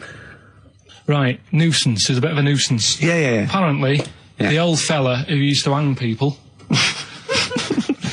1700s? Yeah. He used to be able to tell somebody's weight just by looking at them. Right? That's a bit of a bonus fact. We'll be the judge of that. The thing that I wanted to tell you is money for old rope. Do you know what I'm saying? I can't even be bothered. Yes, you're going to tell me now. Come on, Carl. Right, I mean it. Basically, money for old rope came from the... Right. What was all that about? He can tell someone's weight. What was all that for? Fact. And blind blessed shitting himself. What are you... What? No, tell me that now. You nearly made me swear then. I'm getting really annoyed. I'm getting really annoyed now. Tell me this back, Carl, or I'm going to go mental. Come on, Carl, time's running out. More that people, years ago, when people used to be hung, right? Right. If you didn't like the person who's been hung, you'd go, God, I really don't like him. And so you never forget the time. Because even if they're being hung, we take that as read. Yeah. So they never forget afterwards to get the hangman to get the rope and to cut it up into little pieces, and he'd sell them. He'd sell the little pieces of rope to people. See, Carl, that's the most interesting thing, if it's true, that you've come up with. Right, okay. And so so they sell the rope? They sell the rope, and it's money for old rope. Money for old rope? Meaning, like, God, it's easy to make money, all they have to do is cut it up and sell it. I'm cynical. I'm not so convinced. Right, listen, we're really tight. We haven't even got time for a last track. We've got an ad break and we've got to give out... Okay, give the answers then. This is ridiculous. So... Karl Pilkington. Indeed. Genius Karl Pilkington, as Heat magazine said. Really? Is that what he's referred to now? Yeah. Genius. Saying about people tune in just to hear his games, such as Educating Ricky. Have you got some Educating Ricky for me? Got some education. I need some education, Carl. I desperately need some education. I want to learn about Chinese kids that are born hairier than average. I want to hear about deaf girls that can hear after their mum hits their head against a wall. These are the things I need to know. I mean, I don't wish to be disrespectful. He doesn't look like a genius. He doesn't look like a genius. But then I don't know what a genius looks like. Exactly. So, Steve. I don't want to be an Look at Einstein. Yeah. His mum thought he was mental as a child. Where'd you get that information from? That was in the Einstein book. But it was in the Einstein book, then it's presumably true. Which Einstein book is that? His Theory of Relativity? The big book of Einstein stuff. Oh, yeah. Yeah, the big bumper book of Einstein stuff. It's for a coach trip, and you have to fill in E equals MC1 squared, 2 fish, or 3 hello, and then it's multiple choice, and you fill it. It's great. Did his mum think, A, he was a genius, B, mental? Most people go for A, but it is in fact B. She thought he was mental at the age of 28. Oh, Carl, you never let me down. You never let me down. So have you got Educating Ricky for me? We've got Educating Ricky coming up. Karl Pilkington in the chair now. The talked about, the acclaimed Educating Ricky. Right, well, just in case anyone's new, doesn't normally listen. Basically, I'm Educating Ricky. Do a bit of research in a week, find stuff, news, history, anything that's interesting. 3 stories, I give them a nice little headline. You take your pick. Between now and 3, you're going to learn 3 things. Yeah? Yeah. So, the headlines are, I'll be no buying one of them. Give us that again. I'll be no buying one of them. Nice, okay. Yeah. We've also got hippopotamus. Okay. And can you believe it? Can you believe it? Well, I'm going to go for hippopotamus. Hippopotamus? Hippopotamus. Right, well, this one, it's... I'm not going to take the credit here. I heard Christian talking about this on breakfast, right? Because it's a good story that happened. Basically, I don't know if I told you about it last week when we were having our spaghetti. But, I think you did. Right, I know what it is. I know what this is. Okay, I've not heard this. Right, there's a little midget. Right, there's a circus. I'm loving it already. Circus going on somewhere. I think it was in America. And, is that present day or old times? I'm talking, like, in the last 3 weeks. Okay. Right? Little midget. Circus, really packed out show. People are loving it. Right, Steve, you're asked the same question I did. I know. So there's a little midget jumping up and down on a trampoline. That's what circus is. Right? I'd pay good money to see it. So everyone's clapping, and he's getting carried away. Because he can't believe they're loving it. I didn't know they'd like a little person on a trampoline, but they love me. But you know what it's like when, if there's a crowd of people sort of encouraging you to sort of go higher and stuff. Yeah. And I'm sure he knew it was getting out of hand. But he was jumping and he was coming down the road going higher, and he's going really high in the air, right? So he's doing this, crowd are clapping. There's a hippo, right, just sat next to the trampoline, getting ready to come on and do his act. Oh, right, I thought he was in the audience. That's it. Getting ready to do his act, Steve. Yeah. So he's a ventriloquist. What do you mean he's sitting by the trampoline waiting to do his act? Because why does he sit in the dressing room and they go, 5 minutes, Mr. Muss, 5 minutes, Mr. Muss. So anyway, right, so the hippo's there. He's getting annoyed, is he? Because the midget... He's going, how can I follow this? This is really annoying. They're going to be, no. So he's thinking, he's already done the trampoline, my pogo stick act is never going to work. Yeah, go on. So there's a hippo waiting. See, it's a great story, and I just know he embellishes it or it gets slightly wrong. Go on. So there's a midget jumping up and down. The hippo's getting annoyed. The crowd are going mad. The midget's loving it. Can't believe his luck. Although you think he probably knows he's dicing with danger. Yeah. So next thing you know, they're all saying higher. He gives it one big, like, heavy sort of landing on the trampoline, goes really high, but goes off at a funny angle. Oh, hypotenuse. Okay. Yeah. And sort of flies up. Hypotenuse! Sure. Flies off at a funny angle. Oh, dear. Hippo's there, swallows him whole. Crowd are clapping, thinking that's why the hippo was waiting there. Rubbish. Rubbish. It's not rubbish, though. But no, maybe there was an accident in a circus with a midget and a hippo, but at no point was this hippo waiting to go on, going, come on. The midget flew off at hypotenuse and landed in the hippo's mouth and was swallowed whole. This is what you embellish it. That is great. And what's I have to say, though, Rick, when I heard midget, trampoline, hippopotamus, I was thinking accident waiting to happen. Yeah. So... Yeah, maybe. I mean, it is that you should never put those three together. Never. It's a recipe for disaster. Everyone knows that. Midget, trampoline, hippopotamus. Are you mental? You're asking for trouble. Well, you know when he told me it, he said, and the midget. He didn't mention the hippopotamus, and he said the midget went on, and soon he fell off, and the hippo ate him. And I said, sorry. What was the hippo doing there? He went, it's a circus. I've never heard of a circus having a hippo. What do hippos do? What can they do? You can't train them, can you? What do you... Aren't they, like, very deadly? They're huge, aren't they? You can't have a hippo in a circus. Are you sure? You're not thinking of Zippo? He's neither clown. Yeah. No, and it wasn't some sort of where Zippo was eating a midget and it's some sort of horrible sexual act. No, it was definitely, I heard it on breakfast, right? Okay, sorry. No, it's definitely fact. Yeah, okay, right, truth. okay, good. Do you know what a pelican, I read the other day, that has to turn its head upside down to eat? Give us the clues. So, Rockbusters... Well, let me just explain. A bird has a gullet, an esophagus and a gullet. It's all in one thing. It hasn't got peristalsis, which is the movement that we have that can make food. So a bird can only rely on gravity. Yeah. So it has to have its head up and has to shake. It can't eat. You were going to say that, weren't you, Carl? Yeah. Yeah. Educating Ricky, part 2. Right, what's the clues left? Well, we've got left the headlines. I'll be no buying one of them. Yeah. And we've also got chicken. You believe it? Chicken. You believe it? So they're the two that are left. Which one's you going for? Chicken. You believe it is not that picture, is it? That we saw. Which picture? The bloke with the... No. Right, okay. God, that was bad.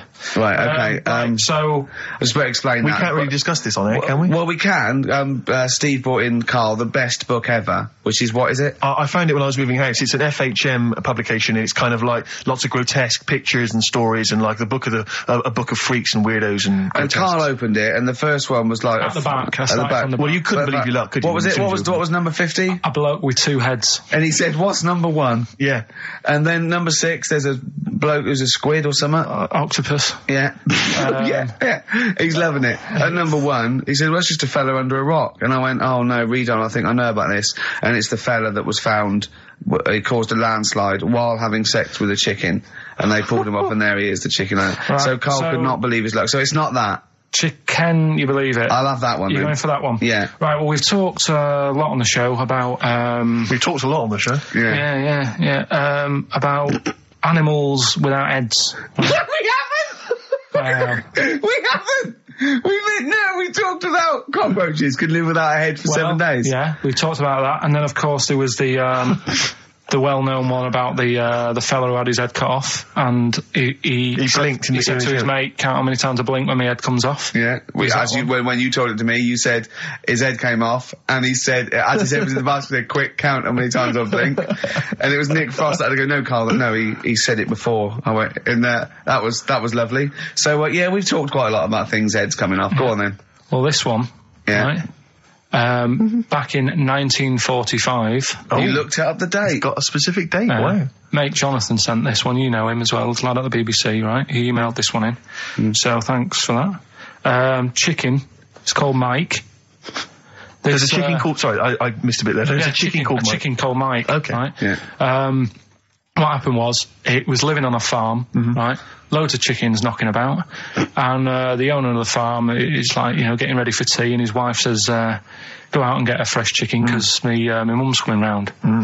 So he thinks, well, I want to get a good one in, because I want to impress her. Cause back then, even then, they wanted to impress the mother-in-law and that. So they said, all right, I'll just nip out and get one. So he sees Mike, chicken, running around. Is this during the war or after the war? 1945, I'd say that was after. No, it ended, It ended in 1945. Yeah, Okay. September, go on.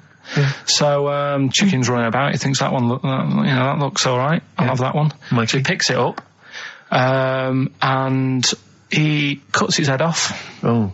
Puts it on the block, cuts his head off, runs about a bit, like they do. He thinks it'll stop in a minute, keeps running about. And what's going on here? Right? He's now like chasing the chicken without an head. Yeah. He's saying he should die in a minute. Anyway, doesn't die. Chicken's walking around with no head. Lives for 18 months. Yeah. Chicken with no head. Yeah. What do you think of that? Well, I'll tell you, I've heard this story before, Rick, and the explanation, as I understand it, was that certain vital cords, spinal cords, weren't severed when the head came off. So that was why it continued to live. Yep. I don't know if that sounds plausible. It's fine. Absolutely fine. How did it take on protein and energy? The fella who owned it, he said, well, hang on a minute. He said, I could kill it now. But I've got a wonder chicken here. But he's thinking, it must really want to live. Sure. Right? If it survived that, I've got something here. Yeah. So what he does, he gets a little eye droplet thing that he used to use on it. Obviously not anymore. Right? And he filled it with grain and water. And it had a big hole in its neck where its head used to be. And he... Incredibly. And he dropped... You know what? I mean, that is possible then, if it, without infection. Without infection, if he is taking on things, it is possible, right? Why? Why what? Why did he do it? How cruel is that? I mean, that was not cruel, because the chicken obviously... He said if he thought it was a bit fed up, he would have killed it. He said, but he was running around quite happy. Well, it wasn't fed up at all, because it had no brain. Well... What do you mean, wow? I'm just saying what... It was nothing. It was just sinew and nerves and electrical impulses breaking down energies, right? That's all it was. It didn't have a brain. So it was... But I'm worried about the psychology of keeping a pet without a head. I'm worried more about what the farmer was thinking than the chicken. I tell you this, the question I'm asking is, was the mother-in-law impressed? I mean, that's why he set out to shot Mike's head off. This is lovely, but it's just the head. Well, you don't kill a chicken like that all at once. I thought we were having chicken for dinner. Come and look at this, running around the yard. Yeah. Oh, dear. So, there you go, you've learned something there. Yeah, I have learned something. Yeah? Yeah. So... One more. That farmer, I've learned that farmer was very strange indeed. There you go. I have to say, to be fair to Carl, I have a feeling when I read it, the reason he kept it alive was as a novelty. He got charged people to come and see the incredible headless chicken called Mike. Right. So, here we are. That's great. So, tune, Steve? Educating Ricky, Right, number 3. Final one. You've had hippopotamus. You had chicken, you believe it, and the last one is I'll be no buying one of them. I love that one. All right. Interesting one. This. I spent probably 3 days looking for this stuff. Right. And another one that I came across, right, and I was going to use. I was a bit like, great life you've got. I was just, going on the internet and that, and I also look in magazines, found a story about a bloke who, I don't know, he's messing about with a chainsaw and he's I don't know, messing about with a chainsaw. He was juggling a midget and, whilst taking his alligator for a walk, and, go on. And his arm, come off, right? Come off? What do you mean his arm come off? The chainsaw took it off. Yeah, so okay. it's like, Again, anyway, he's going, oh no. Oh. So, there's a picture of him on an exercise bike, sort of just with a little stump sort of balancing, but he's getting on with his life, he's happy and everything's fine, he's not complaining, it's his own fault, he's got no one to blame, right? So anyway, he goes to the doctors, and the doctor said, I can do something there. So he goes, well, it's all right, I'm getting by all right, don't worry about it. And he goes, no, we've got an arm in, right? We can attach that, a real arm, from someone who's, I think they'd passed away or lost an arm or something. And, they lost an arm and didn't want it back. Yeah, I love it. Are you using that? Yeah. No, because I know someone. Because I know a bloke, actually. Yeah. Well, can't you just put this one back on? Well, it's first come, first serve, really. I was just building a bionic man. We've replaced one arm with a robot's arm, so we got a spare one. So the doctor's going, let me put it on. He's like, well, all right then. So ungrateful bastard. So he does the operation. Everything's fine. He's loving it. He's happy again because he said he can brush his teeth. Right. Okay. If this is going to be he's loving it again because now he can brush his teeth. Right. If this is going to be, and it was a leg. Or it was a chimp's arm, or it was the arm of a killer. It was 2 left arms, right? I'm going to kill you. Oh, let's leave it then. What is it? What's the answer? No, it's not that. I'm just. What is? Okay, right. So he says, "Go on and do it." So he sews it on, and like I say, he's happy. He's brushing his teeth. He can have a pint in the pub. He's lifting a pint with it. All his mates are happy for him. It goes on for about 2 years. Everything's fine. Then it all starts going flaky. Oh, I knew it would. Was it made of chocolate? All right. So it all goes all like gammy. And then, for some reason... The arm starts going gammy. It goes gammy, and it gets longer. Of course it does. So there's a picture of him, right, stood in the magazine. He's stood there with his arms by his side. One arm's normal. The other one is, like, past his knees. He can pull his socks up without bending over. So is this going to be, they gave him the arm of an 8-year-old child who would have been the tallest man in the world? No, he just said, oh, what am I going to do? And the doctor said, oh, there's not much we can do. And left it. Wait a minute, you can't leave it there. That's not a story. So, Carl, you've got to tell us the explanation. Was it an incredible plastic arm? An incredible expanding arm? Did he fight crime later? No. Well, that's the end of the story. You've got no scientific explanation as to why... That's why I didn't pick it. But you just told it to us anyway. Yeah, but I'm just saying the sort of knowledge I come over when I'm looking for the good knowledge. Yeah. So why did this arm grow? Why did this arm grow? He must have had an adult arm. They couldn't have given him an arm. I don't know. It's just what I'm... It's rubbish again, isn't it? Well, I don't know. It's an interesting story, but you should have... It's not, it's rubbish. It didn't happen. To the end. There was photos. Yeah. But you should have read to the end of the article, Carl. No, I did. And he said, he's not happy and he wishes he wouldn't have had it done and all that, and, Sure this wasn't entirely unexpected? No, seriously, he was saying, his teeth are nice and clean again because he could brush them and that, but his arm's getting in the way. Ruining his shirts and everything. So I'll leave that. Let's play a tune. Let's come back with the next one, because I love the fact that this is like Ronnie Corbett telling one of his jokes. That's ironic. That wasn't even the story. He was going to tell us. Play it, record. Oh, God. I'm Ricky Gervais, obviously, Steve Merchant, Karl Pilkington. Well, Karl, that's about it. And we got sidetracked on the last Educating Ricky. You telling me about a man whose arm grew. Well, something went wrong. I'm not saying it grew. Just saying. What? The rest of him shrunk? It went long. It went long. What, is that growing there? What do you mean it went long? Did it grow, or what? Did it come loose? That's what I was thinking. Oh, so it's hanging by a thread that's made it look long within the skin. It's like how you can stretch a pair of tights if something is too heavy. Arms are very much like tights. They are very much the like tights. The one that we didn't get round to on Educating Ricky was I'll be no buying one of them. Go on. Are you familiar with the saying white elephant? Something is a white elephant. I don't think so. Hold on. You phoned me last night and said, what does white elephant mean? And I told you. Yeah, I know, but I know where it came from, but I just was wondering what it was about. So in what way is Educating Ricky you calling me up and asking me something? Well, do you know how it came about? You've given away some of the secrets of the show there, it would appear. I didn't realise he was phoning you for information. Well, he just asked me what the term white elephant meant in sort of like colloquial. Did he say, why are you interested, Carl? No reason. No, go on. Well, what it is, ages ago when... So what do we understand white elephant to mean? Well, some of the useless that's like a bit of a, something that you wouldn't want around that's just stood there doing nothing. Yeah. I'm looking at you, Carl. So years ago, when people used to use elephants... Years ago, go on. When people used to use elephants? Yeah, more than they do now. Right.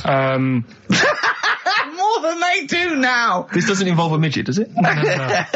So, you know, they'd use them in the workplace and stuff. Sure, as factories. Yeah. To move stuff Teenagers. around and that. Yeah, security guards. Yeah. Can't trust them with the buns, though.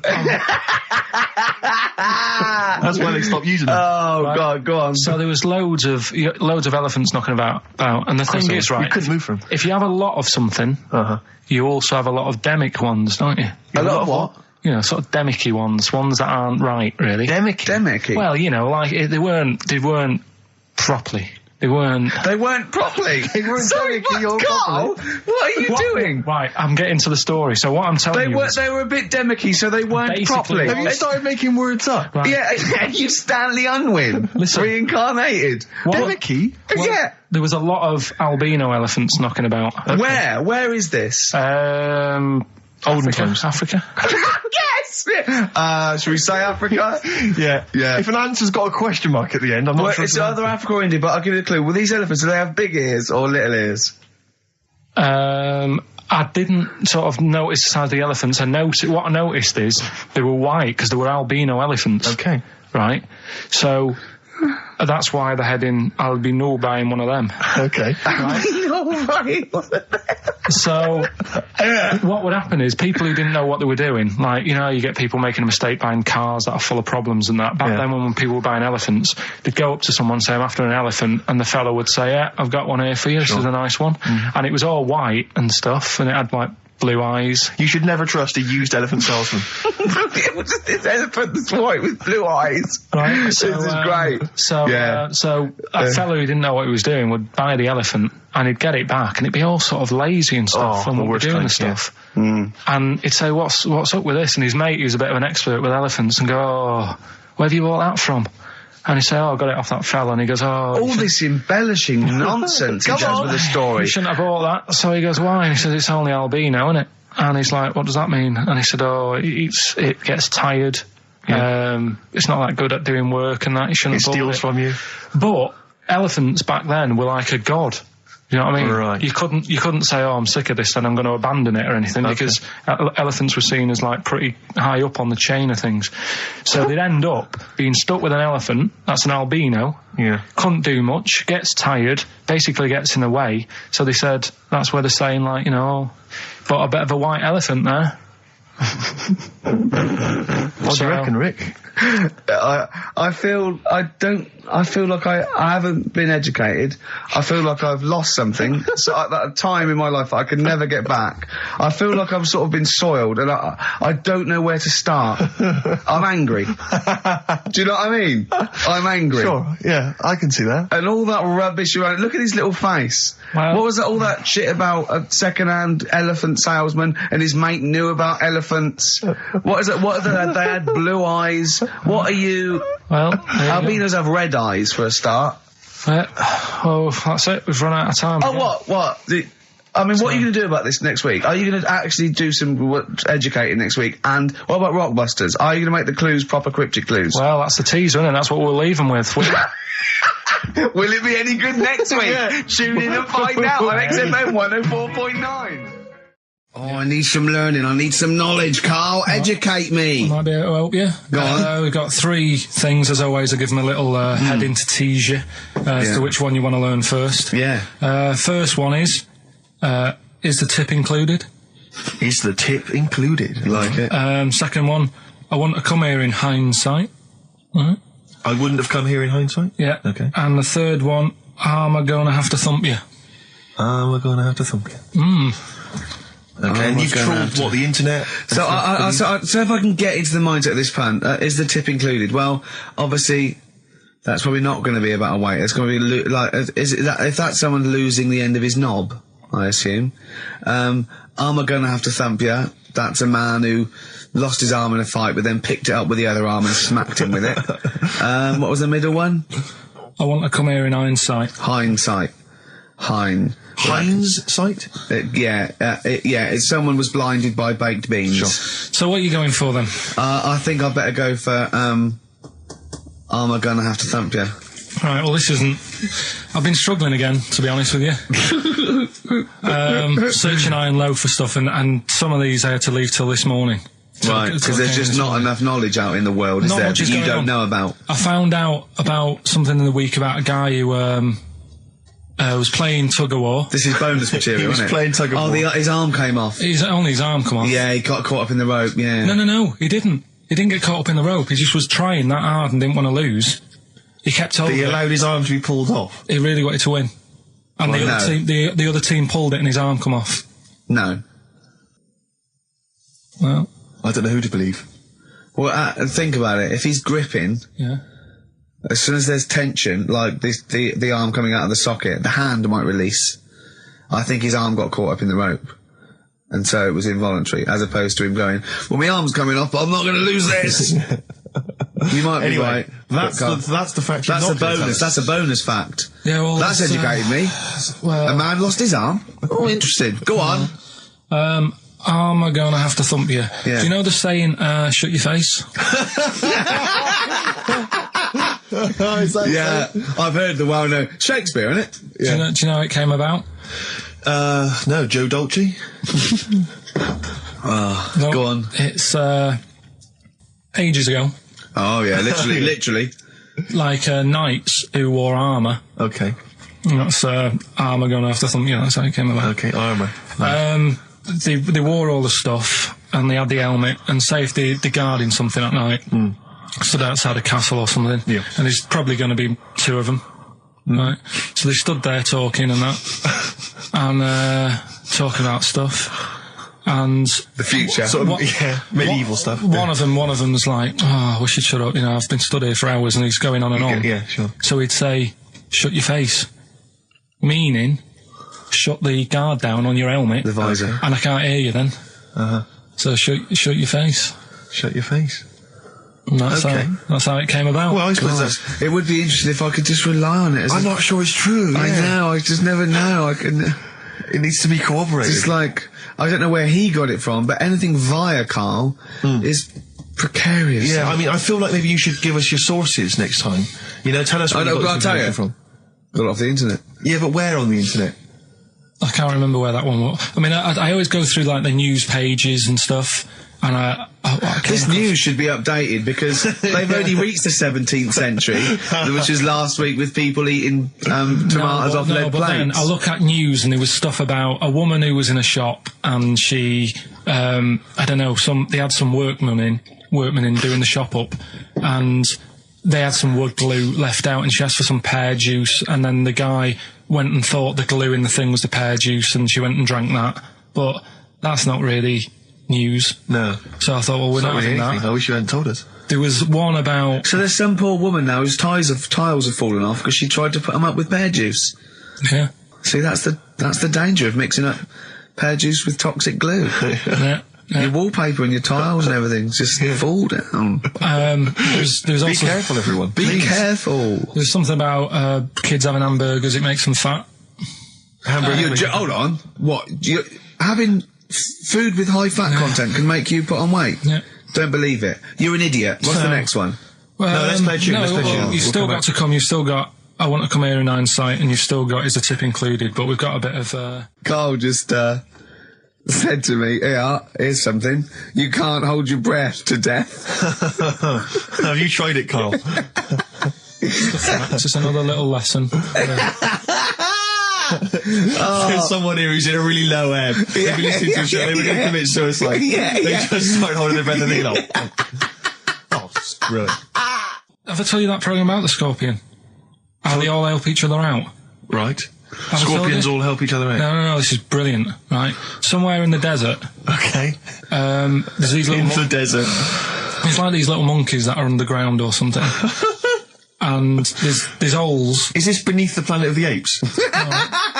The fourth in the series. Are they talking apes? Oh, forget it, actually. No, and you've got it wrong anyway. They're not monkeys. There's little monkeys under the ground. What are they doing then? They're toiling into underground mines. They're lizards, if you remember. And the lizard goes to sleep, and the bloke comes along. You've told this. We've done it. All right. Monkey from monkey. That's what happens in his mind. From lizard to monkey. Oh, evolution would have been so much easier if Carl was around. Turn into a monkey. I'm fed up with a lizard. Just promise me once again, Carl. I've asked you before. Promise me you'll never have children. Go on, right, okay. Right, what are you having? What are they again? Is the tip included? Yeah, go on, that one. Right. In Turkey... Nice. It's not, actually. That's where I went, and there was them little fellas after Suzanne in the kitchen. What? What do you mean? We went to Turkey. You went to Turkey and there were some little fellas. Well, they had quite a few sort of midgets working in the kitchen. Why? Is it a theme? No, was it a theme holiday? I don't know. Might get them cheaper or something. Was it? So they were working. Cheaper? They were working in the kitchen, and one of them fancied Suzanne and kept sort of eyeing her up, and she was winding me up, saying, "Oh, not eyeing up and down, just eyeing her up." Anyway, no. So what was she doing in the kitchen? No, it's like a pick what you want to eat type buffet, but you have people clearing the tables and that ready for you to come along. Are they low tables? And you know, he was just keeping an eye on her. What did he say though? Was he Turkish, so I don't know what he was saying. But he was a little fella, yeah. Did he? What do you mean a little fella? What do you mean little fella? Sort of dwarf-like. What do you mean dwarf-like? He had magic powers, or he was 4 foot? No, what do you mean, Carl? A little bloke, just like a normal bloke, but small. If you stood him in the desert, you wouldn't know. But he'd be hot at first. Right, Carl. You should watch out for the monkeys. Yeah, underground. There's underground monkeys. Look, you can't just say there was a little midget fella who was eyeing up my girlfriend and then leave it. What do you mean? What was happening? This is a story to us. This is much more interesting to us than, and she was deaf, right, and she hit her head. That's much more interesting. I don't understand how it manifested itself. Did he come over and say something? No, do you know when it's like girls know, don't they, when someone fancies them? What do you mean there was lots of them as well? Do they? That's worth knowing. Listen, right, come on, right. So you went to this holiday, yeah? Yeah. And you went into the dining room or something? Yeah, downstairs. And you looked over. You thought, this is odd, there's no one serving. Yeah, and they go, wait a minute. Hold on, you looked down and there was a little waiter. There was loads of them running around busy. Why though? Why did they get summer? What do you mean? Because it was summer. They had more of them. They come out in summer. What do you mean they had more? What do you mean? Because it's busy, isn't it? Well, no, but they hibernate in the winter. Why were they all midgets? I don't know, maybe it doesn't heat stunt your growth or something. No! Well, they just happened to, maybe it was a thing that they did for tourists or something, I don't know. I just got on with my meal. It was a holiday, do you know what I mean? God. Right. So some midget serving, I'm not going to ask any questions. Right, okay, yeah. So they're all little fellas running around, and this one always was like, you know, oh, do you want a new serviette? You know what I mean? Going out of his way to sort of... for turning on the charm.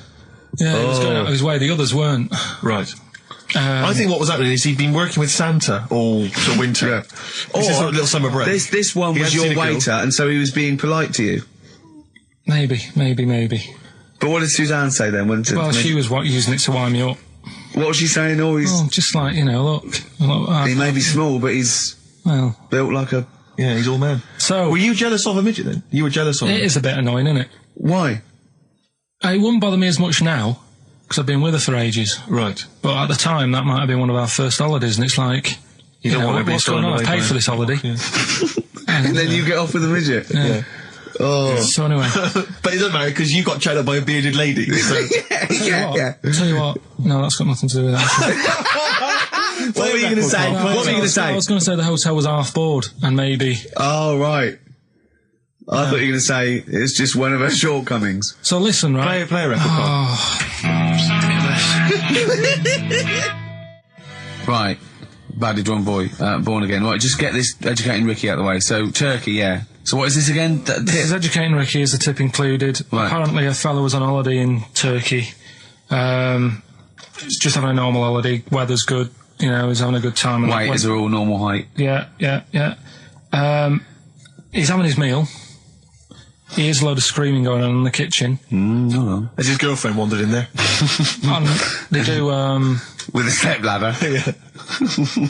the circumcised people in the kitchen, and apparently... What are you talking about? Whoa. Slow down. We were sidetracked there for a minute. What are you talking about? Well, I'm excited about two things at once here. One, they circumcised people in the kitchen. Two, I guessed it was someone losing the end of their knob. You did, yeah. I started thinking like Karl Pilkington. Extraordinary. That is amazing. Apparently it was going on. It wasn't just a one-off either. Well, when I say a one-off, I mean they did it more than once. Yeah. Right? And there was... it was there for a week, and apparently the first night it was quiet, and then the rest of the week, every day, it'd be like having his breakfast, or even his lunch, or even his tea. Yeah. Right? He'd be doing it all day. Oh. You'd be hearing Lunch screams. and breakfast, fair enough, really. Yeah, Circumcision at tea time. Don't do that. And apparently it's a tradition over there. You can't even make a complaint about it. It's like, well, you should have found out before you come over. See, I can't believe this is true. Sorry, I'm a little bit lost. He was in a restaurant, in a hotel, and there were people having circumcisions in the kitchen. Yeah. Is that right? I'm even worried that we're bordering on the racist here, suggesting that is tradition, that Turkish people cut the end of their cocks off in the kitchen. Yeah. At meal times. I think you're wrong, Karl. This just sounds ludicrous, Karl. No, I don't think it happens everywhere. Right. I think this Just in this hotel. certain places. Certain hotels. Certain hotels. What, is it like 2-star? Yeah. Why did he go to the Foreskin Inn? It was his own fault, wasn't it? So that. Sorry, that's it, is it? Have they closed? Wait. That's the story. You educated me, right? Once a fella saw some Turkish people cutting the tip of their knob off in the kitchen. Thanks very much. Thanks very much, Karl. Got any more? Well, there's things you can learn from it. Either don't go to Turkey. No! Don't have calamari when you're over there.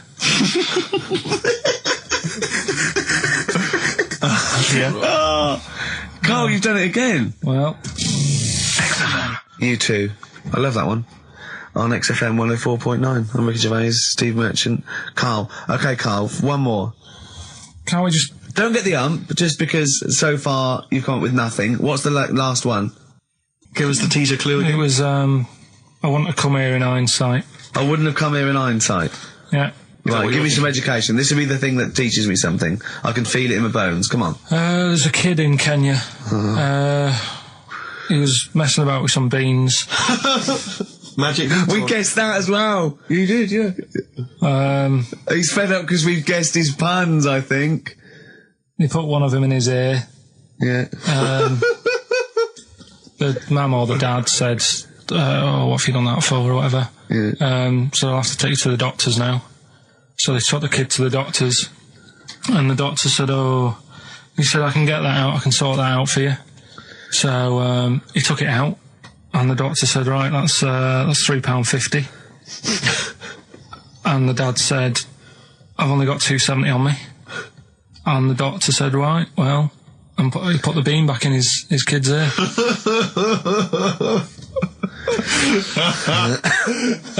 I don't know what to say. I don't know what to say.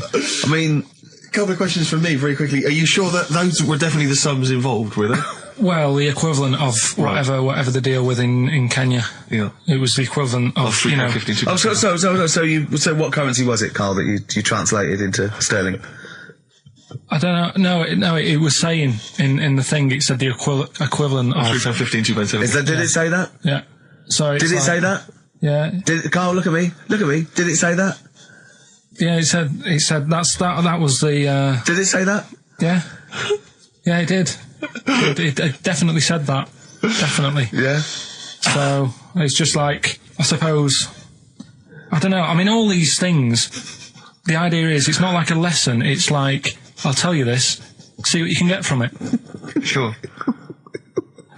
So you look at what I've told you already, the Knights who said shut your face, that's that's amazing. That explains itself. Yeah. Turkey with the circumcisions in a restaurant. Yeah.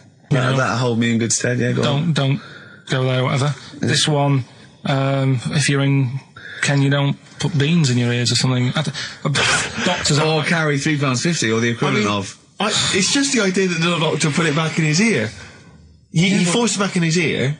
So is it still there to this day? I mean, is there any update on that stuff? Or does he go back with the 350? I presume he either went and got a second opinion, see if he could get it cheaper. Right. Or another doctor. Yeah. Or he said, right, I'll come back next week. Yeah. After I've been paid. Or he saw how the doctor did it and thought, well, I'll have a go at that. Sure. I'll get home. Yeah, for free. But he never said how it ended. No. But, I mean, I apologise for this week. I mean, I haven't got that much out of it. You've not been enriched. It was very, very light. Like I say, there was the tug of war. There was a fella in Scotland who had a load of tattoos. Okay. Is that it? Is that the end of the story? 98% covered. Right. Just between his toes, he didn't have done. Why not? Because it looks stupid. I don't know. It just said 98% done. What else? Are you going to drop the feature? Are you worried? I'm thinking about it. Don't drop the feature. To be honest with you. Heat have probably written about this already. This has been a classic. I'm concerned because it's my favourite part of the show. I'm wondering, is there something else we could... what could we do to help you out? Because I hate to see it go. Well, we can't really, and he's moving this week with the old fella, so that'll take him about 4 days. I'm worried you're not looking in the right... Why don't you go to a library? That's Steve Merchant and Karl Pilkington for you. Coming up on the show, we've got Educating Ricky. I'm not happy with this. Oh, really? Because the last few weeks have been genius. What is a drop in quality, is there, of the education of me? Well, it's just, like I said, I've wasted a lot of time this week searching on the web, right? You wasted a lot of time searching on the web because you come up with things that aren't true. Why don't you look in books and verified sort of like journals? The web is the new book, though, isn't it? No, the web is the new book. That's the new going wrong. Yeah. Well, so I've been searching. There's hardly anything. I spoke to you in the week. About Monday or Tuesday. What did you say? There's nothing happened this week in the world. There's nothing going on. There was a new car wash that you can put dogs in. There was a car wash you can put dogs in. That's the only thing that's happened in the world. And that and the jellyfish, and we've covered that. So, we've got, I've managed to find some bits, but it's not that good. Do you know what I mean? Like last week when you were laughing at me about... Why do you want to confuse machines? Do you remember when he put in Y to a computer search engine to try and confuse it? I love the fact I want the computer to come back. Why not? And your head explode. I mean, I love the idea that you're trying to. What? I mean, it's better than what I thought you were going to say, which is what if you put a fly in there? Anyway, yeah, right. We were talking about flies getting in a pod, and do you know, like how a Barbie doll, if it was real, it wouldn't be able to work. Do you know what I mean? A Barbie doll, if a woman had the proportions, she wouldn't be able to tie her shoelaces up and stuff because her legs are too long for her back and all that. Flies, scientists can't work out how they fly. It's a bee. It's a bee. It's a bee, not a fly. No, a fly as well. No. A fly is, apparently its body is like too big for its wings, and they still can't work it out. Yeah. How it flies. Which in your mind says what? Something spooky going on? They have worked it out. It's the fact that what they do, the wing actually beats a ridiculous about 150 times a second, so it displaces air. Yeah. So they have. I know what you mean. It's incredible that it can fly because it's got such small wings. Yeah. All right. And it's a bee, not a fly. So, yeah, but other than that, good point. Bowie. Another classic. Be My Wife off the Low album, David Bowie. Carl, come on then. Right. I need some education. It's Rockbusters. I know, but I need education. I need some education. I know, but we've promised some Rockbusters. Educating Ricky, I will be ditching before Christmas. Why? It will be going. Why? Because there's nothing out there. It's just struggling. We have still got Educating Ricky. Looking forward to it. Go on, let's have one. No, I'll give you the titles. Give me the titles, yeah, go on, yeah. Right, you've got 3 bits of info that's gone on in the world, or possibly sort of information. Older times. Never go further back than the 17th century, do we? Well, no, let's make it clearer. There's 3 bits of information that people have put on the net. Whether or not they're true, different issue. And that he still gets it a little bit wrong in translation, and sort of adds bits to it. Yeah, go on. So we've got... I love it when he plays out those historical dialogues. You know, it's like the 15th century where he goes, so anyway, a bloke says to himself, I'll tell you what I'll do. So the horse isn't happy. Yeah, go on. Right, so the 3 that you've got to pick from, you've got get your kit on, we're off down the butcher's. Let's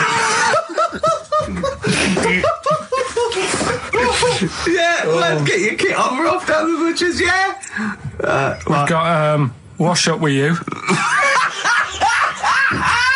Wash up with you. Wash up with you! And the last one I couldn't really think of a good title for, so it's just why don't they just get a diary or some paper or something? We've got to make this into a book. This has got to be a book made for Christmas. God. Chapter headings. Oasis, Live Forever on XFM 104.9. Right, we're in the swing of things. It's mine and Steve's favourite bit of the whole show. This is what we do this show for now. Educating Ricky. Yeah. Go for it, Carl. You said that learning can't be fun. Yeah. Yeah. Okay, I'll go for the one. What's the one about the butcher going down the butcher shop? You've got get your kit on, we're off down the butcher's. Yeah. You going for that one? Yeah. Well, do you know the saying, don't let the cat out of the bag? Yeah. Do you know what it means? Yeah, don't give away a secret. Right. Well, do you know how it came about? No. Well, ages ago. Before, like... Ages ago. 17th century? Yeah, before, like... Yeah, 17's good. Yeah. Before, like, you know, proper butchers and Dewhursts and supermarkets and that, you used to get these blokes who sold meat. Right. Butchers, they were called then, I think. Yeah, but the difference was they didn't stay in the same place, they moved about. Right, so they'd turn up on a street corner, and he'd have, like, loads of carrier bags of, like... Carrier bags? Yeah, with meat in and that, and people would plastic be like, carrier bags. Yeah, with mobile butcher on them. Yeah. Right, so and an email address. Yeah, go on. People went, right, yeah, I need some meat. Right, so they'd go up to this bloke and say, what have you got? And he'd say, well, I've got a you know, you can have a bag full of pig, or you can have a bag full of chicken, whatever. Yeah. And they'd go, yeah, how much? They go, you know, call it a fiver, whatever. Yeah. And they'd buy them, and to make more money, they didn't always fill the bag with what they said was in it. Oh, I thought that might be the case. Right. Yeah. So what they used to do? Put cats in there? Yeah. But I don't see what. Okay, so sometimes they would put a cat in the bag and pretend it was chicken or whatever else. Yeah. So why was a cat any cheaper than a chicken? Because cats are wandering around the streets, aren't they? Chickens aren't. So they'd get a chicken. They put a chicken on the top so that when they look in it, they'd go, yeah, that's all right. Got a bag full of chicken. They'd get home to make the dinner, and they'd be like, what are we having tonight? And they'd go, well, you'll never guess. And they'd have, like, you know, well, you can have a chicken leg, and, you know... But it would be a cat. Yeah. They'd have to defrost a pizza. Yeah. Did they mind that they were eating cat then, in those days? He didn't say. He just was saying about the saying, don't let the cat out of the bag. It's like, you know, if they see that, they're going to go mad. I'm mildly disappointed with this story. It's all right if it's true, but, you know, there's something about it, it's just... I want to know more. He always leaves it... Is it Carl doesn't quench your thirst for knowledge, he creates more. I don't know if that's a good thing or not. Well, yeah, he's like the pot noodle of information. Yeah, do you know, he never... I want to go... I'm not nourished by it. It's like if for every fact he tells me, there's 10 others that spring up that I have to get clear. Well, so it was the people that were doing this, it was the dodgy butchers that coined this phrase. Were they saying to each other, don't let the cat out the bag? I.e., what I mean by that, Jack, is don't let them see the cat. Yeah. What we've stuffed in there. Yeah. Dodgy butcher, that's another phrase, isn't it? Yeah. So that's the first one. Is that a euphemism, or is that dodgy butcher? As his meat delivered round the back. Sure. So that's that one. So let's get your kit on. What does that mean? It's a euphemism for homosexuality. Okay. And meat, presumably, in that means different things. It doesn't. It's a word that is also a male bird. Would it mean chicken or cat necessarily in that context? Or well, I suppose it could. Yeah. Carl's look at him. Carl looks at you like a cat. Yeah. Whenever we leave him behind, if we don't talk like straight at him and let him see our lips moving, and it's monosyllabic and very slow. Look, he's lost in that conversation there. He just drifted off, didn't you, Carl? No, I just was also thinking on animals and that. Something else I was going to use. Go on. Was this isn't a radio show, is it? I just suddenly caught myself. This is nothing. I told you that before. It's been bad today. No, but I mean, it's the way, this casual way that it's like we almost have no regard for our listener, and I'm not proud of that. I just don't know what to do about it. Do you know what I mean? I don't know how to do this properly. I mean, we're just chatting here. I mean, it's only Anderson who's seen through us. And that surprises me, that more people haven't. I mean, what are the figures like? Do people listen to this show? I'll find out for you. You keep saying that. But, there's this parrot.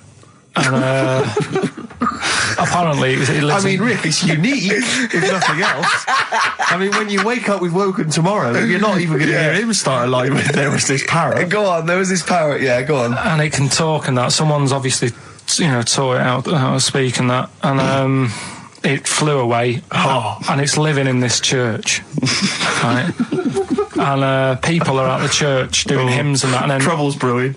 In between the hymns. That parrot was owned by an old miner who used to swear a lot. Yeah. Well, then the vicar is going to be really annoyed. That vicar, that vicar's going to go on. I just hope it stays quiet, Rick, during the vicar's sermons. Yeah, go on. Have you read it? No, go on. Have you read it? No, because that's what happens, right? Go on, tell us, Carl. During the hymns, it's sort of effing and jeffing and stuff. Effing and jeffing? Yeah. And everyone's like going, it's quite funny, really, it doesn't know what it's doing. Everyone's having a laugh. Yeah. But it's causing a havoc at funerals.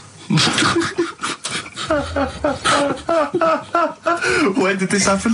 Not years ago. John was a much-loved man. He was a wanker! Yeah. So anyway, that was another story. What can you say about Uncle John? Bollocks.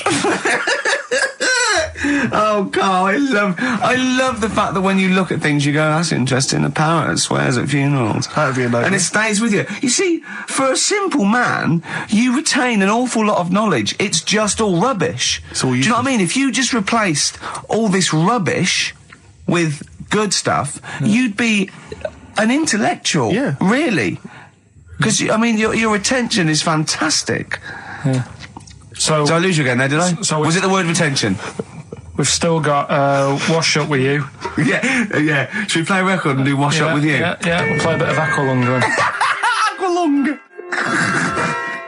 Right, that's Aqualung. Good time's gonna come, innit? Right, Carl, come on in, educating Ricky. So, don't let the cat out of the bag, that's where that comes from. Comes from a crafty butcher. Right, go on then. So the next little headline is Wash Up With You. Wash Up With You, go on. You want to know about that? Yes. It's a survey that they did. This week. They? Yeah, some university did some survey. Brilliant. Did a world test on washing up. Yeah. And each country were given 140 pots to clean. Brits were the quickest. Yeah. Turkey were the slowest at washing up. The Turks. It's not because the little fellas that work in the kitchens with no... Is it? They can't reach. Spain were the cleanest, and the Germans were pretty good as well. So... I don't know where to start with this. Honestly, Steve, I don't know where to start with that. Look at his face. It was really light, right? We've had the parrot, right? These are things that I found. Found the parrot, right? I've told you about the dog in the car wash. Right, you didn't tell me about that. You said there's a car wash for a dog. That's all you told me. Yeah, the but parrot, you said there's a parrot. What? It's a problem at funerals. Yeah. That's nothing. That's nothing. Do you understand? And they used to eat cats. What else have we got? There's an elephant in India with sore feet. Why? There's an elephant in India with sore feet. I'm interested. Why? Tap dancing. Why? I didn't write that He's much trying to about break Roy Castle's record. He's still going. Go on. What is it? Think. It's an elephant, and it was really old. It was about 76. Right. And it had sore feet because it's old and they don't make stair lifts that big, do they? Roads are bad and that. Yeah, go on. They said, what are we going to do? And the town was like, oh, you know, we're used to seeing it around. It's part of the thing, you know, we don't want it to have sore feet. Yeah. So they got some slippers made for it. And it had like a picture of the elephant looking happy wearing some slippers. I love him! I love Carl, his world! Where did you see this picture? That was on the internet. Right. That's a lesson, though, for any elephants listening. You know, don't wear stilettos to work every day, because it can do your feet in. So that don't elephants have really bad memories? No, they're really good memories. Oh, do they? Mm. Yeah. Oh, well, that's good then. No, I just thought they'd forget where they put them. I thought there was something about elephants having bad memories and that. It goes on, where's my slippers? Yeah. I'm sure I left them by the test. So, sorry, there's an elephant walking around wearing slippers? Yeah, that's in India. What kind of slippers? Those sort of old man ones with the sort of check and round design. ones, I imagine. Yeah. Big round ones. There was that going on. And is it happening? Is it happier? I mean, does it feel more satisfying? It looked it. Did it look? How can you tell for elephants, please? What else is there? There was a woman who's had a breast insured for 150 grand. Right. Okay. Any more information there? What? Third party fire and theft? Don't know. It just had a picture of her with them, like, you know, out. I just thought, yeah, he should get them covered. He's done another real joke. Brilliant. That's a proper joke. He's done look at his little face. He smiles. I'd like to see you on one of the sort of TV panel games. If they could bring back sort of celebrity squares, it'd be amazing as the centre square. Oh, that would be incredible. Or on Countdown in Dictionary Corner. I imagine him in Dictionary Corner. I'd come up with cat. If that helps at all. Yeah. Memblent. Yeah, what does that mean, Carl? Just anything you want it to mean.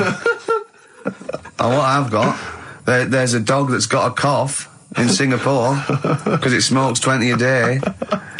Right, okay, another one. No, it's the last one in it, so we'll save it. The last one we've got is why don't they just what was that? Wash up with you, that was it?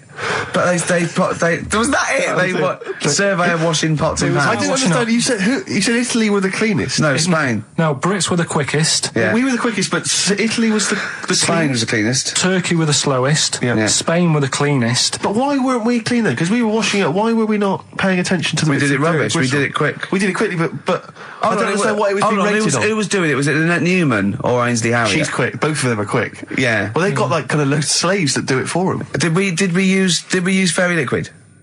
Don't know. It didn't have. Did we use a whole bunch of Boy Scouts? Didn't say that. Just like it just said, you know, that. Who had the softest hands? Who had the softest hands?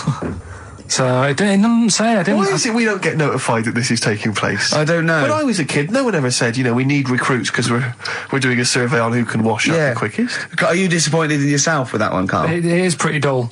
To be fair, and that is why we've got to bring in either con merchant or a wine merchant or shut up at your face. Yeah. Would you be able to, if I put you on the spot in the next, sort of after the next record, would you be able to give an example of how con merchant would work? I mean, is there something you could do just to sort of experiment? Should we play record? I can do better than that. Yeah. What? Ads. Go on. Travis on XFM 104.9 on Ricky Gervais with me, Steve Merchant, Karl Pilkington. We're doing Educating Ricky. Right, final one. Come on, Karl. Right, what was it? It was, why don't they just get a diary or some paper or something to write on? Yeah. Because snappy. I couldn't think of a heading for it. It's basically, Go on. People who have tattoos, I've never understood it, right? That they have something put on their arm. Right, sorry. Have we started the educate? Is this part of it? Are you educating me? This is something that will be useful in my life that I didn't know about. Yeah. Go on then. No, it's just that they've got a machine out, right, that does tattoos. You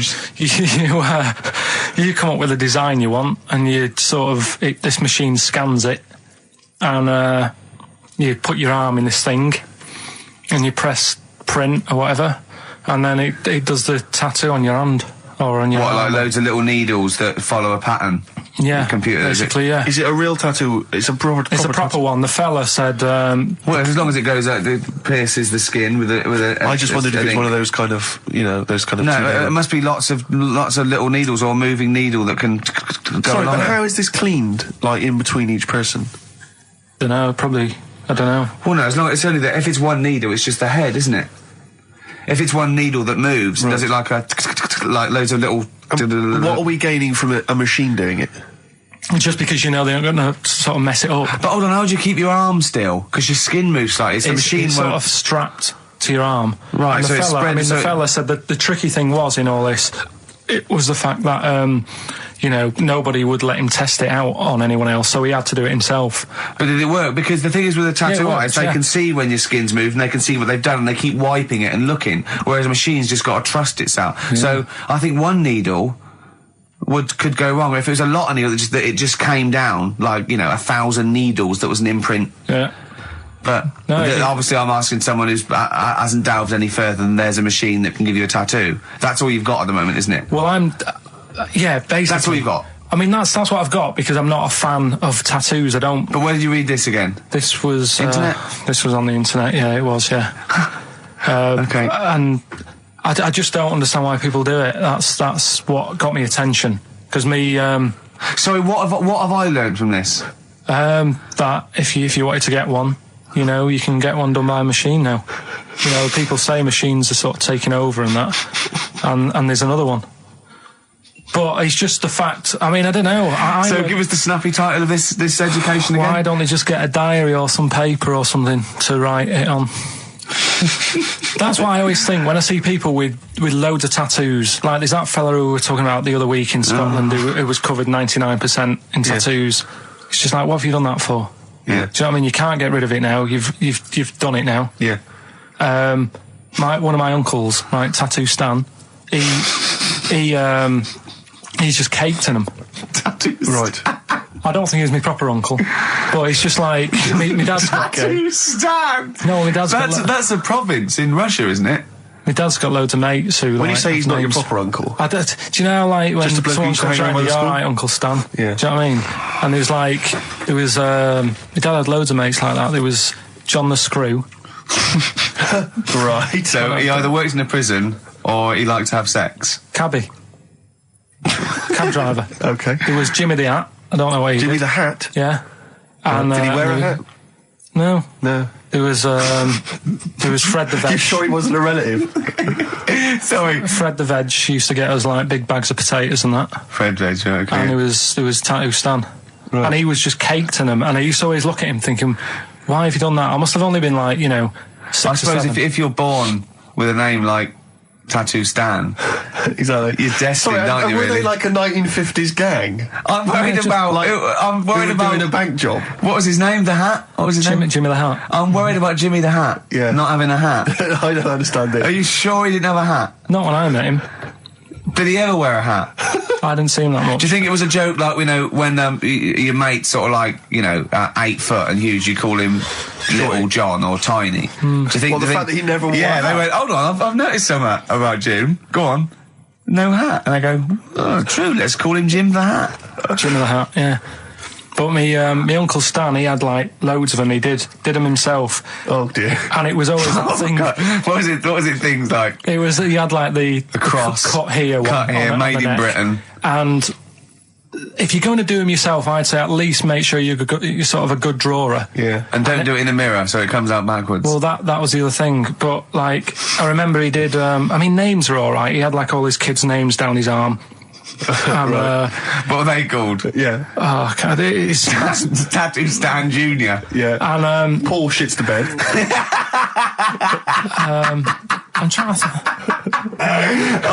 Wabbai Kate. Yeah. But yeah, Frankie never amounts to anything. Oh, go on. So he had like. Johnny, I don't think he's mine. So he did all this. I don't even know why I'm telling you about tattoos. No, nor do I, Carl. Hey, to be honest, Carl. So. Yeah. Okay. Any other nicknames your friends of your family had? What was your nickname, Carl? Just Pilky, really.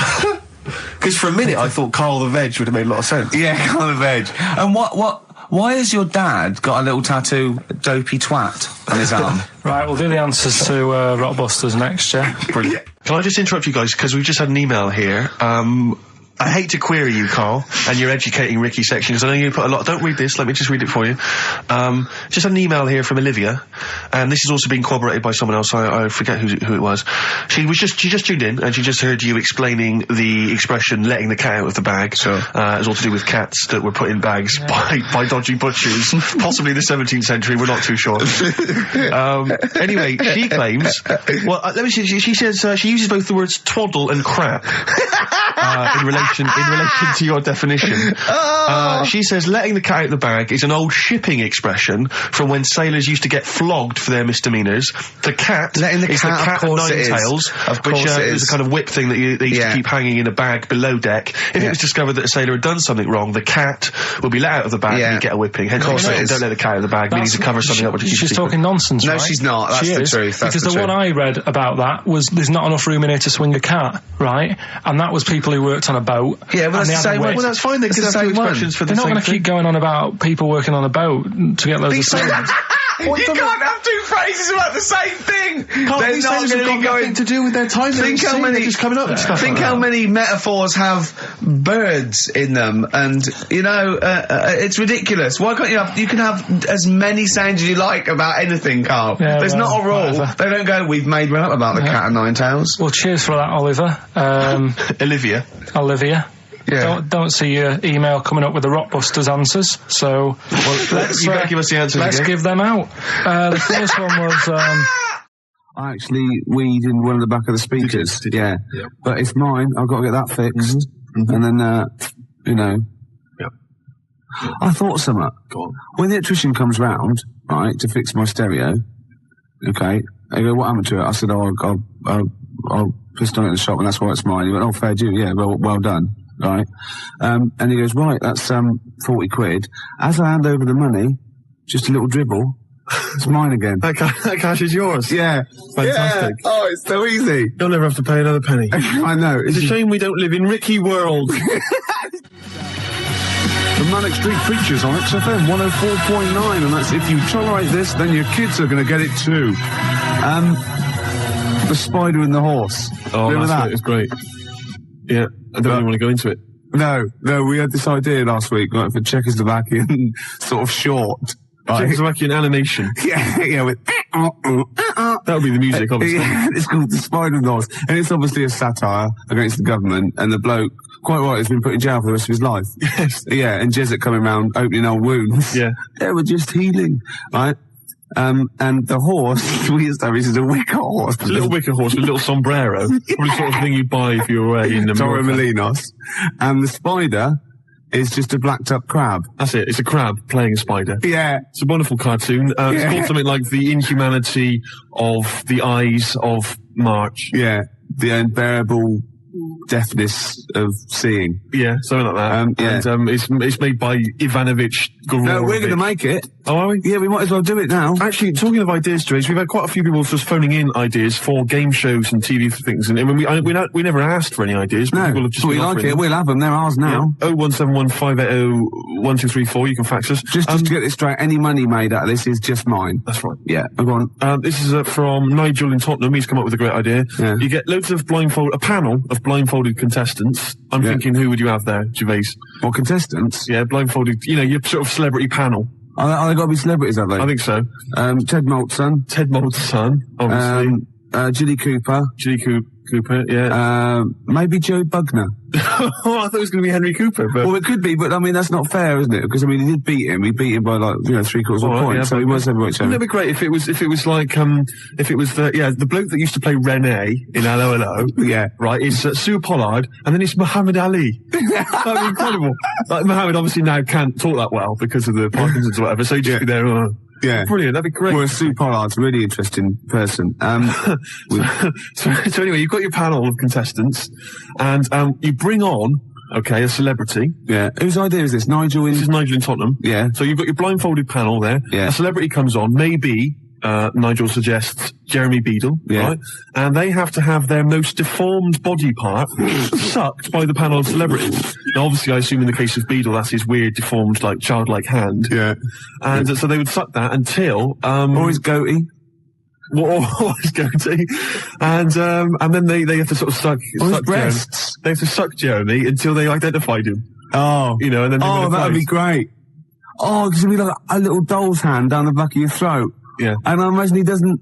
Oh, no, he's probably perfectly manicured that side. The other one's a mess, though. Yeah. He can't do that one. So, that's any other deformed celebrities? I'm trying to think if there are any others. I got a feeling it might be Beadle every week. Is it, Muhammad Ali? Who is it? Don't diss Muhammad Ali, man. Well, no, I won't have that. I won't have that. Anyway. Ali's my man. Anyway, other deformed, I don't know. Stephen Hawking? He's not deformed. Not compared to you, no. Michael Jackson? No, this is libelous. Is it? It's got to be. Who's deformed? Who's deformed? Which celebrities are deformed? A list of deformed celebrities. 0171 580 2000. What else have we done? We've done funny phone calls, haven't we? We've done some funny phone calls. Did that one like Penky when we phoned up Safeway and said, "Have you got some cheese?" And they said yes. And we showed them, didn't we? That showed them. Yeah. Oh, we've done some crazy crank calls. Yeah. Do you want some beer? Do you want some beer? Brilliant game. 5 o'clock foreigner. 5 o'clock foreigner. Yeah. What else have we done? There's been just too much, hasn't there? The alarm frog. That never got off the ground yet. Got going. There's some great ideas. Tip the balance. That's the last one I've got. Tip the balance? You haven't explained it. It's my last. I think it's a little bit in bad taste. Really? Yeah. Oh, well, I don't want that on this show. No, I mean, I think it's a little bit much. Really? Is it too much? Is it the most outrageous thing you've ever... Well, okay. Well, no, this is an idea, right? It's a board game. It's a board game. I'll send it off to Waddington's when, it's 4 simple weights, sort of just like, fulcrum weights, like scales. Like a little seesaw? Yeah, a little seesaw. And there's one end is like a bowl, right? The other end is like a kilogram weight. Right. And there's 4 of those. So 4 of you sit round, and you've got to quite simply tip the balance, right? So you've got to fill the bowl. Fill the bowl, yeah. What, with rice or... No. Household object? No, bodily secretions. Right. So it's the first, Maybe you shouldn't tell us about this. Well, no, because there's simple rules. Anything that comes out your body is all right, okay? In every form. Right. Well, anything that comes out of your body, yeah. You put that into the bowl and sort of tip the balance. So, I was just thinking, if I said it quieter, it wasn't so bad. I was going to go, it's piss. Do you know what I mean? Yeah. Doesn't work right. Snot. Sick. Yeah. Spunk. Well, I was going to say cum, because then I could be spelling it C-O-M-E. Therefore, getting by some of the radio authorities rather sneakily. And spunk, as you said, is like, courage, isn't it? Exactly. Like in the Waltons, they go, "Oh, look, I love your new girlfriend, John Boy. She's full of spunk." Yes. Sorry about that. Well, I've been carried away, Dad. Good night, John Boy. Yeah. John Boy. Good night. Right, here's the cure. We'll come back to this. 20 to 6, Ricky Gervais show. And Steve, what have we offered today? Well, we've offered Tip the Balance, the new board game from Waddington's, which involves secreting various bodily fluids into a bowl in order to tip the balance. Yeah, and the way you do, you go, tip the balance. I just imagine the front cover with sort of Granny. She's stooped. Yeah, she's just like... she's got trousers down. Yeah. She's just... And she's missed it. She's missed it completely. They're all laughing. And the family are there behind her. They're clapping and cheering. The mother just laughing, doing a dustman's blow. Yeah. Right. And the 14-year-old boy, he's got... right, okay. Well, he's enjoyed it the most, let's be honest.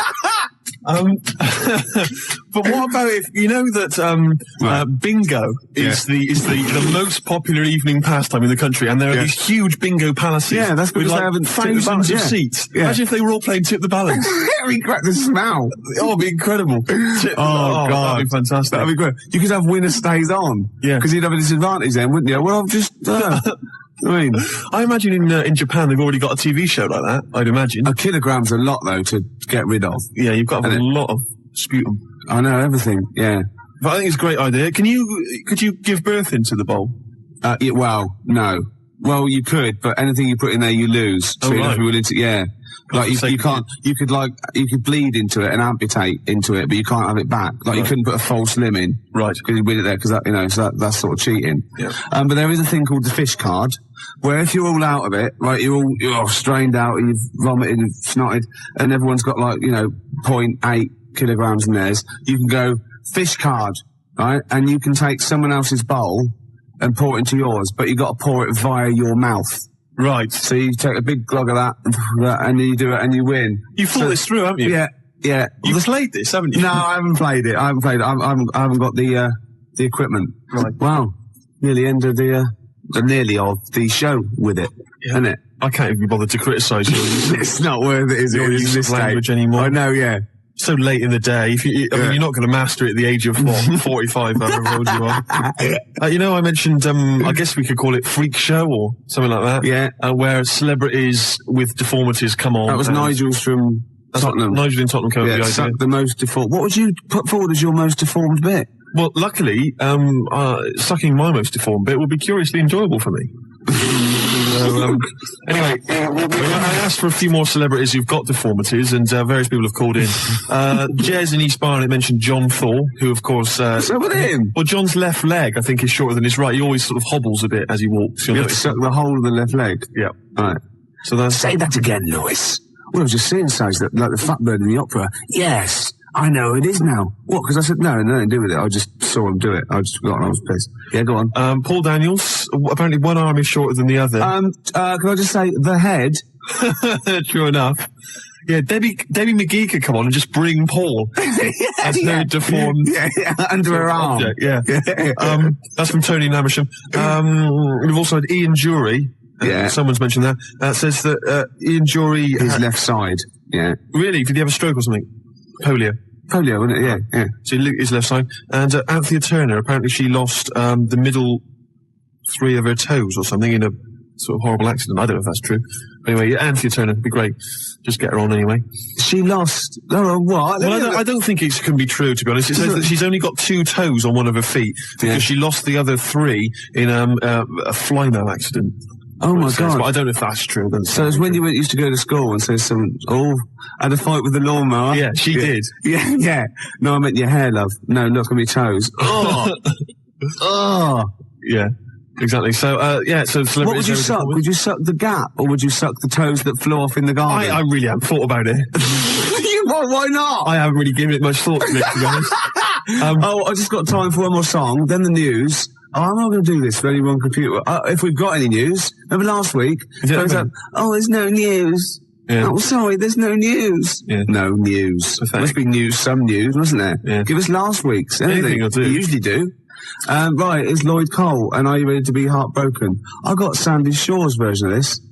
Cheers. It's not interesting, is it? No, not in the slightest. 104.9. That's it then. Sorry, put your headphones on. Sorry, it's got a toilet roll holding down the microphone because it's broken. I've been working on one computer. The whole show's been a debacle. Yeah. You know why? Because we're no good and we don't plan anything, and that's got to be stopped. Exactly. You know what I mean? Someone should stamp that out. I'm getting sick of it. Yeah. Do you think I like just turning up often inebriated with nothing to say, abusing people, breaking? Do you think I like that? No. I know. Well, I want to play Bob Dylan. But at the same time, Rick, in our defence, we don't care. Not only that, we're getting paid for it. We're not monkeys, all right? We're not performing monkeys. No. If people need us to entertain them, then they ought to take a closer look at themselves, I think. Yeah. All right, we're just, we've got better things to do with ourselves than have a natter on the radio trying to entertain people. You've got lots of better things to do with yourself, and you often do what I'm trying to present, which is what puts me off more than anything. And I never tip the balance. You know what I mean? You need a lot more. What? No, I was just thinking. I thought I had something to say, but I haven't. Who's Snowden's guests? Matt from Gene. Oh, Matt from Gene, excellent. I like Gene. And who else? Andal is what's his name? From 3 Colours Red. Pete from 3 Colours Red. Brilliant, excellent. Okay, we better get out of here. Yeah, good. Bob Dylan, It's All Over Now. Baby Blue. God. All right, Em. All right, see you soon. Cheers. It's all. The track is Celebrity Skin. Ricky Gervais. Oh, yeah. It's a joy. It's fantastic to be back. See if we can boost those ratings for another hour. Yeah. Now, listen, you brought a ginger wig with you this evening. As I say, I'm not entirely certain what part of anatomy It's for... Well, it's not from a cock. No, we're going to be playing a sort of like... charming! John Peel can say the F word. That's entirely subjective. That's the name of a band, Ricky. Oh, right. So if I go out tonight and see a band called Suck a Dog's Cock, I can rave about that. Just because he's a grown-up, he can say the F word. He can't say it. Well, Look, he can say shut it. You're here to play radio game shows. Okay, it's great. And that's what we're going to do. King of the Game Show. We played Who Wants to Be a Millionaire last time. We did. It was great. No one won the million. They won a BBC pen, though. We gave 3 I actually BBC meant on the pens game away. show on television. Oh, right. Keep up, Anne Hobbs. But we're going to play sort of a version of Blind Date. I've got my mate in. As you can see, he's not the best-looking bloke in the world. Well, no. Shut up a minute. Don't embarrass me. All right. Okay. I'll just describe him to you if you want to. He can't get a girlfriend for obvious reasons. He's 6'7". He's sort of got a puce sort of translucent skin about him. He's got bulgy eyes on the side. He's hideous. He's a freak. He's an ugly man. Don't place me outside the market. No, but we're going to see if we can get on national platform to get him a woman stupid, lucky enough to maybe. I've got my idea. Does he have a name? Steve. Steve, okay. Yeah. Steve, is it all right to ask you a couple of questions, just to get the girls kind of, you know... Who's she? Juicer. Anne Hobbs. Anne Hobbs? Yeah. Anne Hobbs. Okay. Steve, how big... She's in all the magazines, all the blogs. Steve. All magazines. I've got stacks of magazines. I've never seen that. Steve! No, you wouldn't in yours, no. Have you, I don't know though, actually in this light, have you ever been on the back of any sort of Portuguese playing cards? That's it. On the back of a bus, I've been many times, but not Portuguese playing cards. Yeah. Steve, I need to ask you a few questions, as I say, because we need to sort of ginger the girls up, the listeners, you know. What's that mean? Ginger them up. It means, you know. This is disgusting. You got John Peel saying the F word and getting away with it because he's been in radio a few years. You got her playing things going, you bastard. Yeah. Then she's saying gingering you up. That's got to be illegal for a start. She's smoking something. What is it? Steve, it's not the girls need to know. She doesn't smoke crap. A couple of things. What's your star sign? Hey? What's your star sign, love? What does that mean? Come on, it's important. Quick, when were you born? What month? November. Yeah. What is he, Sagittarius? No, I don't know. How big's your appendage? My what? She's getting so dirty. She's just disgusting. I didn't come in here to be insulted with this kind of thing. You can go that anyway, I've got things to be doing, Gervais. Do you know what I mean? She's the best they've got now. Now they've lost to Edmonds and Savile. What's happened to Jimmy Savile? No, he was good. He's beautiful. He loved the kids. He loves them. I think he still does love children. I've seen pictures. I know, yeah. What's we're not doing a particularly good job at tantalising the female listeners. Okay, right. He's ugly. He's big ugly. He's gimp. Okay. He's embarrassing to be with. He's, so what's the number? 0500 110 100. That's the number you need if you want a blind date with Ricky Gervais's desperate mate tonight. Yeah. Yeah. A merciful act, I think, for Can I just any tell woman. about my idea for my own particular lovely game show to go on telly? It's got a big star in it. All right. It's called Celebrity Foxy Boxing. It's not scantily clad women. It's celebrities beating up Dr. Fox for charity. Hey! Just even do a link. You get the crankies come in and kick shit out of them. 0500 110 100. That's the number you need if you'd like to, if you'd like a blind date with Ricky Gervais's best mate. And it's Hobbs and Gervais this evening. Oh, we're playing blind date with Steve, aren't we? Gervais and Hobbs, really. I suppose we better ask Steve what sort of woman he's looking for. Yeah. I can't stress enough that he really is. I've seen women laugh when I've introduced him to him, and some sort of like get a bit scared. He is hideous looking. I want to let people know that, so there's no con involved. He's a salamander. What sort of woman are you looking for, Steve? Hey? What sort of woman are you? I don't need all this, do you know all this stick? No. Coming here, Hobbs is starting it as well. Yeah. Between records, gabbling away. Yeah. Do you know what I mean? I don't mind. Well, it's come on, just, get on with it. What sort of woman are you looking for? Kind of woman, celebrity women, famous women. Like who? Oh, I don't know. Louise Woodward. Louise Woodward. She's a good-looking girl. Yeah. She's a good-looking lady. Yeah. I see you thinking there. You're thinking that with all that trouble with the, child killing. Yeah. That, there won't be a lot of people in the queue. On the contrary, I think you're aiming a bit high there, to be honest. Really? What are you talking about? You're aiming a little bit high. We're not thinking celebrity here, are we? We're thinking about the average Radio 1 listener that might appeal to you. I don't know. It's got to be a celeb, really. Mo Molam.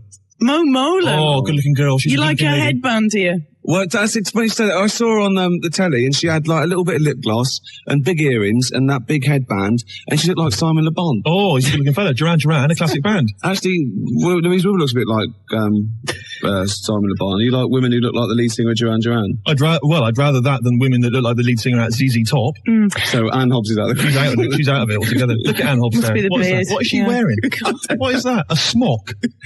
When was that fashion? You could look at Anne Hobbs. She takes fashion tips from Last of the Summer Wine. I know, and all the haze of What's smoke. wrong with that? I mean, that's a wonderful programme. Yeah. You can't... Yeah, but not Bill Owen. Yeah, she says she's no Louise Woodward, is she? Yeah. Oh, Louise. Oh, Louise Woodward's pudgy, but she's not. It's just baby fat. She's got a beautiful hairstyle, though, hasn't she? It's not baby fat. That's a Freudian slip. It's puppy fat. What did I say? You said baby fat.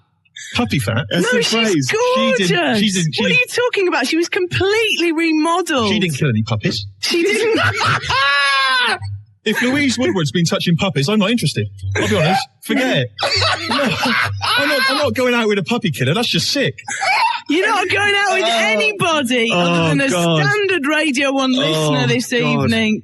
Because that's all we have to offer you. What can I say? We cannot lay out celebrities on a silver platter for you. That's completely insane. He's looking for anyone who's stupid enough to, 1, call up, and B, fall for it, and C, go out with him, and D's out of the question. He's never got the D yet. Yeah, but listen, we've got a prize here. Skegness riverboat trip, chicken in a basket. No, I can't afford that.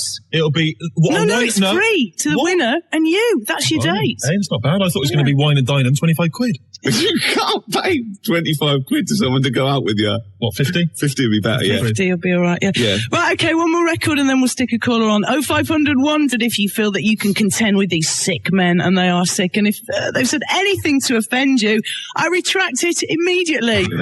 Yeah. Mel B. Ricky Gervais is with us. His mate Steve is absolutely desperate. Look at him, panting. Desperate for a date. And happily, we've got Laura on the phone from Worcester. Hello. Laura, you've not been put off by all this kind of chat about, the aesthetics here. No, not at all, mate. Just go for a laugh, don't you? Yeah, well, the good thing is we know you can't have any standards or you'll be listening to Anne Hobbs, really. So that's a plus, isn't it? Where are you from, Worcester? Yeah, I'm from Worcester. I only know one thing about Worcester, it's that sauce, isn't it? Yeah, that's right. And it tastes nothing like Worcester, does it? Well, I wouldn't know. I haven't tasted it myself yet. Whereas Daddy's sauce, that's a dead ringer. I have plenty of Daddy's sauce, but not Worcester sauce. Hey, steady there. We better stop it there. Right, I've got a couple of questions for you to see if you're eligible for Steve. All right, then. Okay, start off. Hang on a sec. Ricky, did you pen these questions? I thought this was Steve's gig. Well, I'm looking out for him. Because he can get hurt out there. Look at him, as if he can look after... What do you think of him? That's a serious, Anne Hobbs. Like, you can see him, they can't. Do you think he's a good-looking fella? Come on then, Anne Hobbs. It's all lots of this. It's all lots of gibbly-gabbly-gobbly, isn't it? She's talking all the time. You like it, gibbly-gobbly. You should be so lucky to get any gabbly-gobbly, mate. Let's not start on that, Rick. So what do you think of him? Laurie looks good from the back, love. Oh, here she is. You still do that one, do you? Here's the old Alan Hobbs here. Yeah, who are you going to talk to Steve like that? What's going on here? I don't know. I didn't come on here to be insulted. What kind of woman's this? You can go anywhere, can't you? Right. Ricky, questions. I take that off that Chris Moyles. He's hilarious. He's a zany bloke. He's mad. He's mad, isn't he? Yeah, he is. But not this Alan Hobbs. No, Alan Hobbs. Right, Laura. Yeah. From Worcester. Have you got a bit of a West Country accent as well, haven't you? No. Sorry. Just get on with it, Rick. Okay, what's your favourite band? My favourite band? Yeah. I like a bit of Radiohead and like... My Iron Lung. My Iron Lung. You hate Radiohead, Steve. What are you talking about? I know it all. You told me you hated Radiohead. I know all the songs. I know all the lyrics. Yeah. What is that I hate Radiohead t-shirt you shut up, Anne Hobbs. If she comes in, look at it. She's got it in for me, Alan Hobbs. I know, yeah. Let's try another question. Come on, if you're not careful, Anne Hobbs, they'll push you to after midnight. Sorry, let me ask a question here? All right? No, seriously. What's her name? Laura. Alan Hobbs. Shut up. Laura. Oh, Laura. Do you like Aswad? Aswad? I don't think I was around when they were around. Of course she doesn't like Aswad. Well, good. No, excellent. You love Aswad. Shut up. You hate Radiohead. I've never heard any of their songs. I don't know any of their songs. Okay, you got one more question. Go on, then. All right, I'll ask a question then. What's her name? Laura. Yeah. It's simple things like that I need to master, isn't it? Write it down. Do you like those people, Laura, who like torture monkeys? Laura, not Nora. Whatever. I'm back to Last Summer Wine again. Oh, Nora Batty. Anyway, now listen, shut up. I've got to ask this girl a question. She might be my prospective wife. Who knows? Yeah. Right now, listen, Laura. What? Do you like those people who like torture monkeys, and do experiments on rabbits and kill pandas for fun? No, she's an anti-vivisectionist. I can hear it in her voice. That is. You don't like any of that? No. See? No, all right, nor do I. No, sorry, I don't think you're matched, Laura. I'm sorry about that. We'll send you a... No, seriously, Rick, she'll be all right. Can we send her a Blue Peter pen? We can send her a BBC pen. Yeah. Laura, stay on the line and we'll get your address. Are you really going to blow this girl out? She sounds like a dream to me, Ricky. I don't even know. Of course I'm not going to blow her out. Rick, I'll do it. Oh, this one I do. No, you can't. No, she'll do. She can't. She's fine. And astonishing as it may seem, we actually have another contestant on the phone. Can you believe this? Who's this? This is Charlie in Oxford. Charlie, don't do it. Don't do it. Be afraid. Be very afraid. Honestly, I wish I could send you a photograph or fax you. I'm not exaggerating. This isn't a joke. He is hideous. It can't be that bad, can it, really? Well, they always say that. They always say that, and then they scream and they start crying, and I'm after there saying, I'm really sorry, I did warn you. Okay. So I'm just, okay. Charlie, where are you calling from? You sound like you're in a pothole. No, we're in Oxford Brookes Uni, N Block. N Block. Oh, N Block. Yeah, the legendary N Block, eh? Well, not Oxford students. Is that people who are bad at the real Oxford? You get put in N Block. We're the bad ones, yep. What do you say? We're stupid, mate. Hilarious. Brilliant. Yeah, well done. Student humour. I'm not going to have a student, Rick. Oh, come on. Go I'm on. not touching a student with a barge pole. You never have, no. But Think of all the cheap cider. What am I going to say to a student? I don't know anything about anything. Oh, dear. Right, I'll ask you some questions. Come on, Ricky. Well, hang on. Let me... Are you still there? We're still here, yeah. What do you mean we? Listen, it's not an orgy, love. I don't know what you think you're after here. No, it's just me, darling, sorry. All right, it's a meal and 25 quid and then you're off home. All right, then, sorry. All right, unless you get lucky. Okay. Now then, let me ask you a question. No, they come on the line, they're cheeky. Okay, right. Let's just do a favourite band first, surely. All right, yeah, favourite band. What's your favourite band? My favourite band is Ash. Ash. Yeah. Ash? What? You don't know anything about that, have you? Do you like Aswad? They're all right, yeah, they're not bad. Oh, okay, right, okay. Right, ask her a question then, quick. All right, what's her name? What's her name? Charlie. Charlie, yeah. Ridiculous name. Thanks. When you go to a club, do you like dress up? Yes. Well, let me be a bit more specific. When you go out, do you like dressing up as Steve's mother? No. Right, you see, you're not right for him. You're not really matched then, are you? Okay, this is it. Let's cut through the bullshit, right? Do you think looks are, say, as important as personality?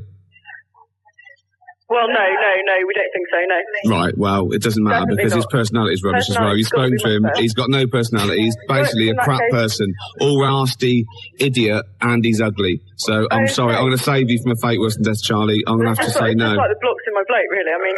Really? The blocks in your bloke? Hey, there be none of that. You're trying to get clever now. He's tried that once, blocks in his bloke, and but can we send her a blankety blank checkbook and pen? Oh, we can. I think you deserve a BBC pen, Charlie. Would you like one? We'd love one. Listen, Okay. to be honest with you, Alan Hobbs, she'll do. Seriously, because it's getting late. Yeah. And you may as well. Hey, she may as well. I mean, what do you think, Rick? No. What? No, she seems really nice, and it's no. We got to find someone with absolutely no... Hold on, though. I just thought of something. You'll have anything, won't you? Well? Anne Hobbs. No, I got standards. Fair play. 0500 110 100. That's the number you need tonight if you want a blind date with Ricky Gervais's best mate, Steve.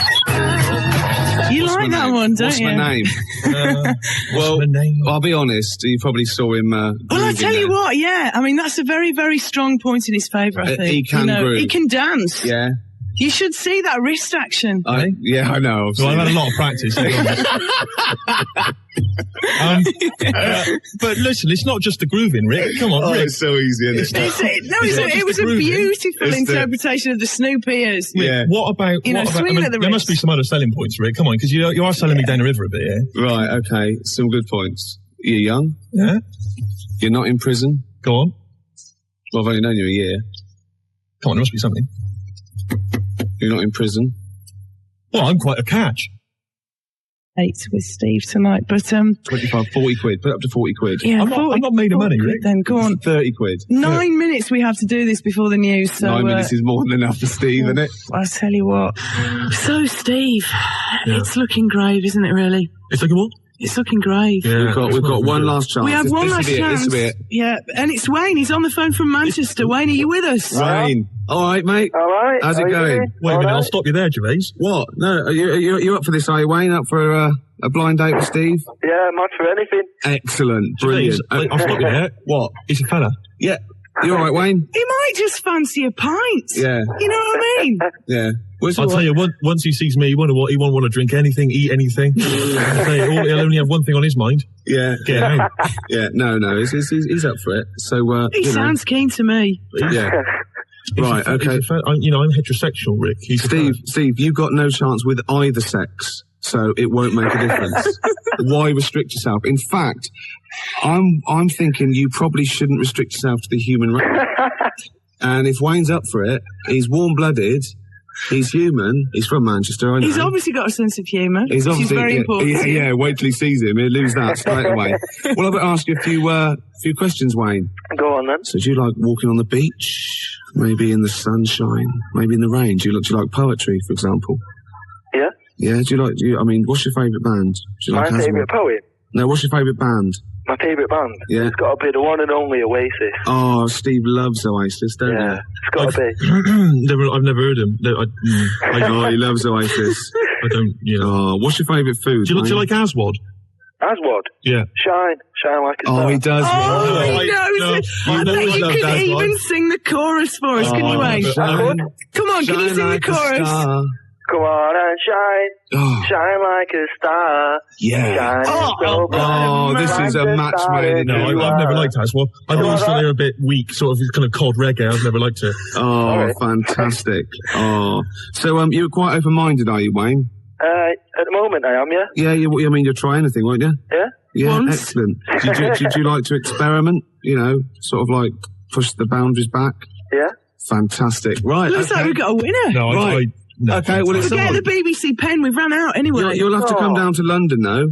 I thought to be safe, maybe you could meet somewhere. Well, Ricky, we've got the Skegness Riverboat trip all set up, chicken in a basket laid on. Will you come back next week and tell us how it went? Yeah. Fantastic, Wayne. Brilliant! That is I don't think it'll work out. No, I don't think Total result, Ricky! after you, Steve. Oh, yes. I don't think it'll work out, Rick. So, Ricky, we made it. Can you I believe knew we would. it? No, I never let him down. That is excellent. Looking forward to the date? Well, when is it? Because I can't make it. Well, you don't know when it is yet. No, I can. You'll be all right. You'll be all right. Don't worry. It's not what I was looking for. I was looking for sort of, a kind of Monica Lewinsky type, Yeah. Sort of person that you know what you're going to get before you even start. There'll be no embarrassing things like, oh, Monica, I've got this idea. Would you mind? Yeah, well, exactly. She's already at it. I've got some cigars. Well, actually, no, I got a packet of Camels. Will that do? We could actually probably stump up for a couple of Radio 1 knee pads, though, couldn't we? Yeah, to take away with him tonight. What kind of a mind she got? I know. Stephen Wayne. I'll tell you what, Alan Hobbs is famous for it. Is she? Have you still got those playing cards? Those playing cards? Yeah. Man alive. Is Wiley on them as well? Wiley? Yeah. Oh, dearie me. I tell you, Wiley, the poor man's Anne Hobbs. Really? Let me think. Well, that's very nice. That's very nice. Isn't that? That's a touching compliment. We can't come back, can we? You can't ever again. Going after 12. I know, yeah. So oh. this is it, a fond and final farewell. Well, it was short-lived. Yeah. Story of my life. Yeah. Well, I'll see you all. Thanks for listening. See you later then. Cheers. Bye. It's Mary and Hobbs on Radio 1 till midnight. Right now, it's for the news with Phil Williams. What happened to Felcher? Never mind felching. It's 11:30. 97 to 99 FM, Radio 1 Newsbeat. Well, in that case... Slade it is then. No, Black Sabbath. Slade, I'll get lost. Slade. And if we're counting Led Zeppelin, if we're counting Led Zeppelin, obviously Led Zeppelin. No. Black Sabbath. Sabbath are better than Zeppelin. Oh, come on. No, you're wrong. You're having a mental aberration if you think... Go on, give me an example. Well, there's a fantastic story. Just the ludicrousness. Is that right? Where's that word? That's a word now. Ludicrosity. That'll do, yeah. Tony Iommi was asked when they hit big in America what it was like for Black Sabbath, and he said, it was mad. We went back to the hotel, and there was like 10 Satanists sitting outside the hotel room, all dressed in black, with black candles. So he blew the candles out and sung Happy Birthday to them. Yeah. So that but Led Zeppelin said, been a long time to the rock and roll. And I think that sums it up. Are you squeezing your lemon? Yeah, I'm squeezing my little lemon. I'm putting my little cocktail chipolata on the table between 2 pickled onions and seeing if that and the juice is running down your leg. Yeah, and the juice is running down my leg, indeed. Well, we've embarrassed ourselves. Yes. I think in a way we might have embarrassed XFM, and I know certainly mainly, we've embarrassed London. Yeah. So who have you've just had someone on the phone or on the fax saying I was voting for the sneaker pimps if they're from Birmingham. I didn't know if they were. Are they from, I don't know if sneaker pimps are from Birmingham. Yeah, but I think they are. Them small potatoes compared to the Sabbath. Yeah, the Sabs. Exactly. What is this obsession with Sabbath? I always thought Sabbath were a bit of like a joke rock band. Like, I can't believe you said that. Led Zeppelin is that like the mould of the first rock gods, the greatest British band of what? Yeah, who have Led Zeppelin got an influence? You know what they've influenced? That whole brand of poodle rockers with big hair like Extreme. That's what they've influenced. That's not their fault. Whereas the Sabs, their influence has been really heavy, great rock bands like Nirvana and things like that. You know? Sabbath are the best thing to come out of Birmingham, Ricky. Without it's any as simple as that. Okay, let's do it up to Thursday. I want proper votes, right, on faxes, right? Who is the best, the most influential, the best band out of Led Zeppelin and Black Sabbath? You're playing with fire. It's like comparing Bobby Davro to Tommy Cooper. It's honestly...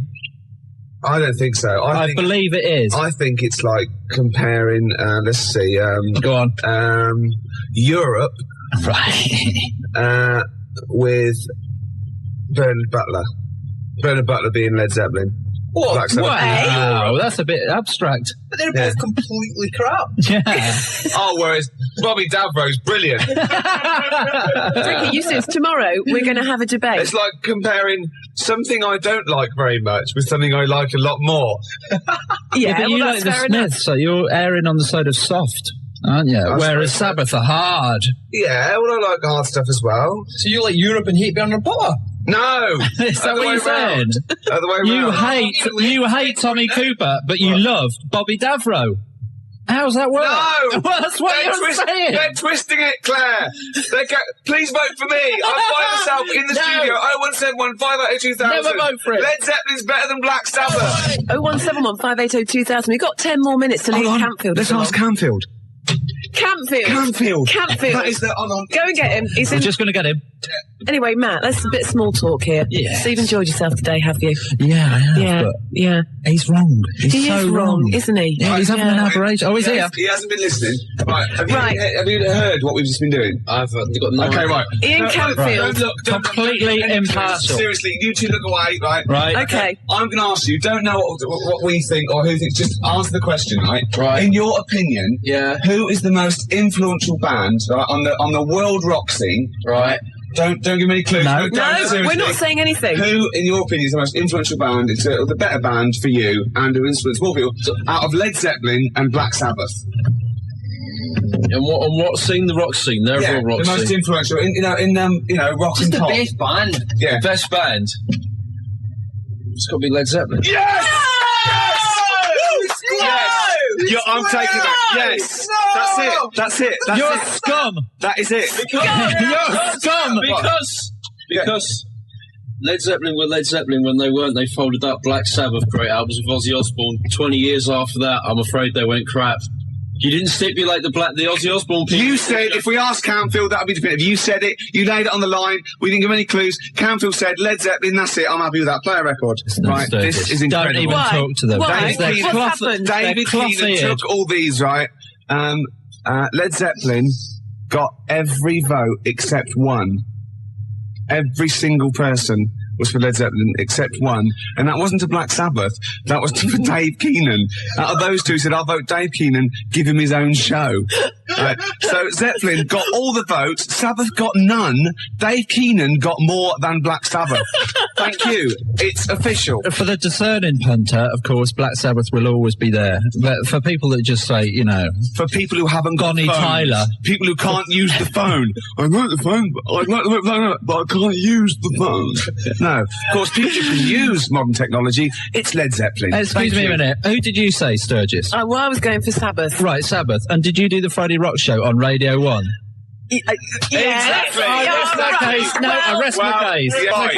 And so do I. And so do I. You can shout I think I do. Well, I think I laid my case before you, and I rested it there, and it was lounging. The fingerprints of a koala bear are so similar to that of a human being that if they were found at the scene of a crime, the police would not be able to tell the difference. That is the fact that I remember. That is the fact. And is it true?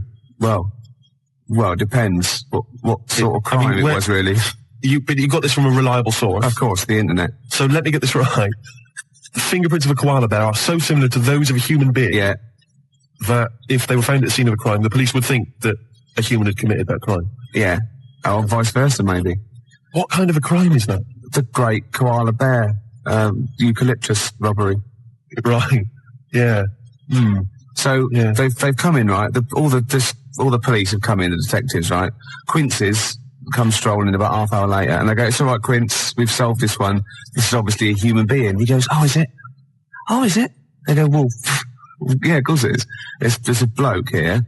He's been bludgeoned to death with a lead pipe in the conservatory.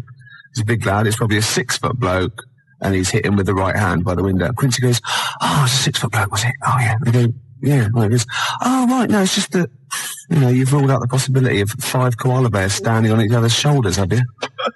In a long coat. Yeah, with the trilby on. Obviously. The bottom one's the fat one going, "Oh, where are you going?" And the top one's going right, left, and they've snuck past the security guy. Yeah. And they've got... He's just said, "Go on through, sir." Yeah, yes. Go on through, yeah. It's at press. Yeah. They've gone press, right? And they've gone in there, right? And they've got this bloke, they've got his confidence, they've got a false moustache, obviously. Of course they have. Like you're growing, right? And they go, "All right, mate." And they go, "Oh, what's that over there?" The top one's got, and the bottom one's holding it all up. Then they just scatter. Dump the coat. They just leave a coat, like an empty coat with a hat on it. Right? And the thing is, I think Quincy knows because he's already rounded them up and he's got a confession out of them. Right. And so he's just being really smug. And they're going, "Oh, yeah, it's a bloke, isn't it? Yeah, it's a human being, yeah. Well, look, Quincy, the fingerprints. Yeah, let's have a look at these." And they go, "Oh, they're just like those." They go, "Yeah." Right. But the thing is, I think that there's a Mr. Big.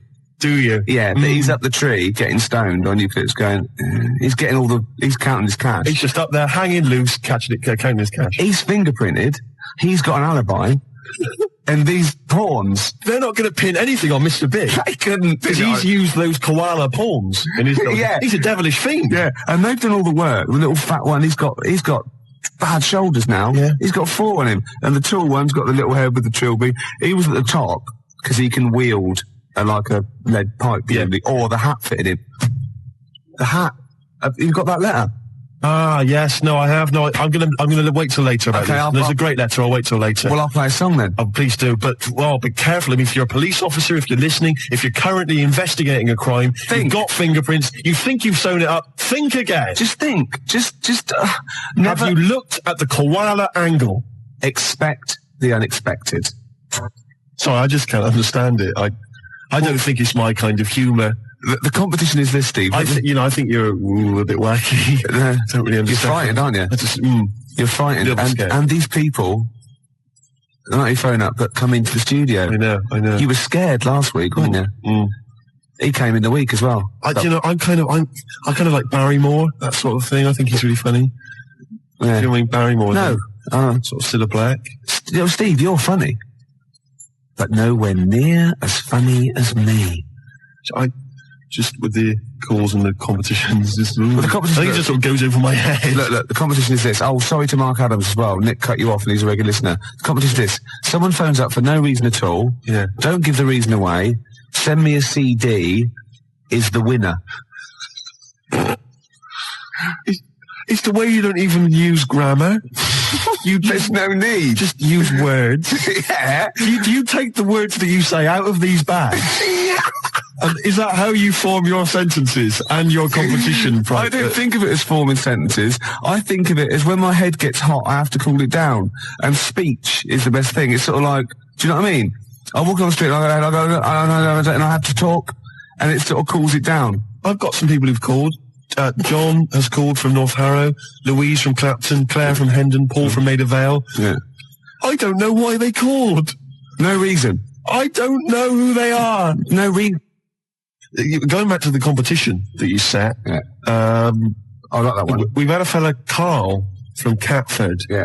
Now, he phoned up to try and offer us a suggestion as to how we can receive money for free by begging for it without breaking the law. Oh, he's the winner then. And, is he? Yeah. Well, right. So, the fella on the phones, the fella's manning the phones even managed to get a CD out of him, persuaded him to send us a CD. He used to be the winner anyway, even if he hadn't sent the CD. Yeah. I'm just trying to pick a song here. I haven't worked out my next song. Gervais, I did that for a while. Gervais, what? I don't want to work here anymore. Is that all right? Do you mind if I? No, there'd be plenty of people wanting to fill your shoes. And think of all the old newspapers I'll get out of it. Wait a minute. Was on the tube earlier, Gervais. Now, I know that you walk into work, but I do have to take the tube. And there's a kid on there, sat opposite me, 10, 11 maybe, all right? And he looks quite normal. 12 at the most. Ordinary looking kid, just got the sort of, street clothes on or whatever. But, looks perfectly normal. He's not the kind of kid that's going to get bullied at school, just normal looking kid, except, Gervais, he was wearing a deerstalker hat. Now, what's happening there? Oh, I love that. Do you know what I mean? When he goes to school on Monday morning, if he's wearing the hat, they're just going to kick the hell out of him. Well, right, we'll pass that on to Howard. We'll keep that. And as I said, anyone wants to get hold of Howard, do it via us. He doesn't really give out his address, obviously. Might attract mad people. Now, I read in the paper years ago, there was this guy, right, and he was from Sheffield, and he was at the birth of Christ. He'd lived before as a cow. Okay, right. Yeah. But that's not all. Another bloke who also lived in Sheffield saw this article and said, I don't believe it, so was I. Right? So what's the chance of that? I go, yeah, I was a cow as well. And they started this cult called Cattle for Christ. It's just two of them. But I just imagine people going to say, I was a donkey. Good, did you see it? No, there was like a beam in the way. I couldn't see. Nor could I. No, I was being milked. Couldn't see a thing. Where were you? I was a chicken. So you saw everything. No, I was out, wasn't I? I was so close. Hold free for the prodigal son. Yeah, would be beautiful. Yeah, no, well, I'm sure there are all kinds of societies like this, and perhaps if you're a member of one, then we'd like to find out all about you. Two idiots talking nonsense on the radio. It's a cult. Yeah, of course it is. Well, I am. Challenge has been set. Yeah. Matt didn't know this, but I'm a bit of a Subbuteo buff myself. He comes in here all hard with his sheepskin on, right, with his little team under his hand, his roller, and I go, I'll play Subbuteo. I said, I do, yeah. So, the gauntlet was laid down. It was, yeah. We've got Chile against England, but I unfortunately I haven't got Chile, so I brought in Morocco instead. Not Morocco, what they're called? Colombia, yeah. So if any of the defenders mess up, I can always shoot one of them. Yeah, of course. And that's going to be live. It's 10 minutes each way at 20 to 3 in the XFM Lounge. We are actually doing a proper football match, YouTube football match on XFM this afternoon. Kick off at 20 to 3, so it's 10 minutes each way. Yeah. And we'll be dipping in occasionally to see a little boy Fraser is going to be the referee. Marvellous. He's the only one that can fit on the pitch and run round. Of course. without disturbing any of the players. Of course. It's a work of genius. And I've picked my team. Have you? Yeah. Already? Yeah, England I'm having. No, I've got this, look at him. Look at his face. Gascoigne here. He's so pleased. Look at him there. He's only an inch high. But look at it. I've got Gascoigne there. Incy, Batty, Seaman there. I don't know if I've got this all over Nigel Martin who's in goal. I'm going to put a little throw there. But not mine. Matt brought it in, you filthy. So, anyway, we're going to... Apparently for goalkeeper's choice, though, most women prefer flowers to semen. So, really? Yeah. There's some of the crowd, and it's off. We're away. There goes. It's a beautiful thing. He's moved down the pitch. It's gone but it's Chile now. Chile on the break. It's a foul. It's a filthy, dirty foul. England, the crowd don't like that much, and he's just went up there. There he is. He flicked a plastic man. Barry Spinnaker there, and little Tommy Tompkinson from the Jimmy Twizzler. Oh, there he is. Oh, but they've given it away straight away. It's the number 11 there, and he's running all the. It's a goal kick. It's a goal kick. There's little boy Fraser there on his horn, right? On his high horse. Half time. That's it. No, we'll be back in a minute. That's ridiculous. Yeah, Riley. That is stupid. We can have a penalty shootout, though. I nearly sprained myself then. I had to stop in mid-swing. That's happened before, though. We will be back at the XFM Mum, I don't want any tea. I'm busy. You're very good with your fingers. Right after this. Well, Claire, England are down to 10 men. I had to pull one of my players off at half-time. That's very kind of you. My boys only get oranges. I used to do that to mine, but they wouldn't put the tights on and have the bag over their head. But here we go. And it's look at that lovely ball there. A Hoddle-type ball into nowhere in particular. It's Chile again. They're two out there in my... they fouled his own player. They missed it completely. England move up there, and it's a dirty foul. It's a dirty foul. I'll take it. Quite a dangerous area. He's moving two. He's not...